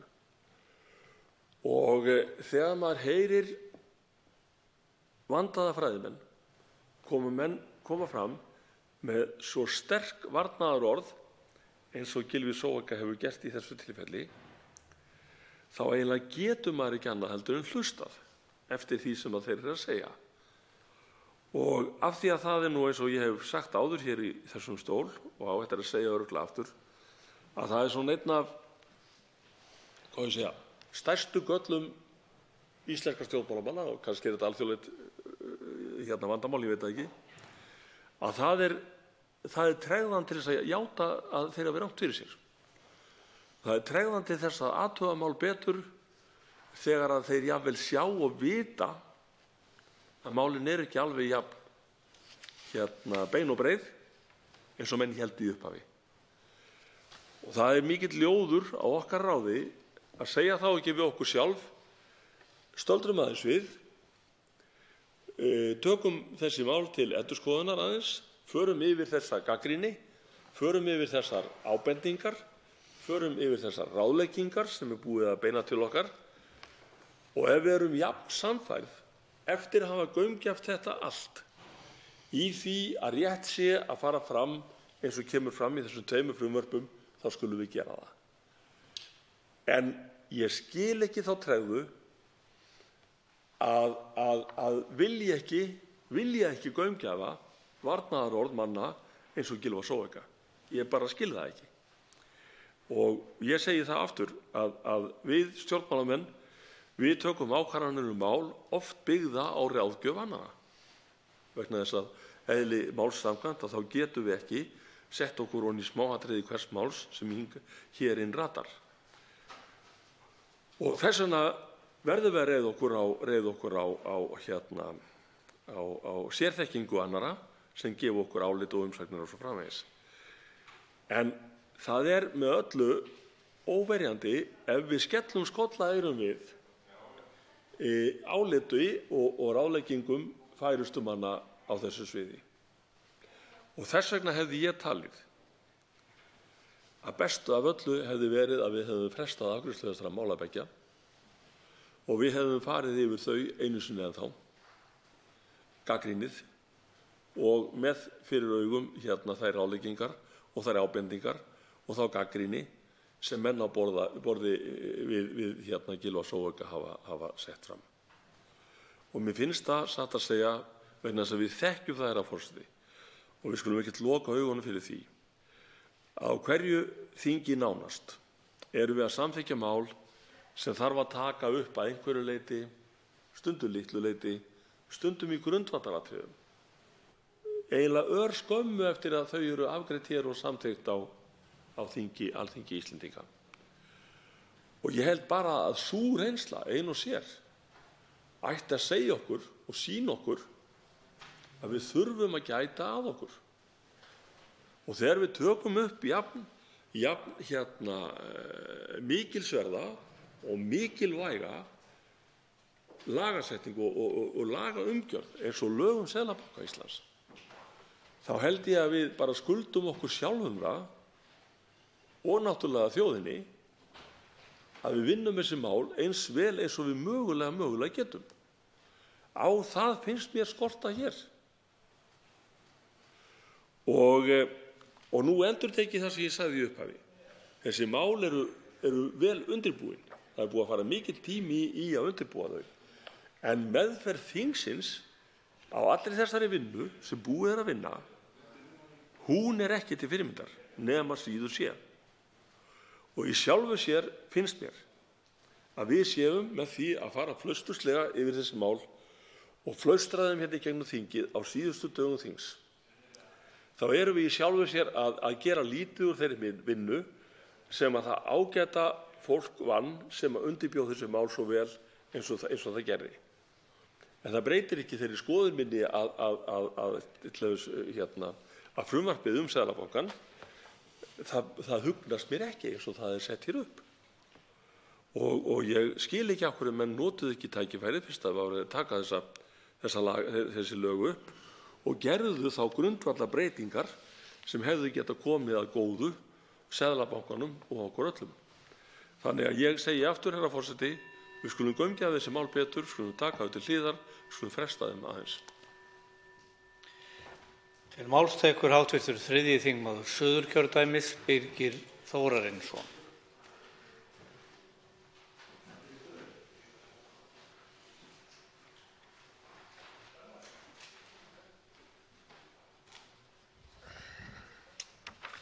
Herra forseti, ég vil hér næst víkja hér aðeins að umsögn Samtaka fjármálafyrirtækja. Það sem að samtökin koma inn á það að endurreisa málskotsnefndina á fjármálamarkaði sem var lögð niður á sínum tíma og samtökin hafa lagt áherslu á að verði endurvakin og fyrir því hafa þeir fært ágætis rök. Það segir hér í umsögninni að sameining, með leyfi forseta, sameining Seðlabankans og FME felur í sér viðamikla kerfisbreytingu og undir það skal nú heils hugar tekið og ég hef aðeins komið inn á það hér í fyrri ræðum mínum. Og það verður sem sagt til afar öflug stofnun eins og við höfum komið inn á hér í okkar ræðum, Miðflokksmenn. Samtök fyrirtækja á fjármálamarkaði fjármálafyrirtækja leggja á það þunga áherslu að þessi þróun styrki rök fyrir því að orðið verði við ákalli samtakanna að komið verði á fót málskotsnefnd og í líkingu við þá nefnd sem var áður starfaði eins og ég nefndi og það sem fjármálafyrirtækin geti í raun og veru skotið sínum ágreiningsmálum til og fengið tiltölulega hraða afgreiðslu hvað það varðar sem er mikilvægt.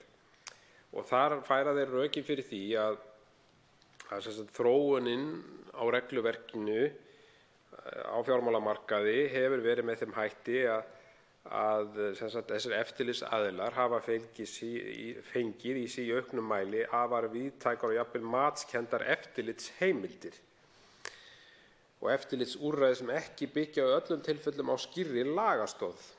Og það er að sjálfsögðu áhyggjuefni og við svo sem sjáum hvað gerist þegar Seðlabanki Íslands fær í hendurnar það stóra og mikilvæga verkefni gjaldeyriseftirlitið að þá var nú svona pottur brotinn og rúmlega það í því eftirliti sem hefur ég vil meina, herra forseti, rýrt trúverðugleika Seðlabankans hvernig haldið var á ákveðnum málum þar og þá vil ég sérstaklega nefna Samherjamálið.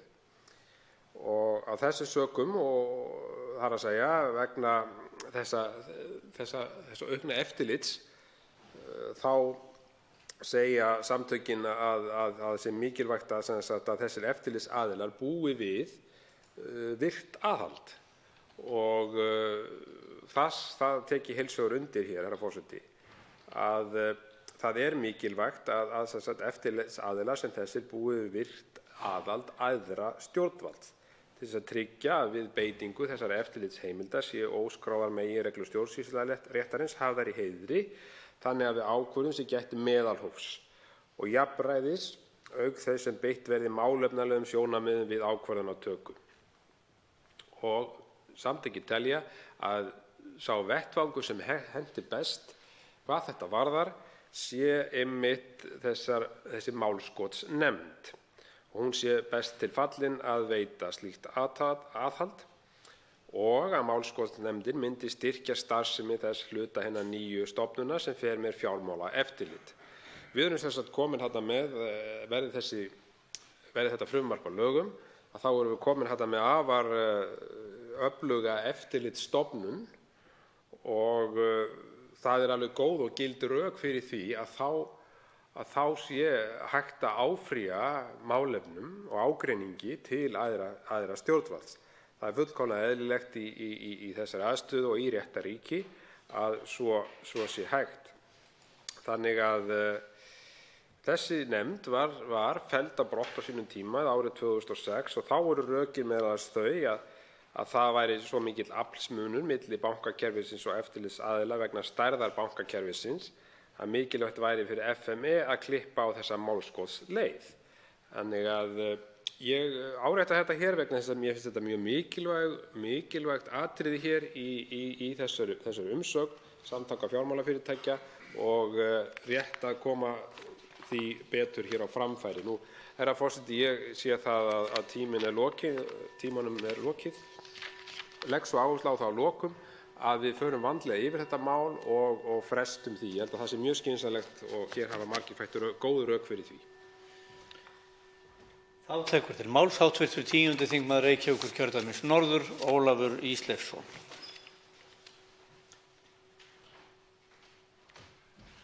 Herra forseti, ég tel ástæðu til þess að vekja athygli hérna nokkrum atriðum sem koma fram hér í umsögnum þetta mikilvæga mál.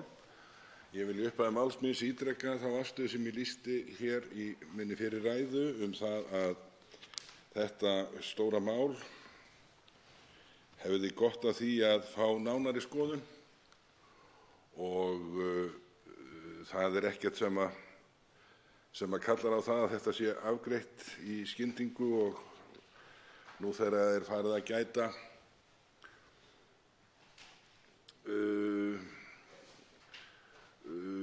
tímaskorts með áberandi hætti þá enn þá meiri ástæða til þess að leggja þetta mál til hliðar í bili og kanna þetta mál miklu betur, þessa fyrirhuguðu sameiningu Seðlabankans og Fjármálaeftirlitsins. Það vert að kanna hvernig samtök fyrirtækja sem eru hér starfandi undir regnhlíf Viðskiptaráðs.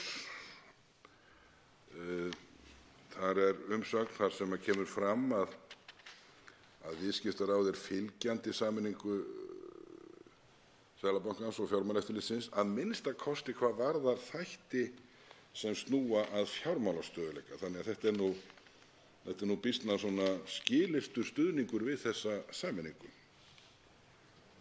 Því að þetta auðvitað aðeins einn afmarkaður þáttur í málinu.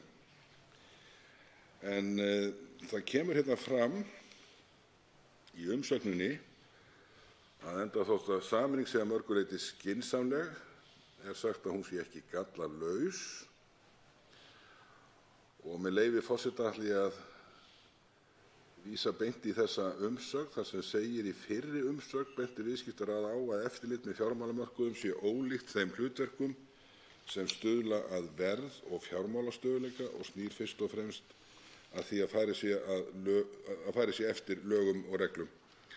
Slíkt starf getur skaðað trúverðugleika Seðlabankans á öðrum sviðum líkt og reynslan af gjaldeyriseftirliti Seðlabankans virðist sýna. Framkvæmd peningastefnu og önnur starfsemi Seðlabankans verður aldrei sterkari heldur en trúverðugleiki hans. Svo mikið í húfi, segir Viðskiptaráð. Þá segir einnig, með leyfi forseta, einnig verður til einstaklega valdamikil stofnun með sameiningu Seðlabankans og Fjármálaeftirlitsins og í greinargerð vísað til rannsókna þar sem bent á mögulega hagsmunaárekstra og að vald Seðlabanka sé með þessu fyrirkomulagi jafnvel of mikið. Hér eru uppi varnaðarorð og þau eru studd tilvísun í erlent fræðirit.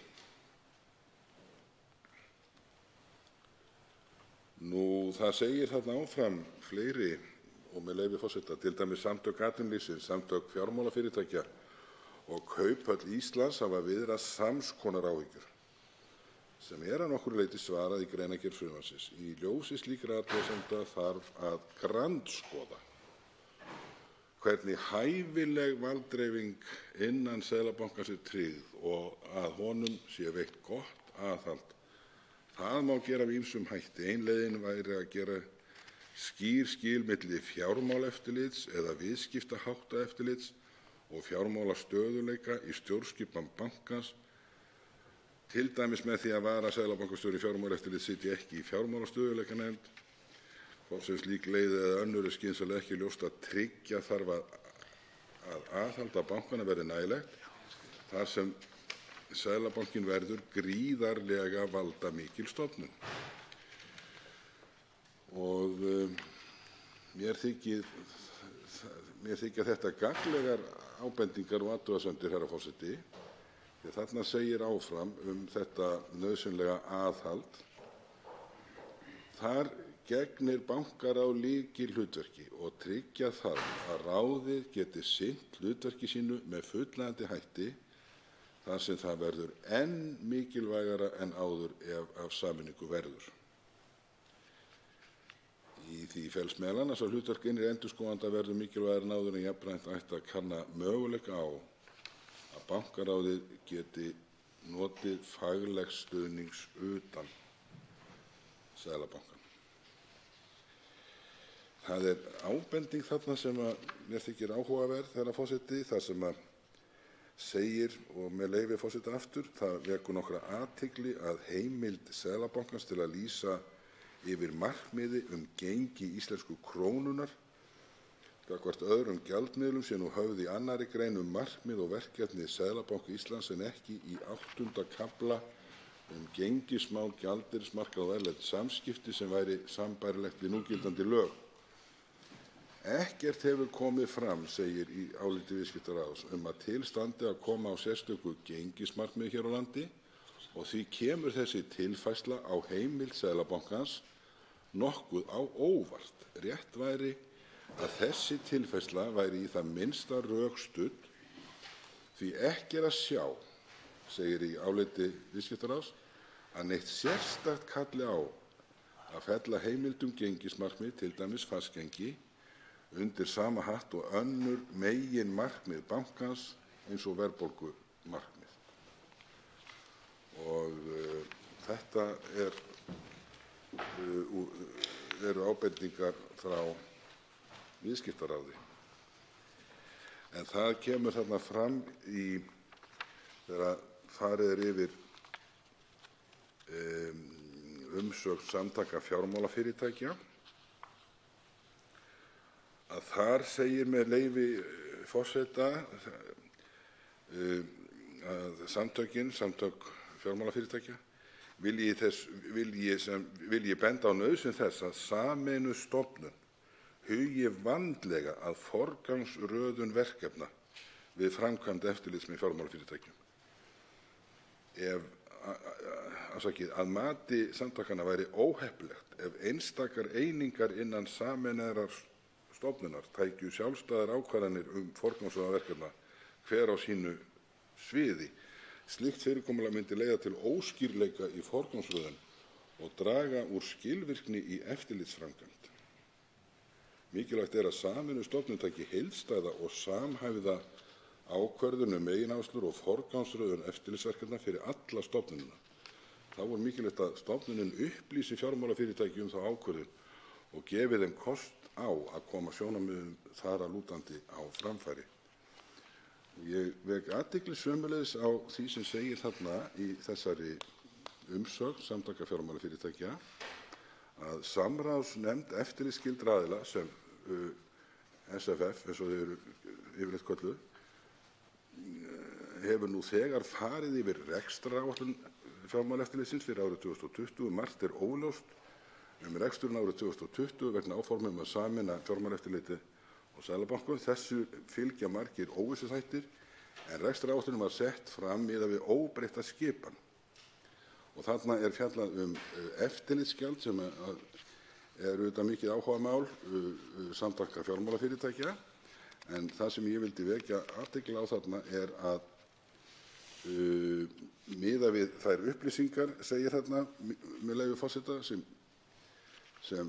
liggja fyrir vegna væntanlegrar sameiningar Seðlabankans og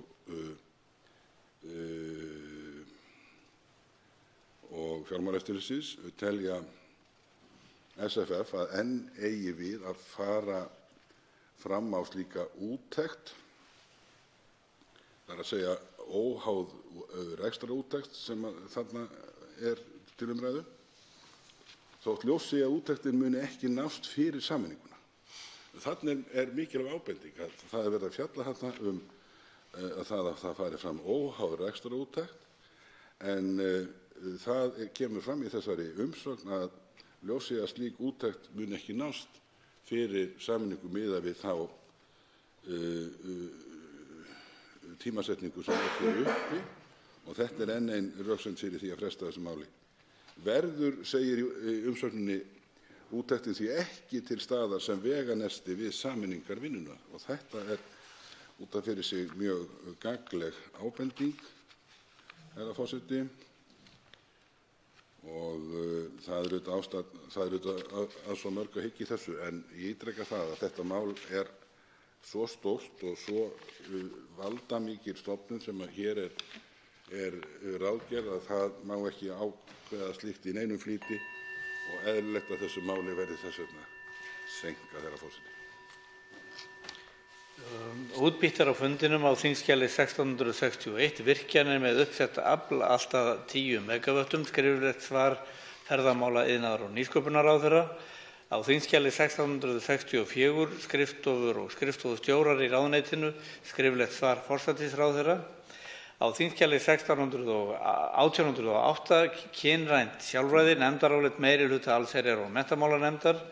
á þingskjali 1809, kynrænt sjálfræði, breytingartillaga meirihluta allsherjar- og menntamálanefndar; á þingskjali 1823, dýrasjúkdómar og fleira, nefndarálit minnihluta atvinnuveganefndar; á þingskjali 1824, dánaraðstoð, beiðni skýrslu, flutningsmaður Bryndís Haraldsdóttir og fleiri; á þingskjali 1825, kynrænt sjálfræði, nefndarálit með breytingartillögu minnihluta allsherjar- og menntamálanefndar; á þingskjali 1826, rafræn byggingargátt, fyrirspurn, flutningsmaður Sigurður Páll Jónsson; á þingskjali 1827, endurskoðendur og endurskoðun, nefndarálit meirihluta efnahags- og viðskiptanefndar; á þingskjali 1828, endurskoðendur og endurskoðun, breytingartillaga meirihluta efnahags- og viðskiptanefndar; á þingskjali 1829, Seðlabanki Íslands, breytingartillaga 1. minnihluta efnahags- og viðskiptanefndar;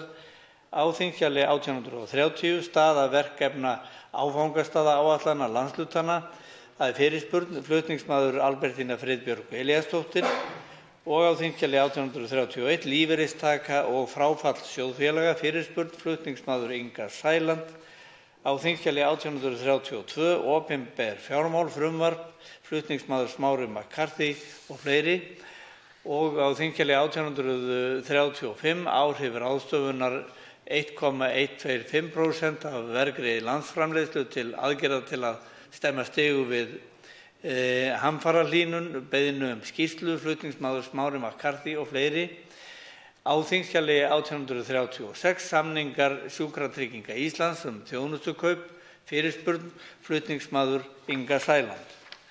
Svo mörg voru þau orð.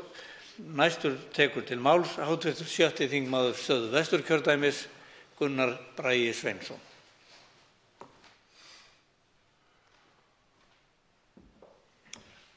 Forseti. Við ræðum hér áfram tvö þingmál. Það er breytingar á ýmsum lögum til sameiningar Seðlabanka Íslands og Fjármálaeftirlitsins og síðan er það frumvarp til laga Seðlabanka Íslands. Það hefur komið hér fram í ræðum að allt á þetta sér nokkuð langan aðdraganda og kannski eðlilegt að þetta hefur tekið ákveðinn tíma. Ég held að það sé þó rétt að hafa í huga að oft þetta gefur sér ennþá meiri tíma heldur en að flýta sér of og virðist það sumu leyti eiga við í þessu máli. Ég minntist á hér í minni fyrstu ræðu að ég teldi eðlilegt að í ljósi þess að hér er líklega verið að ganga frá þessum málum annaðhvort núna í dag eða næstu dögum eða þá síðar á árinu að sé eðlilegt að fresta ráðningu seðlabankastjóra sem nú stendur yfir. Í ljósi þess að hér er verið að semja og umfjöllun ný lög. Þetta er svolítið sérstakt, herra forseti, að við erum einhvern veginn að þetta er svona svipað á orkupakkamálinu. Við vitum hvað er að koma í orkupakka 4, ætlum að drífa okkur innlega orkupakka 3 þó svo að á honum verða gerðar breytingar án þess að fjalla þær breytingar. Hér ætlum við að samþykkja breytingar á lögum Seðlabankann sem að kallar á ákveðna uppstokkun og yfirstjórn en við erum samt að ráða seðlabankastjóra á sama tíma. Ég held að það sé ágætt og ég skora á þá sem fara með haldum stjórnvölinni varðandi ráðningu seðlabankastjóra að skoða það vandlega að fresta því máli þangað til þessi mál hér hafa verið afgreidd að fullu.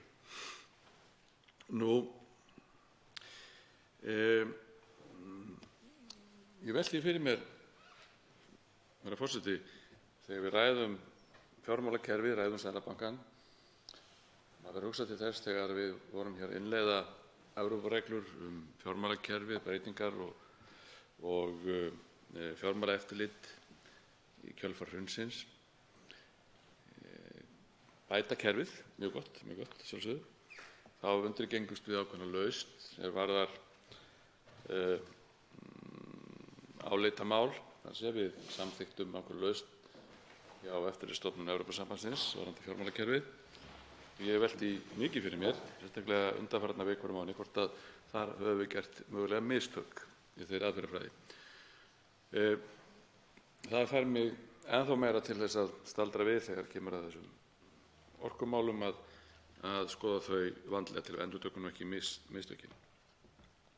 Herra forseti, í umsögnum máli sem eru nú reyndar ekkert mjög margar, að þá er vakin athygli á nokkrum þáttum. Það er vakin athygli vitanlega á því að það er verið að búa til býsna valdamikla og stóra stofnun eða einingu. Það er líka kallað eftir ákveðnum skýringum á þeim völdum sem að þar eiga að fara fram eða þeim verkefnum, ára kannski þannig. Það er líka bent á að sameining eða breyting sem þessi hljóti að kalla á einhvers konar hagræðingu, þó svo að það sem kannski ekki að sjá í gögnum málsins endilega sé gert ráð fyrir því, þannig hef ég ekki kannað að fara fram hjá mér. En það er eðlilegt að kalla eftir því að svona mann sé allan þá vísað á það hvar er að finna upplýsingar hvaða hagræðingu menn sjá í þessu öllu saman, það er að segja hvaða svona rekstrarleg hagræðing eða sparnaður lýst af því að fara þessa leið. Hér hefur verið aðeins farið yfir þær umsagnir sem hafa borist og nefndi ég hér í minni fyrri ræðu aðeins umsögn Samtaka atvinnulífsins. Samtök atvinnulífsins fjalla nú af svona ákveðnum hætti jákvætt málið en eru með ákveðin varúðarorð og benda einmitt á það í svona 5. og síðasta lið sinnar umfjöllunar umsagnar að þurfa að nýta tækifæri skapast til þessara hagræðingar sem þarna verður. Það sem ég langar að vekja athygli á hér núna fyrst og fremst er svona þessi völd sem að ég talaði áðan og það er komið að því í 3. lið í umsögn Samtaka atvinnulífsins og þar segir með leyfi forseta, liður 3, viðbótarvald og aukin ábyrgð kallar á fjölskipaða bankastjórn. SA, Samtök atvinnulífsins, telja að nauðsynlegt að bregðast við viðbótarvaldi og aukinni ábyrgð Seðlabankans við sameininguna. Nauðsynlegt er að styrkja og endurskoða bæði ábyrgðar- og stjórnunarferli innan bankans til að tryggja viðunandi dreifingu valds. SA fagnar því að stjórnvöld fari að tillögum starfshóps endurskoðun á ramma íslenskrar peningastefnu er snúa að fjölskipaðri bankastjórn. Skipun varaseðlabankastjóra á sviði peningamála, fjármálastöðugleika og fjármálaeftirlits skapar bæði nauðsynlegt mótvægi og aðhald við aukið vald bankastjóra, ásamt því að tryggja viðeigandi sérfræði þekkingu. Verði FME fært í heild sinni undir Seðlabankann telja SA að viðunandi dreifingu valds náist ekki nema með skipun 3 varaseðlabankastjóra og hvetja til þess að ekki verði hróflað við því fyrirkomulagi meðferð þingsins á frumvarpinu. Ég held að þetta sé ágætis punktur að ræða þessa valddreifingu. Það þarf augljóslega að endurskipuleggja svona strúktúrinn þegar að kemur að yfirstjórn bankans eftir þessa breytingu, nái hún fram að ganga og undirstrikar að mínu viti það sem að ég kom að hér áðan að það væri skynsamlegt að fresta ráðningu seðlabankastjóra, taka þetta allt í einni kippu og byrja með þá nýtt fólk eða nýjar stöður eftir sagt, og þetta getur verið eitthvað því frábæra og hæfa fólki sem er í bankunum í dag, verið ráðið þessar stöður sem er bara frábært að sjálfsögðu, en þá erum við að leggja af stað með nýlögn í hugsun og allt slíkt. Það eru fleiri umsagnir sem bárust þetta og það er áhugavert að sjá að í áliti eða umsögn Viðskiptaráðs er fjallað samkeppnina sem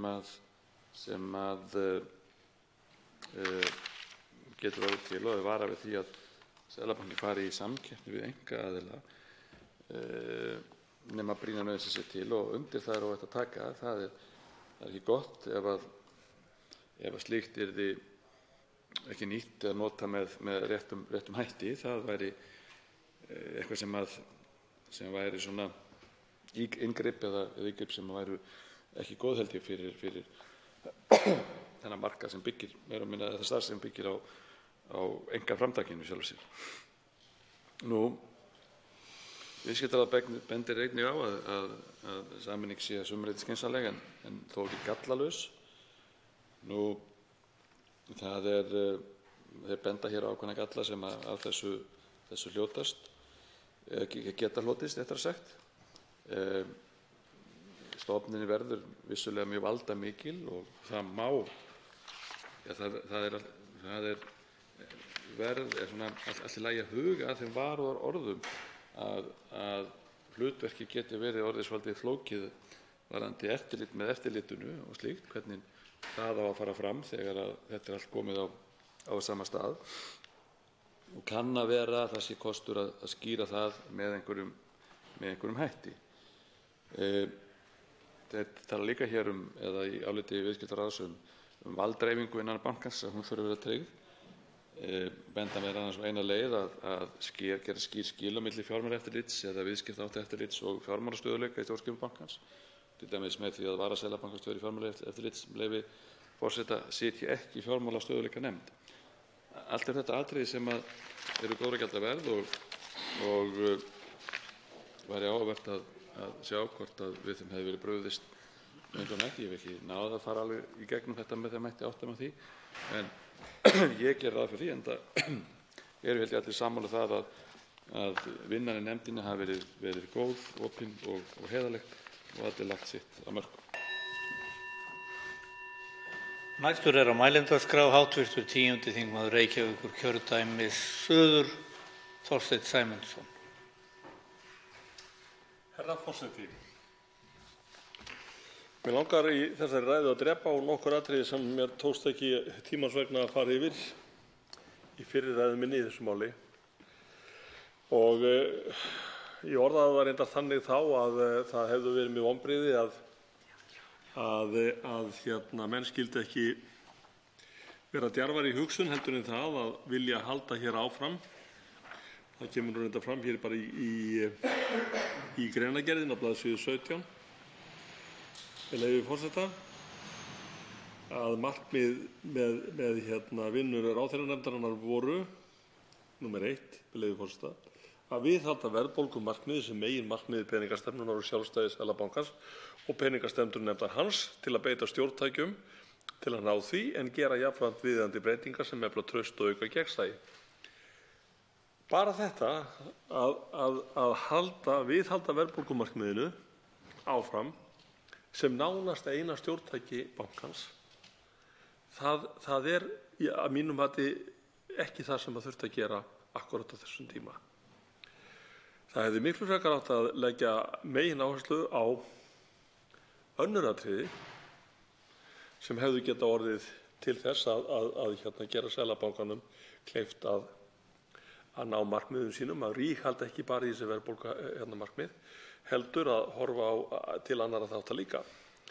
Og það hefur ekki verið þannig, allavega núna undanfarin ár til dæmis, að Seðlabanki Íslands hafi beitt bindiskyldu eins og maður hefði haldið að hægt væri að gera. Þannig að bankarnir hafa í sjálfum sér leikið lausum hala, ef við getum orðað það þannig. Og það hefur ekki virst vera nokkur svona áþreifanlegur vilji sem maður hefur tekið eftir hjá Seðlabankanum til þess að reyna að hafa hemil eða taumhald á þeim. Og það vita allir sem vita vilja hvernig hagur bankana hefur vænkast frá hruni á kostnað heimila og fyrirtækja þessa lands. Og það vita líka allir sem vita vilja að vaxtastig á Íslandi eins og það er núna, það kemur í veg fyrir það, herra forseti, það kemur í veg fyrir það að ungt fólk sem hefur haslað sér völl erlendis, lært erlendis, að peningastefnan hér og vaxtastefnan hér, hún hefur komið í veg fyrir það fyrst og síðast að þetta fólk sem sagt ratar ekki hingað aftur. Og það herra forseti, skiljanlegt. Það skiljanlegt vegna þess að nú hafa menn talað um það að vextir á Íslandi séu í lágmarki. Og víst það að lífeyrissjóðir hafa núna verið að lána til íbúðalánakaupa með væntanlega í kringum 3% vöxtum, ef ég man rétt, jafnvel aðeins undir því, plús verðtryggingu, nota bene, plús verðtryggingu. Og eins og málin horfa við núna, þá verðbólga á Íslandi losar nú 3%. Í nágrannalöndunum þetta sama fólk að kaupa hús og íbúðir á vöxtum sem eru að hámarki, svona 2,5–3% án verðtryggingar. Án verðtryggingar. Og ef við bætum ofan á það að húsnæði sem byggt hefur verið núna undanfarandi, sérstaklega hér á höfuðborgarsvæðinu, ekki vænlegt húsnæði til dæmis fyrstu kaupa, að þá sjáum við það að þessar samverkandi ástæður verða til þess að við fáum ekki velmenntað fólk heim sem hefur verið í framhaldsnámi erlendis, því miður. Og þetta er bara ein tegund, eins og maður segir, eða einn hluti þeirra áhrifa sem að þessi hávaxtastefna, gegndarlausa, sem hér hefur verið rekin, hefur á íslenskt þjóðlíf. Vegna þess að hún líka að pína sérstaklega smáfyrirtæki. Og þegar rekstir eru með þeim hætti sem þeir eru hér, þá eiga lítil fyrirtæki og meðalstór ekki annars kost heldur en að hella áhrifunum af þessum háu vöxtum út í verðlagið á sínum vörum og þjónustu. Sem veldur því að verðbólga eykst, sem veldur því að lánin okkar hækka, sem veldur því að verðbólgan eykst ennþá meira. Vegna þess að verðtryggingin eins og við þekkjum hana, og það vill nú þannig til samt sem ára, því að þessi ríkisstjórn er búin að lofa því að taka húsnæðishlutann út úr verðtryggingunni í sambandi við kjarasamninga sem var undirritaðir núna í vor, og það sér náttúrulega ekkert framan í það að það sé eigi að fara að gera það, að þessi verðtrygging, hún er náttúrulega, hún er kannski það afl sem er fyrst og fremst að kyrkja hér almenning og fyrirtæki, sérstaklega smá og meðalstór, sem eru undirstaða vaxtar í þjóðfélaginu, undirstaða vaxtar í öllum þjóðfélögum, undirstaða atvinnu í öllum þjóðfélögum eru lítil og meðalstór fyrirtæki. Og hér verið að kyrkja þau með hávaxtastefnu. Og þess vegna eru það svo mikil vonbrigði, eins og ég segi, vegna þess að afburða fólk sem sat í ráðherranefndinni til þess að undirbúa þetta mál, afburða fólk á sínu sviði. En markmiðið svona kolrótt. Og það alveg gríðarlega sorglegt að þetta skuli vera með þessum hætti. Og að við skulum ekki, eins og ég segi, nota tækifærið þegar að vera að taka upp lögin. Það vera að taka upp lögin Seðlabanka Íslands í heilu. Og við berum ekki gæfu til þess að höggva að rótum meinsemdarinnar. Þannig að það ekkert útlit á öðru heldur en að við sitjum áfram uppi með þetta, að hér verði hæstu stýrivextir í Evrópu, lækkaður um 0,5% daginn, bara of lítið of seint, allt of lítið, allt of seint. Og ég segi aftur, eins og ég sagði hér í fyrri ræðu minni, þessi stýrivextir áttu að fara niður 2% í einum rykk árið 2015. Vegna þess að núna, eftir þessa lækkun, eru vextirnir væntanlega á svona svipuðum stað og þau voru áður en að hækkunarhrínan hófst árið 2015, sem aldrei skyldi verið hafa. Algjör hagstjórnarmistök, algjör. Og þetta hafa margir málsmetandi menn bent á. Dr. Ólafur Margeirsson, Marinó Njálsson, fleiri. Afburðamenn, yfirburðamenn. En það ekki hlustað á þessa menn. Og það sjálfsögðu ekki hlustað á einn alþingismann sem heldur sömu ræðuna 4 sinnum á ári eða oftar þetta mál. Að sjálfsögðu ekki. Því miður. Vegna þess að þetta, eins og ég segi, eru stóru vonbrigði í þessu máli. Og þetta, plús það, eins og ég sagði hér áðan, að sameina Fjármálaeftirlitið, Seðlabankanum, í trássi við varnaðarorð frá manni eins og Gylfa Zoëga. Þetta eru bara ekki góð vinnubrögð. Og ég bara þori að fullyrða það, herra forseti. Ég þori að fullyrða það að það mun ekki líða langur tími verði þessi mál samþykkt nú í þessu fljótræði. Þá mun ekki líða langur tími þar til að við þurfum að taka þessi mál upp að einhverju leyti. Annaðhvort litlu eða stóru leyti. Það er bara þannig. Vegna þess að þessi verðbólgumarkmið, þessi peningastefna, hún er búin að vera í gildi á Íslandi síðan 1995. Og það vita allir sem vilja vita og það sjá það allir sem vilja sjá að hún hefur ekki gengið upp. Hún hefur ekki gengið upp fyrir neinn. Og samt halda menn áfram. Og ég verð eiginlega að spyrja, og það er eiginlega vont að hvorki ráðherrann né formaður efnahags- og viðskiptanefndar skuli vera hér, að þetta markmið að viðhalda verðbólgumarkmiði, var það forskrift frá ráðherra? Var það ráðherra sem sagði þetta er markmiðið, vinnið eftir því? Eða er þetta eitthvað sem að sérfræðinganefndin bara ákvað sjálf að markmiðið skyldi vera óbreytt peningastefna? Verðbólgumarkmið, hvað sem á dynur. Þetta er alveg svakalega dapurlegt. Og það er þess vegna, herra forseti, það er vegna þessa sem að ég tel og við fleiri, nokkur, teljum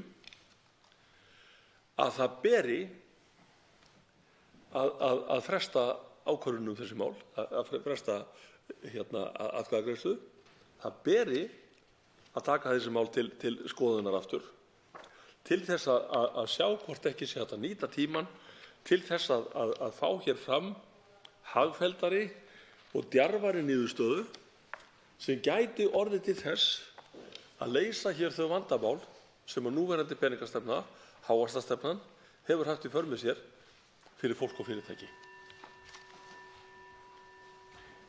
Næst tekur til máls hv. 8. þingmaður Norðvesturkjördæmis, Sigurður Páll Jónsson.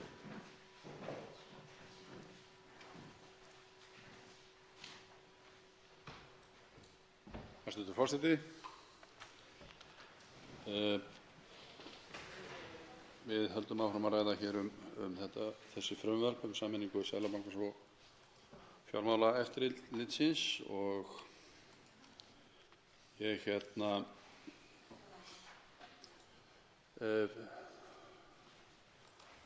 var að lesa athyglisverða umsögn frá Seðlabankanum þar sem fjallað er bæði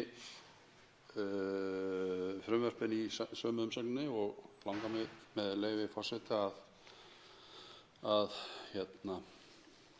lesa aðeins upp úr því. Frumvörpin eru lögð fram vegna fyrirhugaðra sameiningar Seðlabanka Íslands og Fjármálaeftirlitsins. Í frumvarpi til laga Seðlabanka Íslands er lagt til að verði ný heildarlög Seðlabanka Íslands þar sem Seðlabankinn og Fjármálaeftirlitið verði sameinað í eina stofnun undir heitinu Seðlabanki Íslands. Í frumvarpinu til sameiningar safnlaga eru lagðar til nauðsynlegar breytingar á lögum vegna sameinaðar stofnana. Ráðherranefnd efnahagsmál og endurskipulagningu fjármálakerfisins hefur farið með yfirstjórn verkefnisins og á vegum hennar hefur starfað verkefnastjórn peningastefnu, þjóðhagsvarúð og fjármálaeftirlit skipuð af forsætisráðherra. Tengiliður Seðlabankans, Rannveig Sigurðardóttir, aðstoðarbankastjóri, starfaði með verkefnastjórninni. Seðlabankastjóri og aðstoðarbankastjóri sátu einnig fundi ráðherranefndarinnar þegar fjallað var sameininguna.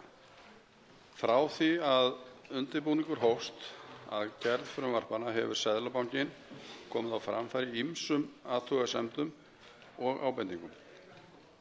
Seðlabankinn vill árétta að naumur tími var gefinn til smíði frumvarpanna miðað við umfang verkefnisins og eru því enn nokkur atriði sem bankinn vill vekja athygli á í báðum frumvörpunum. Seðlabanki Íslands styður í meginatriðum þær breytingar sem felast í frumvörpunum.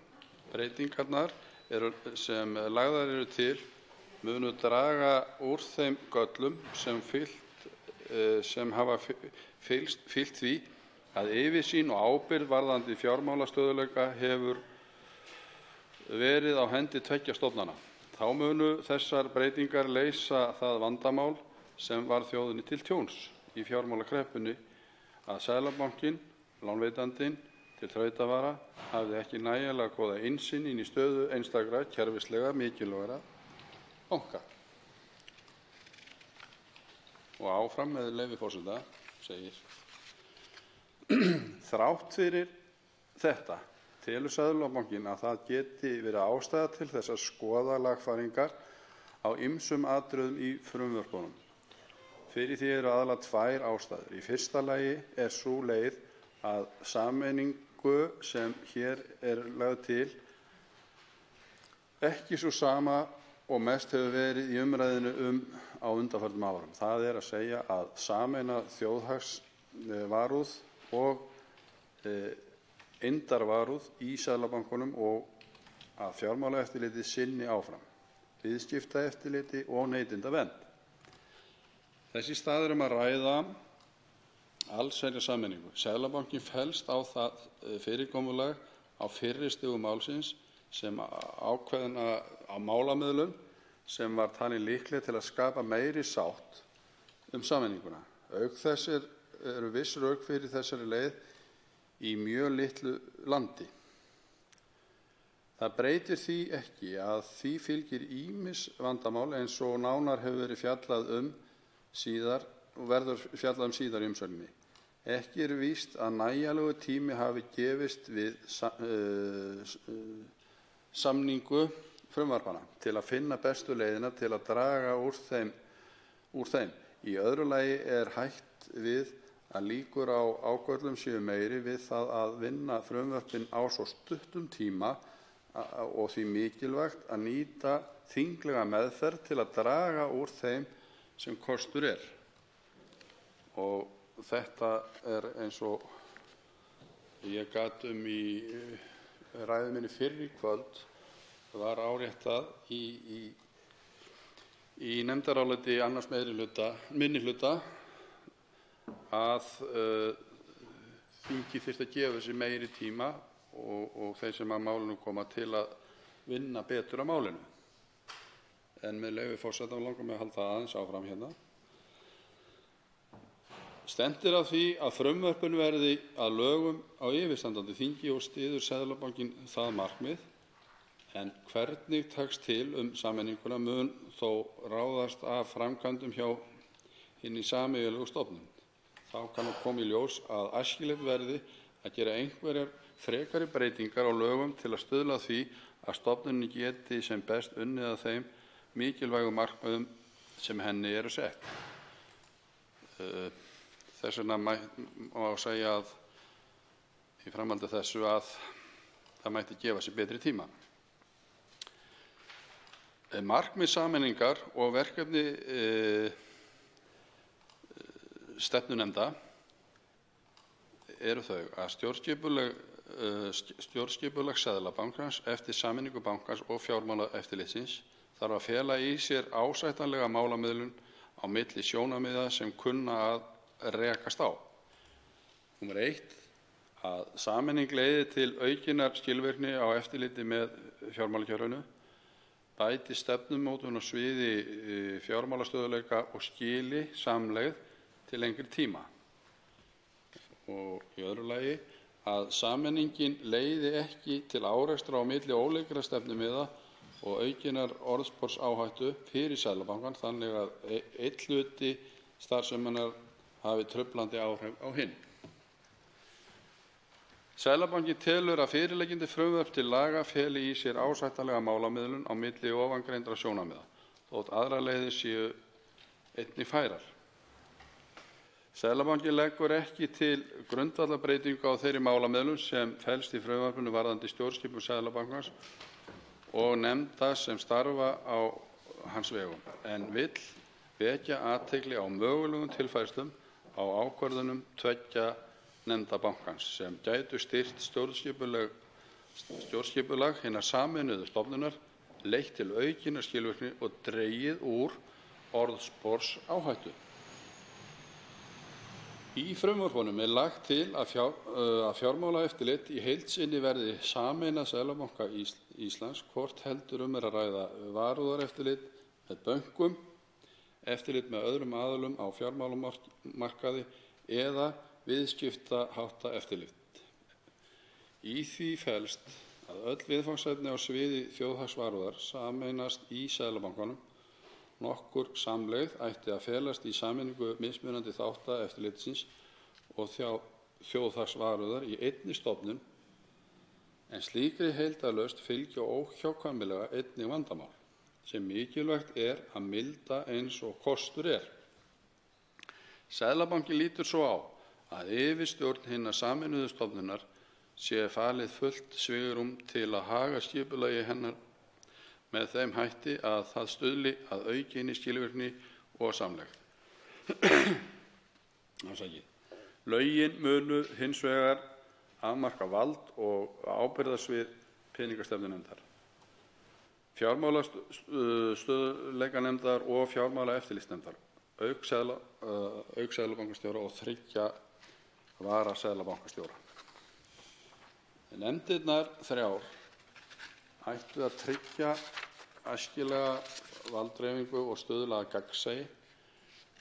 Ytri meðlimi nefndanna hægt að velja með tilliti til þekkingu og reynslu sem talin nýtast við ákvörðunartöku í hverri nefnd. Þannig veita þeir aðhald og breidd við yfirtöku ákvarðana.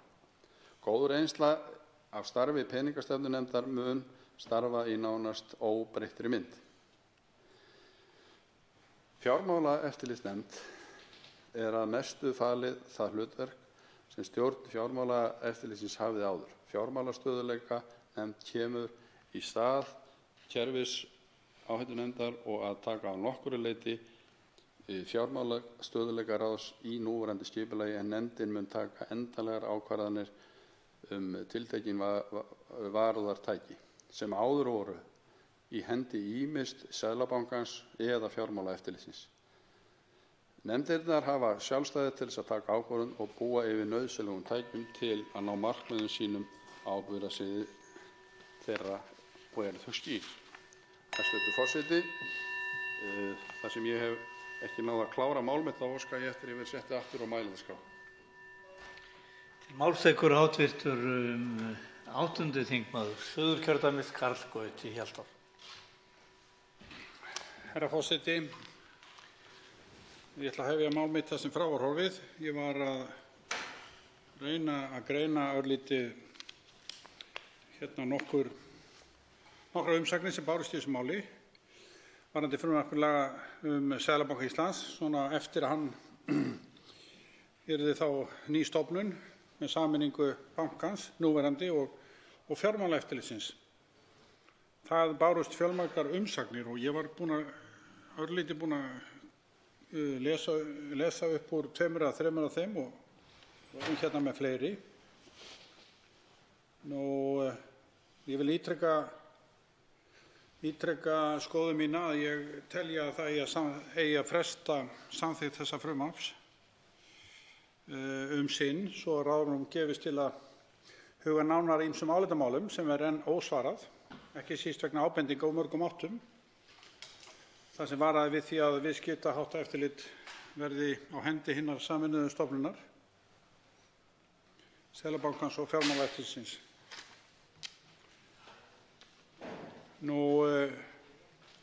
Það hérna umsögn frá samtökum fjármálafyrirtækja. Með leyfi forseta segir þar: Úrlausnarefni stjórnvalda að tryggja sem skilvirkasta umgjörð fjármálastöðugleika og styrkja framkvæmd þjóðhagsvarúðartækja auk þess að styrkja lagaumgjörð peningastefnu og fjármálaeftirlit. Samtök fjármálafyrirtækja fagna því að stjórnvöld hafi frumkvæði að því að efla umgjörð peningastefnu, fjármálastöðugleika og fjármálaeftirlits.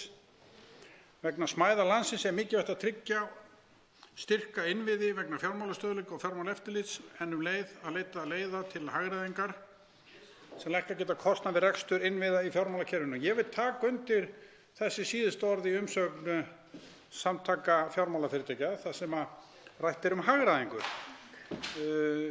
Við sameiningu þessara stofnana má ætla að það náist fram einhver hagræðing, en svo ekki að sjá vegna þess að þarna er gert ráð fyrir 4 bankastjórum.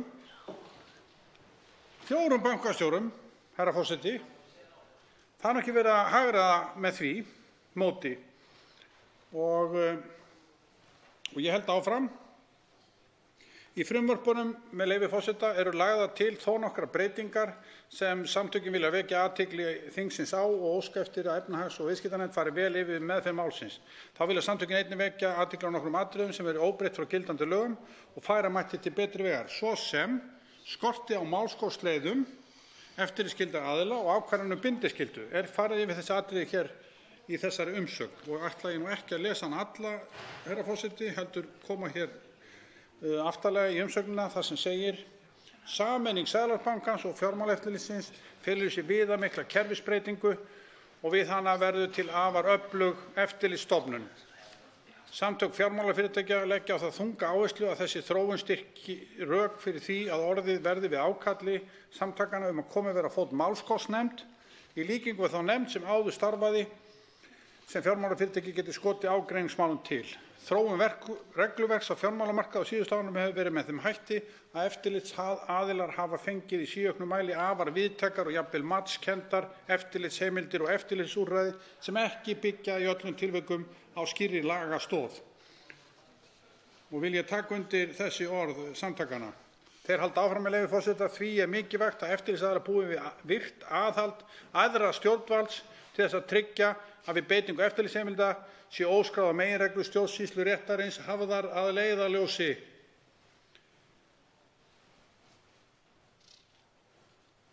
Og síðan segja þeir: samtök fjármálafyrirtækja telja ólíklegt, með leyfi forseta, að fjármálafyrirtæki myndu nýta málskotsrétt nema sé að ræða grundvallarágreining eða mjög mikilvæg álitamál.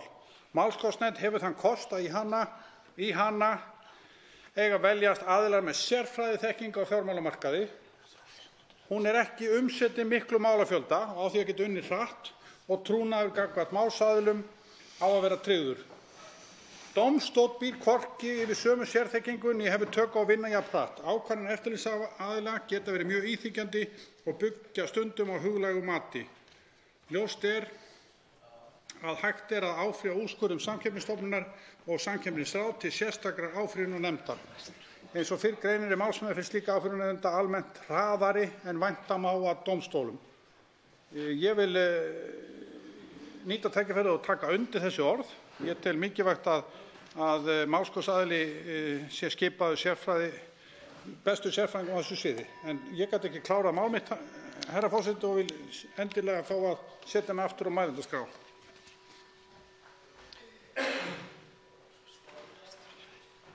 Þá tekur til máls háttvirtur 10. þingmaður Reykjavíkurkjördæmis suður, það er Þorsteinn Sæmundsson. Herra forseti. Ég hef áður minnst á það hér í kvöld að með þessari breytingu sem gerð er á yfirstjórn Seðlabankans með þessu frumvarpi að þá eru færð mjög mikil völd í hendur eins manns. Og í sjálfu sér þá höfum við nú reynslu af því að svo hafi verið núna undanfarin ár með ekki mjög góðum árangri. Og ég vil nefna sérstaklega, herra forseti, aftur það mál sem kennt hefur verið við útgerðarfélagið Samherja, þar sem að Seðlabanki Íslands hefur orðið ber af því að fara langt fram úr valdheimildum sínum og það gæti verið að hann hafi bakað ríkissjóði sem ber ábyrgð á Seðlabankanum skaðabótaskyldu. Og það er náttúrulega ætti að vera okkur víti til varnaðar, herra forseti, og hefði átt að vera sem sagt kveikjan því að breyta að breyta þessu skipulagi með einhverjum hætti. Og síðan náttúrulega eins og við vitum að þá bankaráð Seðlabankans sem náttúrulega hlutfallslega kosið hér á Alþingi í sjálfu sér ekkert annað heldur en ráðgefandi aðili til seðlabankastjóra sem út af fyrir sig fer svo sínum fram eftir því sem að hans lund stendur til og eins og við höfum orðið vitni að núna undanfarandi. Þessu hefðu við átt að breyta í þessu nýja frumvarpi að mínu mati. Og þá kem ég enn að því að þessir ágætu yfirburða einstaklingar sem ég vil kalla svo sem að skipuðu þessa nefnd á sínum tíma sem undirbjó þetta mál, að það eins og svona leiðsögnin eða skipunarbréfi sem að þau fengu í upphafi hafi þrengt að þeim, bundið hendur þeirra á einhvern hátt vegna þess að niðurstaðan svo langt frá því að vera á þessum faglegu þekkingarlegu nótum sem að þetta fólk þekkt af.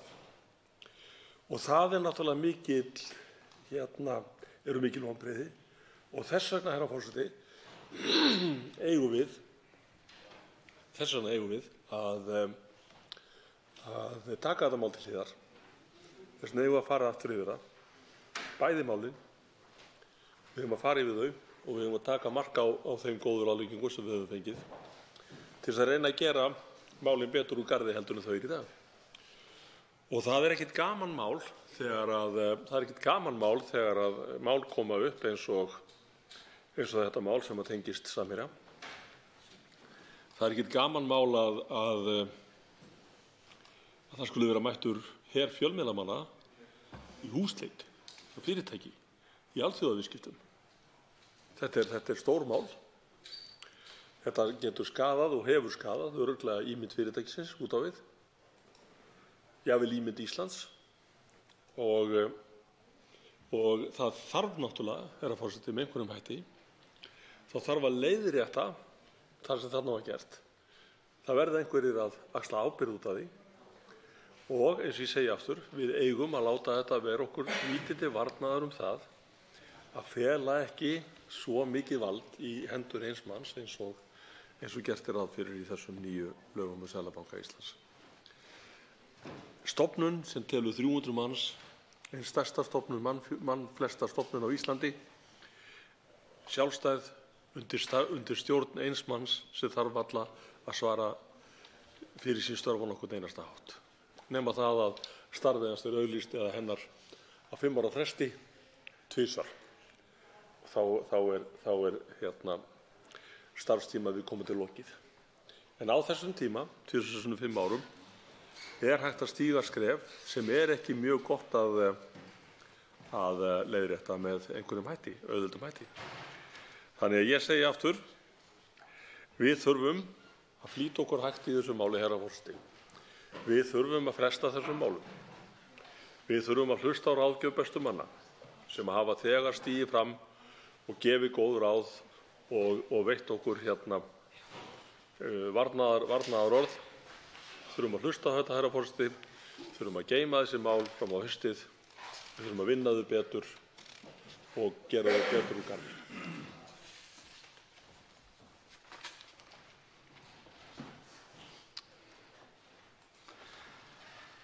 Útbýtt á fundinum á þingskjali 1833 alþjóðlegar aðgerðir í loftslagsmálum, þingsályktunartillaga, flutningsmaður Smári McCarthy og fleiri. Á þingskjali 1834 mótun iðnaðarstefnu, þingsályktunartillaga, flutningsmaður Smári McCarthy og fleiri. Og á þingskjali 1837 ívilnanir í þágu umhverfisvæns samgöngumáta. Það fyrirspurn flutningsmaður Andrés Ingi Jónsson. Nú verður umræðu 18. og 19. dagskrármálið frestað og tekið fyrir 14. dagskrármálið. Það eru dýrasjúkdómar og fleira. Það stjórnarfrumvarp 767. mál á þingskjali 1217, nefndarálit á þingskjali 1674. Það önnur umræða. Til máls tekur framsögumaður atvinnuveganefndar, hv. 3. þingmaður Norðvesturkjördæmis, Lilja Rafney Magnúsdóttir.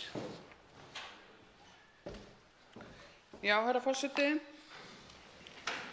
Ég mæli hér fyrir nefndaráliti með breytingartillögu frumvarp til laga um breytingu á lögum dýrasjúkdóma og varnir gegn þeim.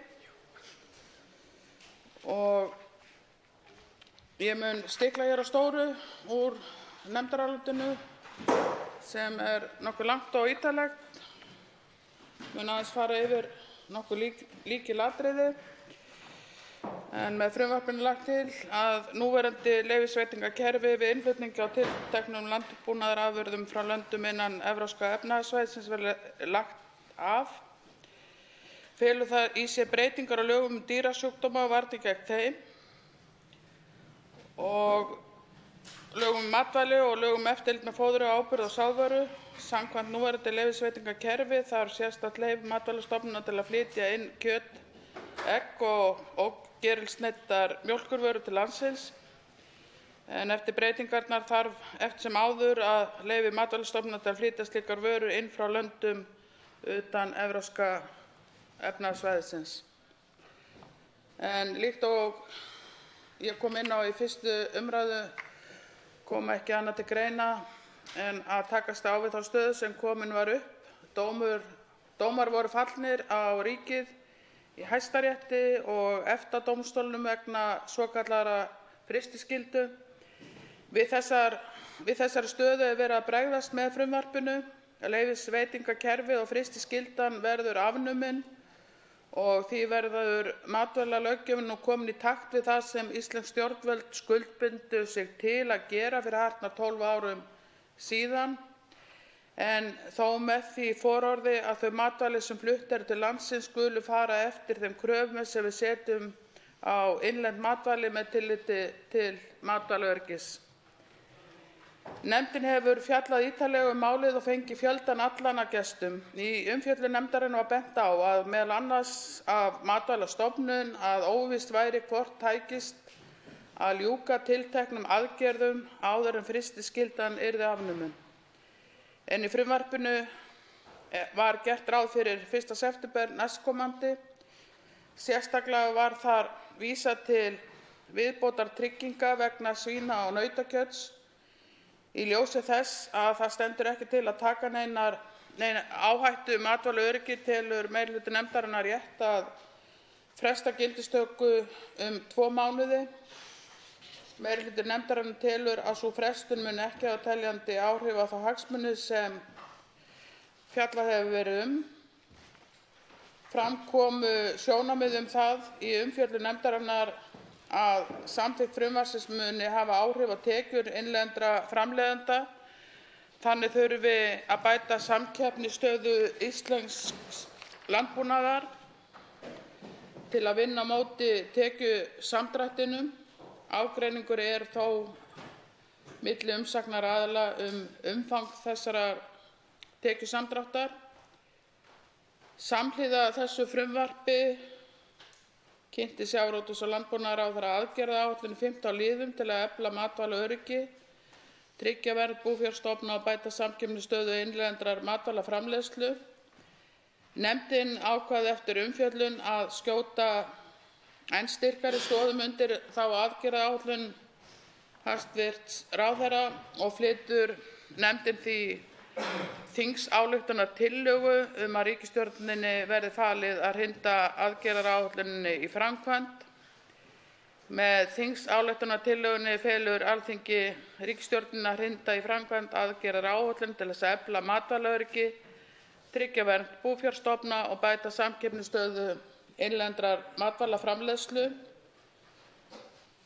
Þessi tillaga var unnin samhliða vinnu við síðasta mál afnám svokallaðrar frystiskyldu.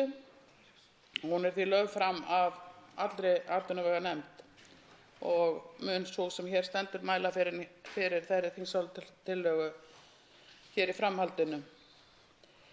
Meginhluti þessarar tillögu var kynnt af sjávarútvegs- og landbúnaðarráðherra samhliða framlagningu frumvarpsins afnám frystiskyldu.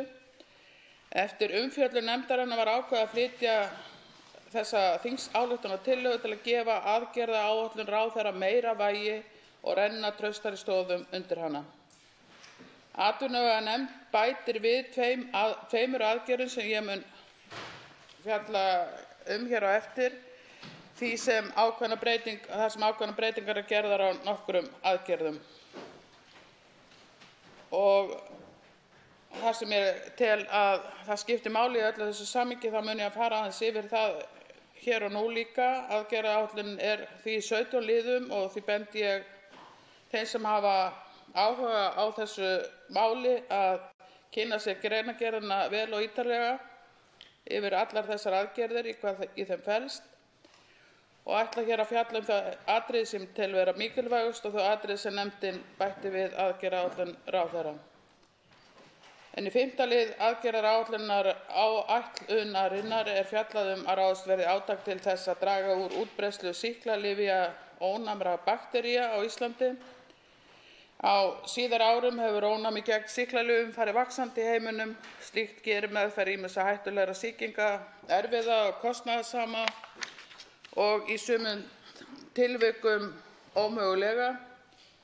Sýklalyfjaónæmi á Íslandi hefur verið umtalsvert minna vandamál í nálægum löndum.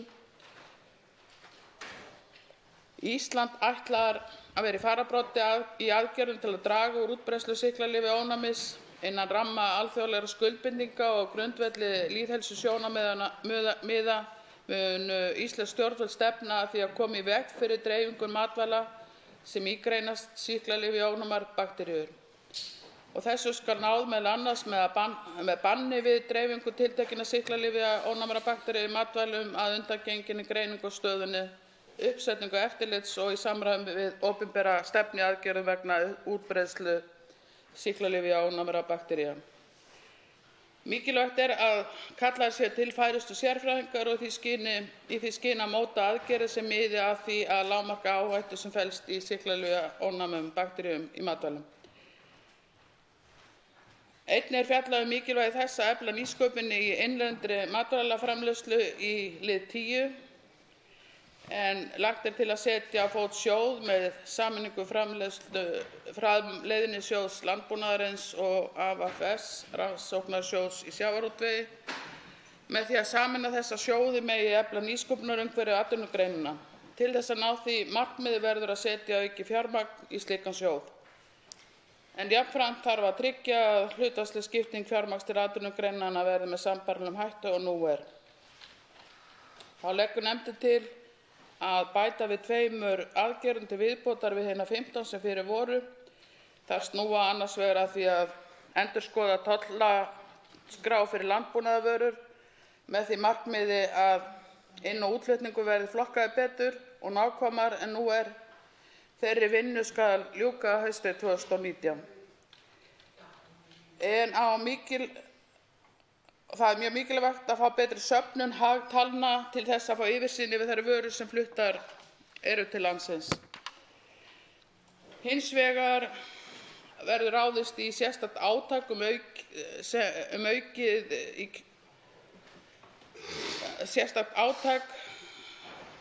í framhaldi varðandi afnám leyfisveitingakerfisins í 4 mánuði. Það verður sérstakt átak í eftirliti, aukið átak í eftirliti fyrstu 4 mánuði eftir að lögin taka gildi.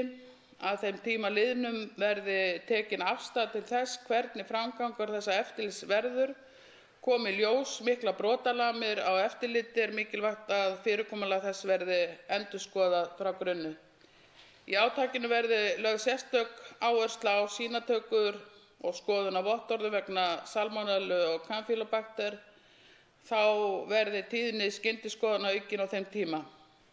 Þannig verði hægt að tryggja áreiðanleika viðbótartryggingana. En við fjöllum þessa þingsályktunartillögu hér á eftir sem ég renni yfir alla liði hennar, en ég tel að hún muni skjóta traustari stoðum undir innlenda framleiðslu og lýðheilsu landsmanna. Og það er verkefni okkar allra, tel ég, að íslenskur landbúnaður verði samkeppnishæfur og með því að gæði hans séu tryggð og séu í fyrsta sæti og gæðin séu vonandi enn betri heldur en innfluttra matvæla. En síðan vísa ég í þetta nefndarálit varðandi breytingartillögurnar við hverja grein lið fyrir lið og undir þetta nefndarálit rita Lilja Rafney Magnúsdóttir, framsögumaður, Albertína Friðbjörg Elíasdóttir með fyrirvara, Ásmundur Friðriksson, Halla Signý Kristjánsdóttir, Kolbeinn Óttarsson Proppé, Njáll Trausti Friðbertsson, Jón Þór Ólafsson með fyrirvara, Ólafur Ísleifsson og Sigurður Páll Jónsson voru fjarverandi við afgreiðslu málsins. Ég hef þá lokið máli mínu.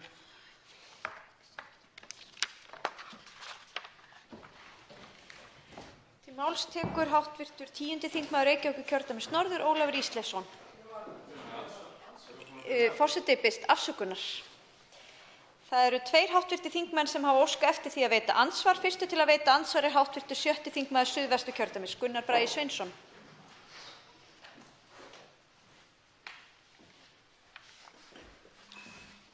Forseti, ég gef mér grein fyrir að forseti fara að langa heim en hann óþarf að flýta sér svona mikið.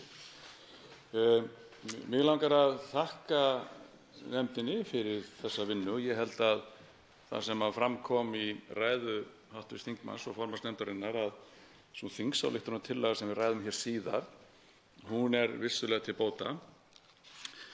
En það sem ég óttast er að sú tillaga og frumvarpið sem við erum að ræða hér og þær góðu fyrirheit sem koma fram í frumvarpinu og nefndaráliti meirihlutans séu ennþá bara orð á blaði, vegna þess að ég fæ ekki séð að það sé búið að tímasetja nema lítinn hluta af því sem hér á að gera, hvað þá að fjármagna allt sem þarna á að gera. Og ég spyr hv. þingmann hvort að hún telji ekki að það væri nauðsynlegt að það lægi fyrir tímasett áætlun. Ef það er þannig að við ætlum að láta þessi lög taka gildi nú á næstu mánuðum og gera sér allir grein fyrir því sem einhvern tímann hafa komið nálægt íslenskri stjórnsýslu að það mun taka mörg ár að ná þessu öllu fram ef það er ekki sett pressa og það gerist með samþykkti tímaáætlun og fjármagn sé tryggt. Og því spyr ég, er búið að tryggja fjármagn í allar þessar aðgerðir sem hér eru boðaðar? Ef ekki, hvernig í ósköpunum er þá að leggja þetta hér að borð fyrir þingi að þetta sé allsherjarlausn með áhyggjum bænda og áhyggjum okkar sem hefur áhyggjur af því að þessi innflutningur sem heildsælarnir vilja ráðast í hér leiði ekki til þess að íslenskur landbúnaður, dýraheilbrigði og heilsa manna hljóti tjón af. Hefur þingmaður ekki ákveð því ætlar þingmaðurinn að fara út úr hér núna og segja við bændur landsins að hafa engar áhyggjur af þessu? Þetta mun allt ganga eftir og verða framkvæmt. Þá svarar andsvari hv. 3. þingmaður Norðvesturkjördæmis, Lilja Rafney Magnúsdóttir. Já, virðulegi forseti. Eins og hv. þingmaður veit, þá eru fallin hér 2 dómar, bæði í Hæstarétti og EFTA-dómstólnum. Og við því er ekki annað að gera en að bregðast við því. Ég treysti þessari ríkisstjórn og þeim hæstv. Ráðherra sem situr í stól sjávarútvegs- og landbúnaðarráðherra vel fyrir því að fylgja þessu máli eftir og þingheim öllum. Og það verður tryggt fjármagn til þess að fylgja þessu eftir. Ég efast ekkert það að það verði gert. Nefndin hefur unnið gífurlega vel að þessu máli og við höfum fengið til liðs við okkur færasta fólk til þess að útbúa þetta mál eins og það er og við höfum ekki fengið nein stuðning eða tillögur eða hugmyndir frá Miðflokknum í þeim efnum. Það hafa ekki komið neinar tillögur úr þeirri átt.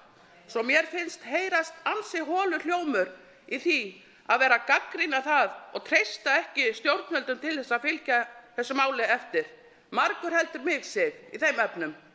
Og ég bara vísa þessu til föðurhúsanna og að menn geti nú á síðustu stundu komið með einhverja efnislega gagnrýni á málið, hafa ekki lagt fram snifsi til þess að koma með tillögur til að mæta Hæstaréttardómi og EFTA-dómstólnum. Þá veitir andsvar síðara sinni hv. 7. þingmaður Suðvesturkjördæmis Gunnar Bragi Sveinsson. Ég veit ekki alveg, virðulegur forseti, hvar hv. þingmaður er staddur. Auðvitað gerum okkur öll grein fyrir því að það þarf að bregðast við dómnum. Var einhver að draga það í efa? Það var enginn að draga það í efa.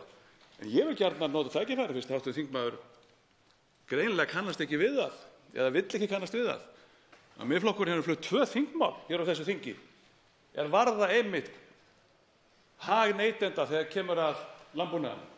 Eitt þingmálið fjallar meðal annars það að það er sett á matvælin, á vörurnar, kolefnissporið til að neytendur gætu gert sér grein fyrir því hver kolefnisspor vörurnar væri þegar þeir var að versla. Það var frá 8. varaþingmanni Þorgrími Sigmundssyni.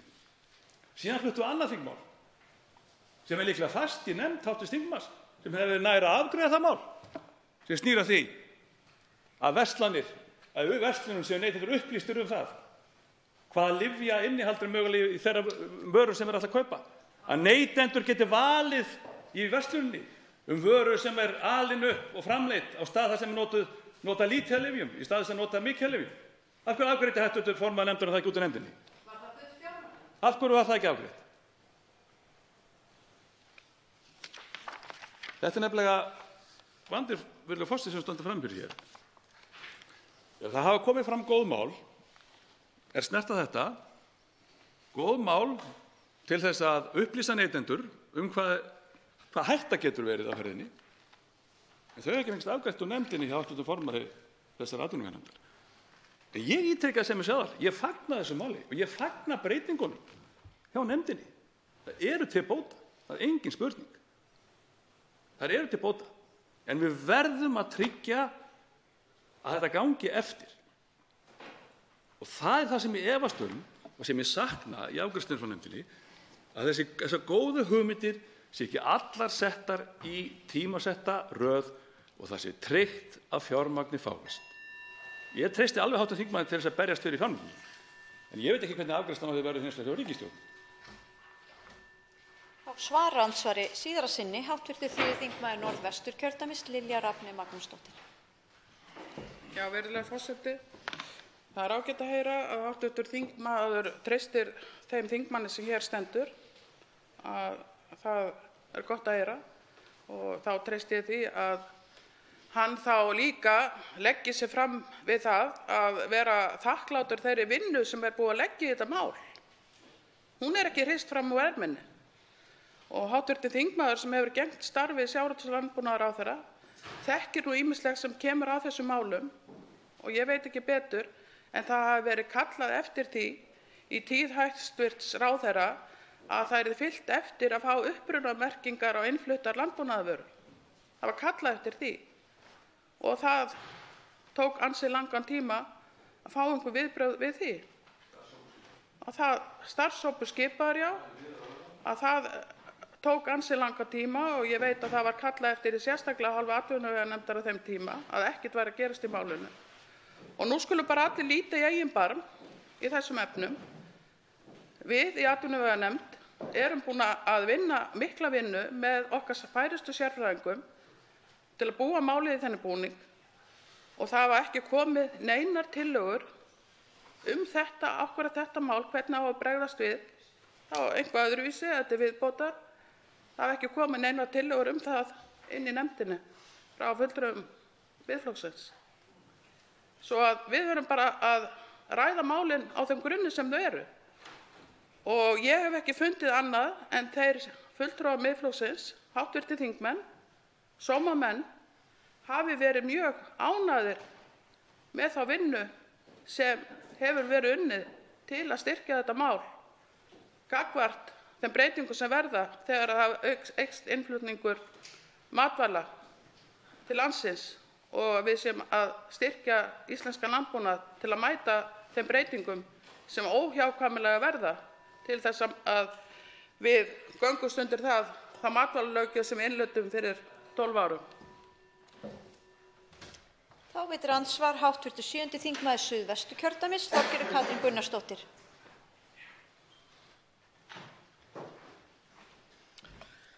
Frú forseti. Já, þó fyrr hefði verið að þetta mál hefði komið fram, en ég vil leið og ég segi það þakka fyrir að það er komið fram og líka hvernig mál voru afgreidd í nefndinni. Ég verð að segja það að ég var hrædd við það, var smeyk við það að nefndin og ekki síst þeir 3 ríkisstjórnarflokkar sem myndu finna hvaða leið sem að þeir gætu fundið til þess að tefja málið, torvelda það, koma með auka kröfur, skýrari reglur, skarpari, strangari, allt til þess að torvelda málið. Það sem hins vegar gerðist var að menn fóru af mjög miklum heiðarleika yfir málið, settu fram skýra aðgerðaáætlun, mótvægisaðgerðir, aðgerðir til mótvægis varðandi innflutning á fersku kjöti og það er ekki hægt að setja út á það. Ég vil hrósa hv. formanni nefndarinnar fyrir það. Ég verð að segja að mér finnst hins vegar miður að upplifa það og var á móti því að seinka gildistökunni. Ég held að það sé afráð en skil sjónarmið hins vegar meirihlutans. Menn vilja gefa ákveðið svigrúm til þess að fara betur í mótvægisaðgerðirnar þó það séu greinilega flokkar hér inni sem og ég vil líka aftur hrósa þá ríkisstjórnarflokkunum hvað það varðar að þeir eru að taka alþjóðaskuldbindingar sínar alvarlega. Það er stór mál ef við Íslendingar ætlum ekki að gera það. Og þó að í stjórn séu flokkar sem vilja hafa landið sem mest lokað fyrir innflutningi meðal annars á landbúnaðarvörum og ýmsu öðru, að þá eru þeir að fylgja eftir alþjóðaskuldbindingum sem búið að vera að taka hátt í 10 ár að reyna að fylgja eftir og búið að kosta íslenska ríkið, neytendur líka, stórfé, tugi milljóna. Og þetta er alvöru mál. Og þess vegna vil ég frekar segja það að mér finnst nefndin hafa unnið vel. Ég var smekust við það og að vissu leyti líka ennþá smeyk að það eigi að ýta málinu svolítið fram á sig, en það hefur ekki gerst. Menn hafa tekið þessa skynsemi, reynt að snerta þau álitamál sem fólk hefur verið að setja fram í gagnrýni síni á málið. Það hefur verið reynt að koma til móts við ýmis sjónarmið og fyrir það vil ég þakka, en þetta mál ber að afgreiða og það verður að fara áfram og það verður að klárast. Þá svarar andsvari hv. 3. þingmaður Norðvesturkjördæmis Lilja Rafney Magnúsdóttir. Já, virðulegur forseti, þakka hv. þingmanni fyrir andsvarið og það er gott að heyra að hv. þingmaður hefur upplifað þá vinnu sem verið hefur í nefndinni þannig að menn væru að bregðast við málefnalega við þeim veruleika sem þessir dómar sýndu fram á að við þurftum að bregðast við og gangast undir alþjóðlegar skuldbindingar. Það er ekki gott að við séum ekki þar og allt sem hefur farið fram í þessari vinnu við að vissulega reyna að mæta því að íslenskur landbúnaður stendur frammi fyrir breyttum veruleika með auknum innflutningi, að það er allt innan þeirra marka að við séum að gera sömu kröfu á íslenska landbúnað og erlenda framleiðslu sem kemur hingað inn til landsins. Svo að ég er bara ánægð með það og auðvitað eru þeir aðilar sem koma til með að flytja inn vörur, landbúnaðarvörur, vilja eðlilega að þetta taki gildi sem fyrst.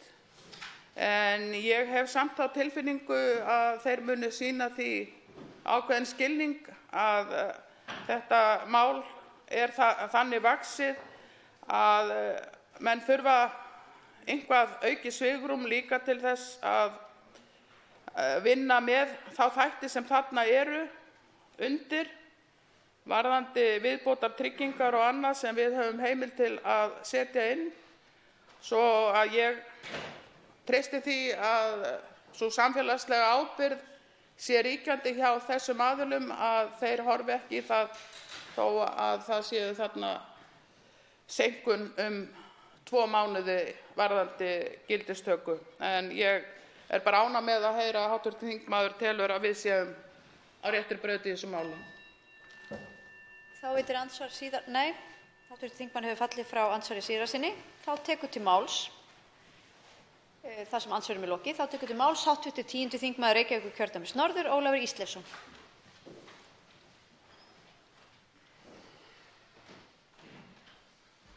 Frú forseti, ég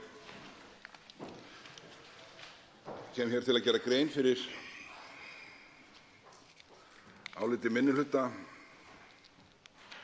atvinnuveganefndar um frumvarp til laga um breytingu á lögum um dýrasjúkdóma og varnir gegn þeim, lögum um matvæli og lögum um eftirlit með fóðri, áburði og sáðvöru.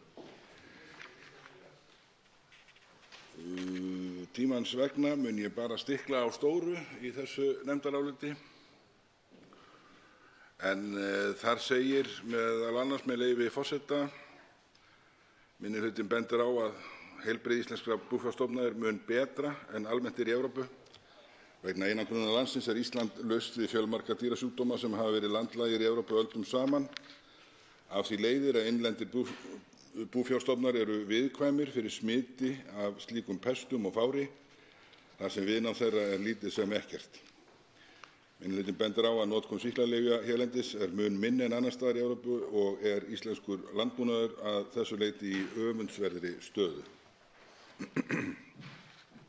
Til dæmis hefur tekist að halda kampýlóbakter í skefjum í eggja- og kjúklingabúskap og þykir árangur Íslendinga í þessum efnum eftirtektarverður.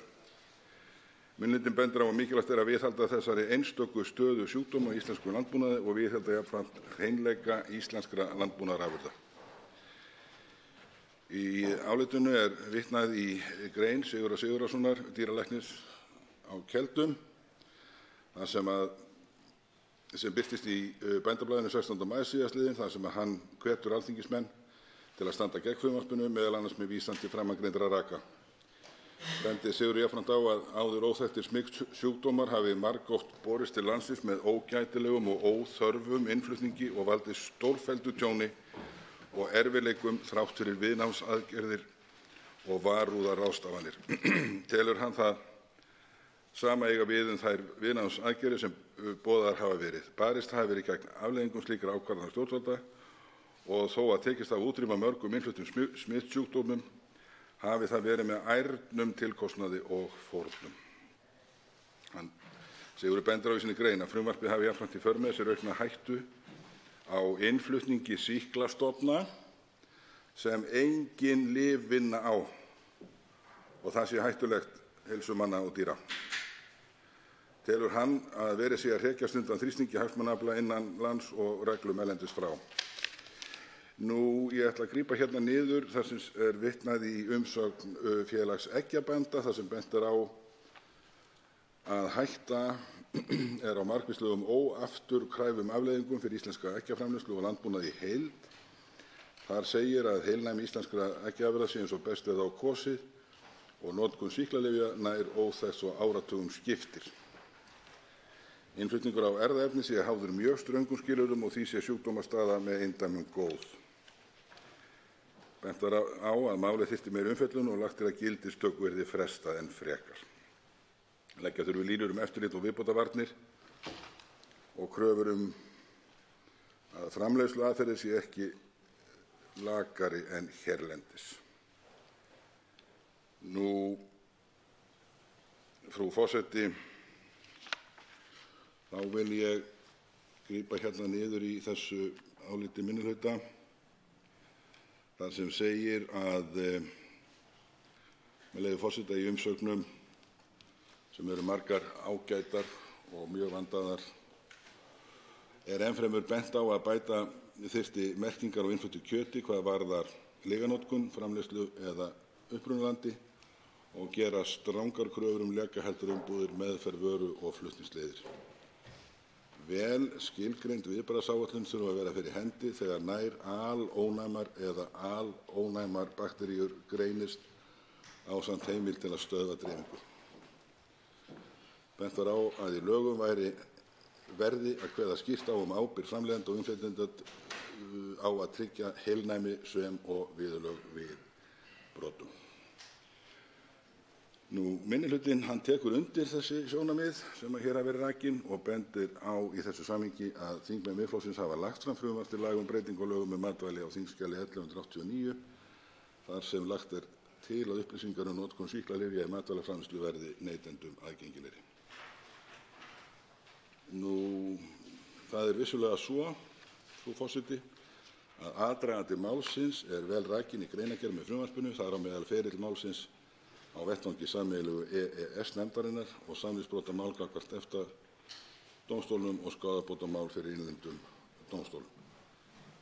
Í því sambandi vakna spurningar hvort nægilega hafi verið gætt að íslenskum hagsmunum á öllum stigum málsins og að þeirri sérstöðu sem landið óumdeilanlega hefur.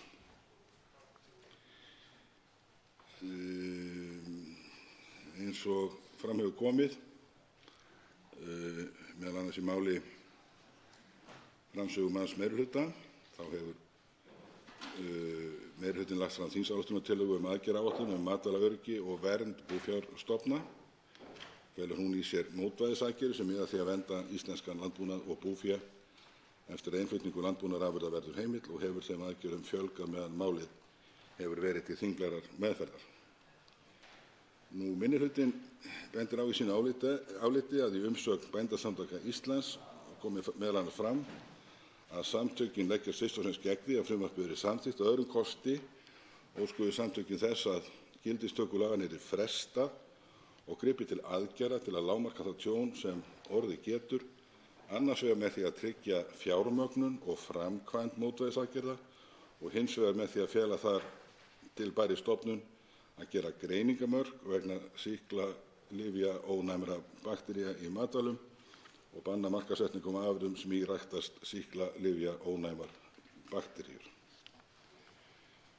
Það er rakið í áliti minnihlutans að Landssamband kúabænda segir í umsögn sinni að nauðsynlegt sé að ráðast í mótvægisaðgerðir hvort sem frystiskyldan verði afnumin eða ekki og enn fremur að óraunhæft væri að nauðsynlegri vinnu við innleiðingu þeirra og fjármögnun verði lokið fyrir áætlaða gildistöku.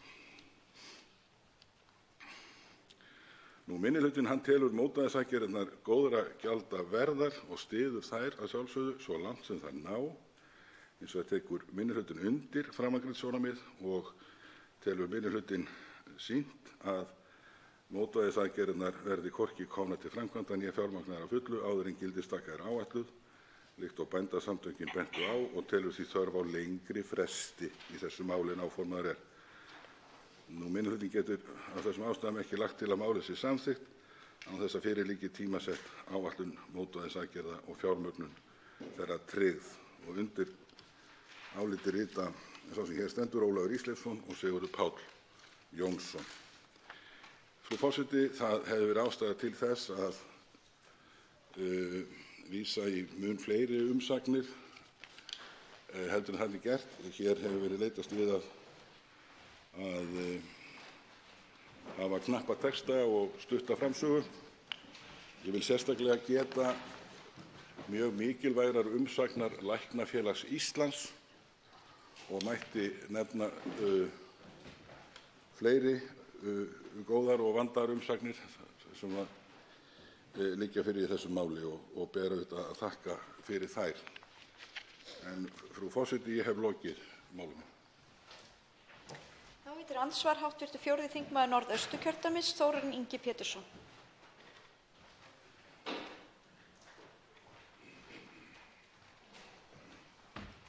Virðulegi forseti.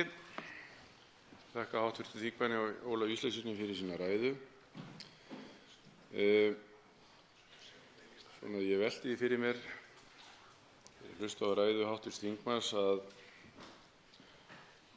hvort menn var að vitna hér til umsagna sem sendar voru inn til nefndarinnar, hvort hv. þingmaður gerir sér ekki grein fyrir því að þær umsagnir sem var vitnað til eru sendar inn löngu áður en lokaniðurstaða frumvarpsins var ljós. Það er alveg ljóst að þeir sem hafa fylgst með málinu frá upphafi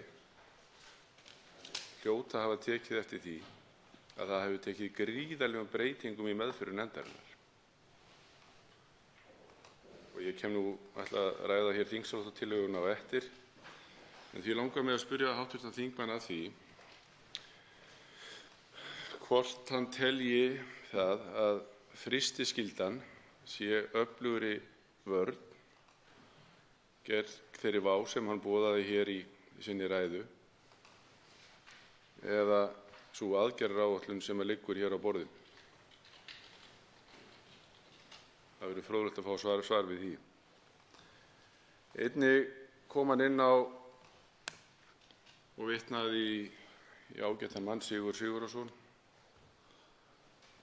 og hans grein sem hann skrifaði í Bændablaðið.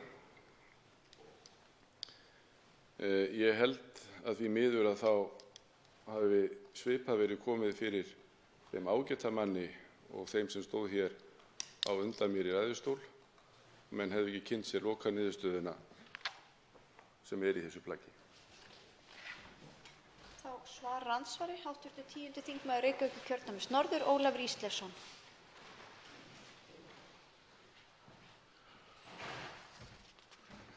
Frú forseti, ég þakka hv. þingmanni andsvarið en ég get ekki þakkað honum fyrir að víkja að Sigurði Sigurðarsyni með þeim hætti sem hann gerði hér. Hann gjörþekkir þetta mál og engin ástæða til þess að draga það í efa. Varðandi spurningu hv. þingmanns frystiskyldu eða aðgerðaáætlun þá lít ég ekki þannig á að valið standi á milli þessara tveggja þátta. Það nákvæmlega rétt sem segir í umsögn Landssambands kúabænda og tekið upp hérna í álit minnihlutans að nauðsynlegt sé að ráðast í mótvægisaðgerðir hvort sem frystiskyldan verður afnumin eða ekki. Og það auðvitað lykilatriði. Það þannig að þetta mál hefur auðvitað tekið miklum breytingum meðan að nefndin vann að því.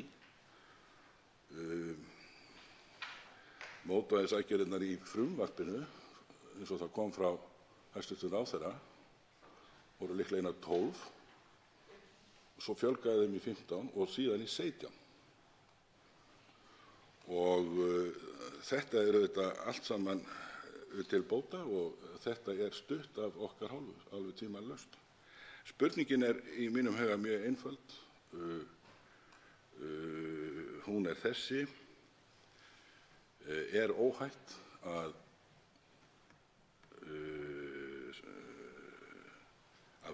halda áfram með málið í þeim skilningi að án þess að fyrir liggi tímasett áætlun og án þess að það liggi fyrir með óvíkjandi hætti að fjármögnun þeirra aðgerða sem mótvægisáætlunin gerir ráð fyrir sé fyllilega tryggð. Það snýst málið. Þá veitir andsvar síðari sinni hv. 4. þingmaður Norðausturkjördæmis, Þórarinn Ingi Pétursson. Virðulegi forseti, ég þakka hv. þingmanni fyrir svarið.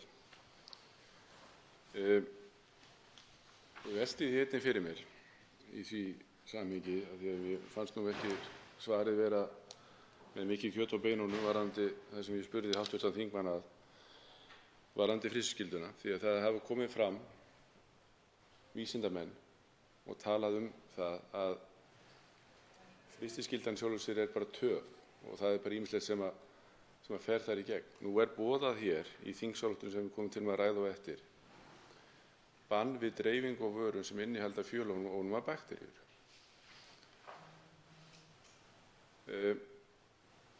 Í mínum skilningi og vonandi flestra, þegar þú bannar dreifingu á vörum sem innihalda fjölónúma bakteríur, vörum sem innihalda kampylóbakter, vörum sem innihalda salmonellu, við erum ekki bara að tala kjöt, við erum að tala öll matvæli í þessu samhengi, þá það gríðarleg vörn fólgin í því fyrir búfjársjúkdóma og lýðheilsu landsins. Og því spyr ég hv. þingmann, getum við ekki öll verið sammála það að það sem liggur hér fyrir, sú þingsályktun sem við komum til með að ræða á eftir, sem tengist frumvarpinu sem við erum að ræða núna, að það sé virkilega góð lausn og mikið framfaraskref. Ég vil einnig minna á það að í því frumvarpi sem lagt var hér fram til að byrja með af hæstv. ráðherra voru mótvægisaðgerðirnar 15 og þær voru í greinargerð með frumvarpinu. Nú erum við hér með þingsályktun með 17 mótvægisaðgerðum. Hv. 10. þingmaður Reykjavíkurkjördæmis norður, Ólafur Ísleifsson, svarar og andsvari síðar að sinni. Frú forseti, þetta mál er ekkert flókið. Það er það að sýna nægjanlega varúð og það liggja hér fyrir alveg skýrar staðreyndir í þessu máli. Það er staðreyndir að heilbrigði íslenskra búfjárstofna er mun betra en almennt gerist í Evrópu. Þetta er staðreynd.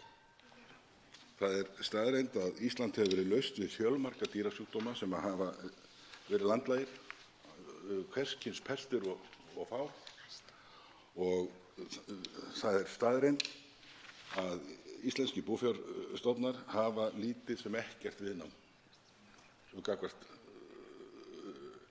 slíkri óværu. Þannig að íslenskur landbúnaður er hreinlega í stórhættu ef út af bregður. Stórhættu. Og málið er það að við hafa nægilega tryggar varnir og við hafa nægilega varúð í málinu. Eins og ég hef rakið í minni framsögu hér fyrst og síðan í mínu fyrra svari, þá er engin ágreiningur það að mótvægisaðgerðirnar eru góðar svo langt sem þær ná. Það er að vísu ekki óumdeilt hversu öruggar þær eru, það er það ekki, en það er þá algjört lágmark að það liggi fyrir tímasett áætlun og að það liggi fyrir með óyggjandi hætti staðfesting á því að þær aðgerðir sem þarna eru í 17 liðum að þær séu að fullu fjármagnaðar. Andsvörum er lokið. Til máls tekur hv. 7. þingmaður Norðvesturkjördæmis, Halla Signý Kristjánsdóttir. Virðulegi forseti. Nú í júní eru 50 ár liðin frá því að fyrsta kona var skipuð prófessor. Það var dr. Margrét Guðnadóttir verufræðingur. Margrét var skipuð prófessor í sýklafræði við Læknadeild Háskóla Íslands. Skipaði hún þá stöðu í 30 ár.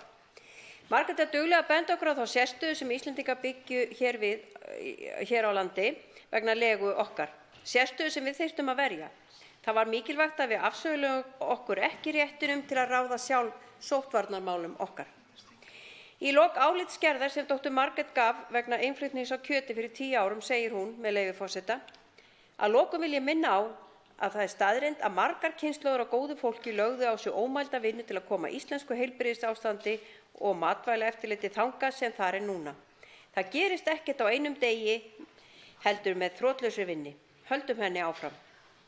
Virðulegi forseti, með þessu frumvarpi er hæstv. Sjávar- og landbúnaðarráðherra að bregðast við niðurstöðu EFTA-dómstólsins innflutningstakmarkanir á ferskum matvælum til landsins. Við framlagningu málsins voru kynntar aðgerðaáætlanir til að tryggja vernd lýðheilsu og búfjár og standa vörð hagsmuni neytenda. Ég hef verið nokkuð sannfærð að hagsmunir bænda og neytenda fari saman þegar varað er við innflutningi á matvælum. Þingflokkur Framsóknarflokksins setti fyrirvara frumvarpi í vetur að sömu gæðakröfur verði gerðar til innfluttara matvæla frá Evrópska efnahagssvæðinu og gerðar til íslenskra matvælaframleiðslu og enn fremur að lýðheilsa beri ekki skaða af innflutningi slíkra matvæla.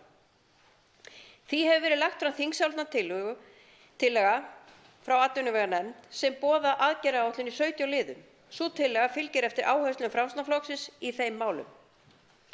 Eðlilega þarf að bregðast við niðurstöðu EFTA-dómstólsins og það verður gert með samþykkt þessa frumvarps og styð ég það að því gefnu að þingsályktunartillagan sem fylgir í þessu máli fái góðan hljómgrunn.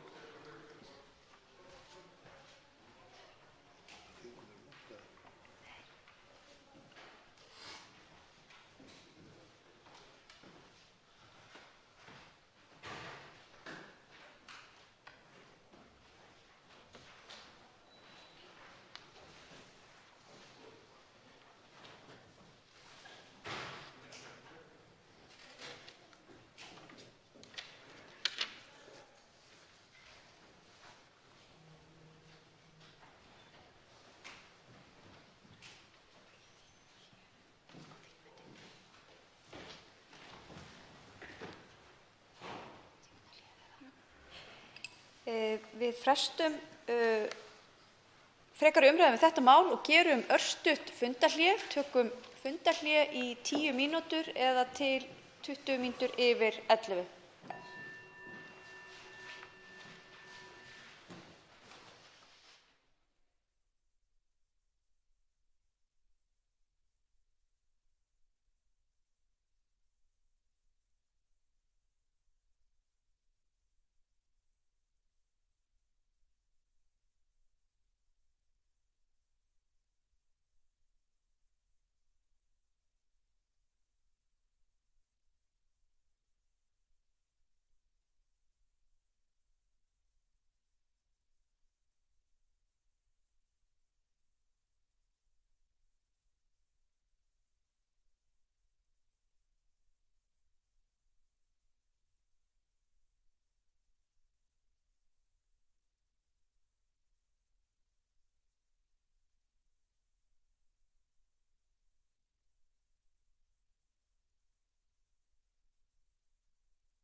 Fram haldið á Alþingi.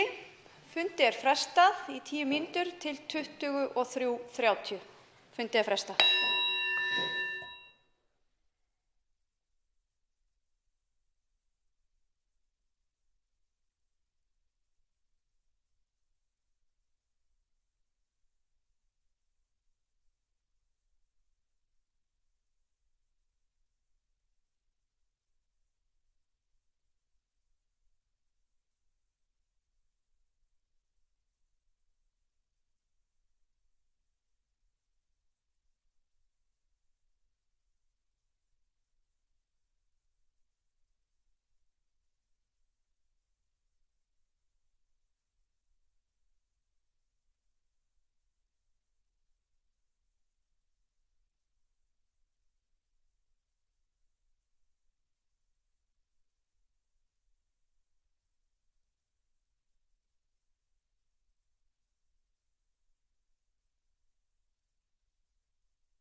Fundi er fram haldið á Alþingi.